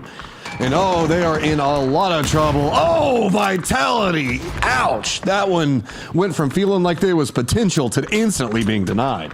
It's so hard to see the foxholes. They left and they went north. They took the fight, as we said before. Now they're trying to farm the information from the south. GK in a position unknown, unheard of, and just completely denied the opportunity. Vitality also out and going to survival. Okay, GK, now it's time to start your path into the circle. Sharper defending the other side of it, still has to deal with Supers on the other. JD Gaming is going to be over to the west of Supers, so their focus is going to be a bit split. Looks like they have got to kind of beat in exactly on what we see going on one side with Sharper, but that's allowing GK to kind of pick them apart on the other side. And if GK can just find a way to sneak in closer to the Supers, really Sharper is putting in the work onto the Supers, so that might even open up GK to find some angle onto Thunders.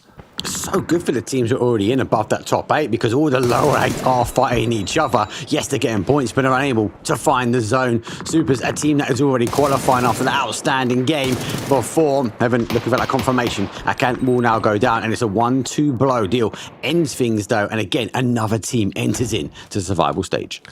Circle pops. VP stays in it, holding down that 10th place position. 7 points back behind JD Gaming. JD going to be in the circle with one of their players. Rest of them look like they could regroup. It's going to be near E Arena. So Sharper, Supers, Twisted all need to get into the circle into the north. To the southeast, it is going to be Full Sense and Myth making wraps around. And this is going to be a lot of edge firefighting because, man, there is not a lot to be had inside this circle. It's a ravine coming out from the southwest down directly into a bowl that everybody's just going to be trying to fight their way from. Supers gets eliminated, and now Sharper looks to be the new focus for Twisted Minds. Yep, looking for those additional points, looking to ensure that sort of buffer in towards the grand finals. 5 kills already for them as they do dance around the outside, this northeast corner of the zone. Earth will be waiting for Earth, Wind and Fire to try and survive out, but it is Lou, and he is a god to his own, looking to try and put them now on 6 kills. 29 the cut line, and it's climbing. The squads that are just needing to hold into the top 8 are finding their successes, denying out. Sharper is going to get eliminated now. VP, the only one with a chance, but nobody's roaming close enough to them to really find the kills just quite yet. Twisted coming alive, has to deal with Myth, who's encroached back behind them. Good shots coming out from Batulans. Any form of assistance right now to stop Myth on their approach would be great. Big explosion right into the face of Twisted Minds. They have to retreat, and 17 is just tracking the shots right on the edge of the zone. Job's being done at the moment for VP. They've denied anyone crashing to their compound. Myth on the beachfront now as they all try and storm up the side of the hill. Twisted Minds on the adjacent side to them. They've got the angles, they've got the ridgeline as they will peek over the top. Example has Scappy, but Corexy don't. He's an outstanding day already. They just need to stay alive. They need to keep the hope. But BRDM sits between them and Twisted Minds. Down to the south, Full Sense still alive, but nowhere to really go. E-Arena and VP kind of taking a couple of pot shots between them. So Twisted with high ground advantage has to figure out how they want to navigate this. Once they start cresting this hillside, they're going to be vulnerable to the angles that VP has got set up. If they wrap back over to the west, it's going to be 17, the new threat. And it looks like Perfectix is going to be leading that way. They wanted to pull away from that hillside. Too many third, fourth party angles, most notably coming up from E-Arena. Instead, let's take it close, let's take it dangerous. Gets the knock on the Wimbo right off the start. They have a lot of information. 2 players down, 3 players down. 17 rallying in defense. Right in defense, utility in hand. Now we're going to start opening things up. 5 teams are going to be there. VP gets a steal. Lou will be down. That's giving him 1 point. 24 points. Cut-off line now on 31 as Myth into the fray. But they've got to be careful. 17 Gaming is in. It's only down, and all eyes will be on VP. Can they qualify on the final game? It's got this little bit of a dip that they're playing for right now. It doesn't feel great, but it feels better than going into the circle. VP is going to be very close. The position that Twisted was playing was what made this position so bad for Myth. 17 now has unlocked the ability to move over there, but 17 is just still trying to recoup. New circle now popped. It has gone E-Arena. It has gone JD Gaming. Remember, JD now set presently into that 7th place position, 32 points. Myth at 31.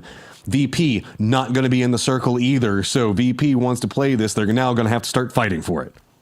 It's the first time. They won a 2-2 split. They lost 1. They collapsed. So obviously Lucrox has been sitting. Looking to try and reposition. Beamy doing some damage, but they've got to start opening things up. And the opening comes from an exchange. Nixie gets Jacob. Scappy gets Nixie. And for VP, they fall down to 2. One a little bit more resible than the other, as looks like VP should have a more in their defense. Myth still has to get into the circle. 17, they made a reposition for the radio tower, but they are not yet inside the safe zone. Rez does come back on to Nixie, Beaming, getting his meds back together. See how the nades come out from Myth. Looks like they're trying to see if maybe they can Hail Mary them over here, or maybe they just might be trying to see if they can set up something into the circle, blow up some form of defense for themselves, because this is going to be a long and arduous walk coming up from Myth. And Beamy gets a headshot with the bolty off the start. Here come all the nades rolling right in. Here's the opportunity. VP pops it off. 25 points, time, make it 28. Now with Myth out, the goal is 3 points away. The goal's 3 points. The goal for me, so listen to these comms. VP need to find entry. Let's listen in what they're going to bring to this final 4. Maybe just hold it up. Yeah. Jump out inside, don't block me. Yeah. I'm using the scope there, I don't know where. I drop your smoke. Whatever, We're good, we're good. one more smoke. We're good. Just relax, please. Take the smoke and we're good. One so that it's We need to get second place. I mean, JDG, BRDM. JDG, 3 men in the area now. Nice knock. Nice. How many kills do we have? 4. I mean, we're in front of this. Wow. Talk about the calm communication, the information, and the key that we need to get second place. 17 Gaming is now out. 3 remain. VP getting the message back on. Okay, now you got to fight your way in E-Arena with a potential climb of their own inside this game. Remember, there are going to be placement points based off of positioning, so that's going to be very vital for everybody that's still alive at this stage. JD Gaming coming alive when they needed to, getting more and more break lines away from that 8th place position and continuing to climb. Now just 1 point back behind Team Liquid, 3 points back behind E-Arena, so a lot of mix-ups can still happen. E-Arena's high ground finally gone, and they have to move into the lower section, get down and dirty with BRDM and JDG, as well as VP watching on the other side. Where's Nixie and the Panzer that he always carries around on the back? I don't think it's given it to him this time, but as you remember, they need 1 more placement. They need that second place, and they need to bag maybe a hand for the kills just to do it. That will put VP above the line. Grenades will come in. They can let E-Arena do the damage here. JD Gaming, though, will still hold BRDM, the mobile fortress. Crates coming down in the center of the circle as VP would look for any form of cover right now. Beamy's not even inside the circle yet, and he's the foremost man. You can see he doesn't even have a helmet. Playing for survival at this point's got to be big. Any shots he can hit onto E-Arena would be massive. But remember, E-Arena needs to come down from their high ground. That's all that JD Gaming's waiting for. There's a potential, maybe still a kill or 2, and 2 could be good enough. Rolling down, Nixie get the knocks onto Opons. Spots up on the higher section on a path of Pong, but runs directly down. It looks like E-Arena's instantly trying to go for these reses. The time though, look at it. The zone has to start pushing in. They're going to get moving. They've got the whole team behind the end though. Bama gets Nixie down. They're down for a 2. A quick flush though. The Lyrics will get that confirmation. Cold Night here will get Beamy, and it is a complete auto. VP down to 1. They have to survive 1 more spot. And E-Arena still needs to get back down with their other players. JD Gaming's taking control over this. The BRDM looming large in the circle to the north. But they'd start to roll down close enough. Couple of shots. Tuesday hits it onto Lyrics.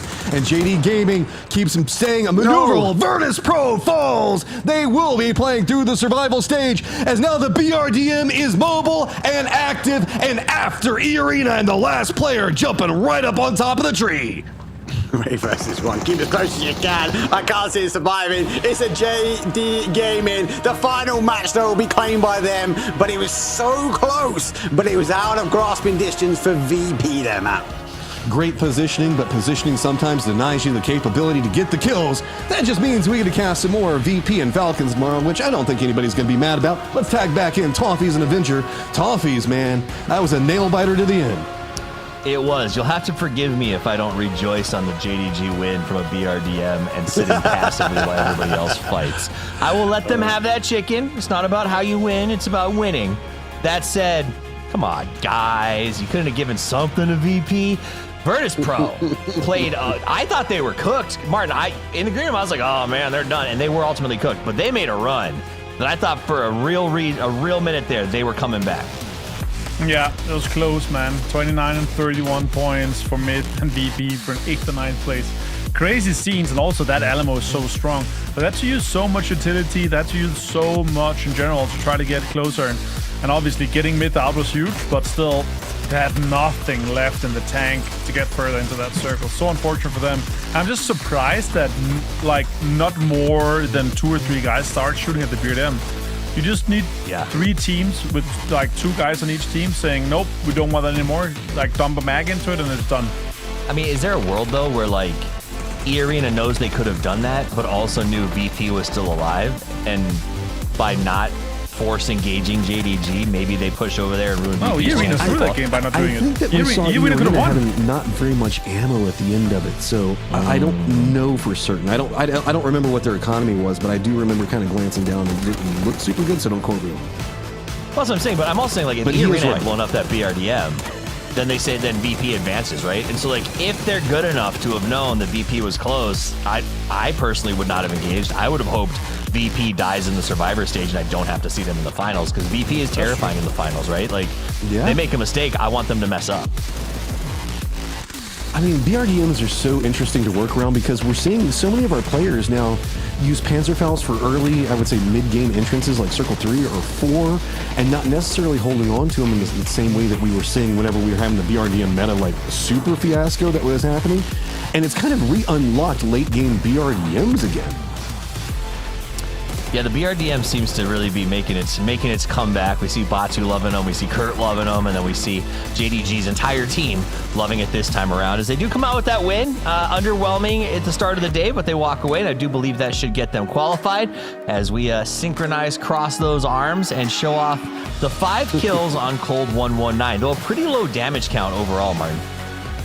Yeah, that's what BRDM does for you. Cold really played that well, though. He was playing aggressively with the BRDM. He was positioning it in a way where it was forcing other teams away from it to make space for the other 3 guys that were in the other cars, right? So really well played around for him. Also, him jumping out of the car here and there, getting the damage or out of the BRDM. Well played, but yeah, 5 kills, 500 damage. That's really what a BRDM does for you. I had an argument with Pretty Curdy, or not an argument. We're talking about it as we see the man of the match here for Cold. We're talking about it. I said my argument was, in the majority of the game, I think you could get top 4, top 5 almost every time in the BRDM if you play it right. Yeah, I think Poro jokingly calls it the top 3 RDM because it's one of those, and it felt like JDG was using it in that capacity, Mark, to a certain extent. They kind of just drove in and parked there. We're like, well, if we die, we die, but we got top 3. Yeah, it's definitely really changed over the last couple of months, or maybe even, I suppose, nearly half a year now, where people are using it as more of a defensive play. The scout, the ability to sit behind the ridge and or arguably being a mobile fortress gets you kind of that sort of late game if you use it right. And that's sort of Martin was just saying, like, if you just dump a couple of mags into it, then you get rid of it. But I think Toffees, you might be right, mate. Like, they wanted to see who was going to fight first, and for VP they didn't want to engage in that BRDM. They wanted that E-Arena and JDD fight him so they could third party and maybe sneak into a spot that put him into qualification. So let's take a look over the leaderboard. Top 8 advanced. Made in Thailand is our last qualifying team at 31. Virtus Pro just falls short at 29. Falcons at 26. Defending world champions Full Sense also knocked out. So all of our big winners from the end of last year and this year are actually a little bit on the struggle bus right now over on that right side for those, you know, big cash finals. And Made in Thailand, who also dominated during the first series of PGS, is just barely squeaking in, Martin. Yeah, a little bit of a surprise there for some of the big teams here. Yeah, good to see, obviously, Cold 119 getting the 5 kills, but Scabby really made a lot of work here for Myth and them, getting the placement and the kills. That was what got them into that 31 points plus. So well played by Myth here. But yeah, as you said earlier, I'd rather see them struggle now and then dominate the finals. Yes, you know, you don't want to peak too early. So get a few extra reps in. Honestly, they don't seem like a team that's going to struggle too hard down in the survivor stage, which is what we come back for tomorrow. We do have our 8 teams that are passing forward. We're going to see a couple of these stats, but when we return tomorrow, Mark, it is all about the survival stage, where the 8 bottom from this meet the 8 remaining teams from last week, and this is what it looks like. Yeah, this is going to be a really interesting matchup. Why? Na'Vi did not perform last week. Now, speaking to the coach, Arain, and they've been practicing communication. It's been all about comms. The comms weren't right, and they were concerned so that they were missing an event, and that's put them cold. They've been doing a lot of 1 versus 1s as well. I asked who's going to come out on top. Expectations was Hakatori. It's not the case. Boostic seems to be winning 9 out of 10 1 versus 1s at the moment. So I'm eager to see what they can bring to the table. But that is a dangerous lobby, and for VP being in there now, they have to perform. So is it going to come down to a momentum drive? They haven't been down one hill. They're going to have to try and work their way through for tomorrow. As we look at the maps for tomorrow, back to the same cycle, you got to wonder, last time that I saw Hakatori struggle, it's when Diffx was also performing at the same time on the same team. So maybe 2 stars is too much if Boostic is turning out to be as powerful as we all knew he would be in the long run. So Boostic been a good addition, but Na'Vi floundering despite that. Absolutely shocking. Now let's check in on the stage because I believe we have a final interview with Chewy from Petrichor Road. Hello everyone, welcome to our post-match interview. We have Chewy with us from Petrichor Road, and congratulations on winning the top place in the group in the winner stage. How do you feel right now? 现在什么样的心情？挺开心的吧。All right, I feel happy. I feel really happy right now. Let's talk about your team fight today, because your team fight looks much more proper compared with the PGS 7's final stage. What's happened behind that big shift? 所以相比较上周而言，你们本周的表现整体是更加出色了。那请问背后做出了哪些调整呢？可以跟我们分享一下吗？我们的整体的状态变得好了，然后每个人的细节啊，然后运营都得到了比较大的进步吧。So we behave more perfectly than the last week, and our rotation strategy was much more clear than before. And I believe everyone's individual performance was much better than the past. Good to hear that. Good adapt. And let's move on to the next. That's an IGL. Which match would you say is your best today? 所以，作为团队的这样的一个领导的角色，你觉得在今天的哪一场比赛是团队表现最出色的呢？可以跟我们分享一下吗？第二把沙漠图的时候吧，前期运营的时候，看到隔壁打起来了，我们就抢了别人的点，然后后面每个人在每个人的位置上做的都非常的好，导致我们可以吃鸡。So I think is the second game in the Miramar, because when others fighting, we just secured the good position, and in the following ups game, we also behave better than before. Good to hear that. And let's talk about your evaluate with yourself. You've won PGS1 champions this year, but you also have some rough result. So how do you evaluate your team, and how will you expectations for your team? 在此前，你们已经获得了 PGS 的冠军，那当然也经历了一些比较艰难的时刻。那你作为团队的领导，对于整个队伍的这样的一个定位，或者说是你们的期待又是什么样的呢？其实我们的上限大家都能看到，但是我们的下限大家也能看到比较低，所以我就想把我们的下限拉高一点，就进入一个比较稳定一点的强队的那行列吧。So as for our high ceilings, I believe everyone has also seen it. But about our floor, I hope it could be higher than before, and we can act more perfectly in the future's game. Good to hear your motivation, and thanks for taking the interview. See you in the final stage. That's all for the interview. Bye.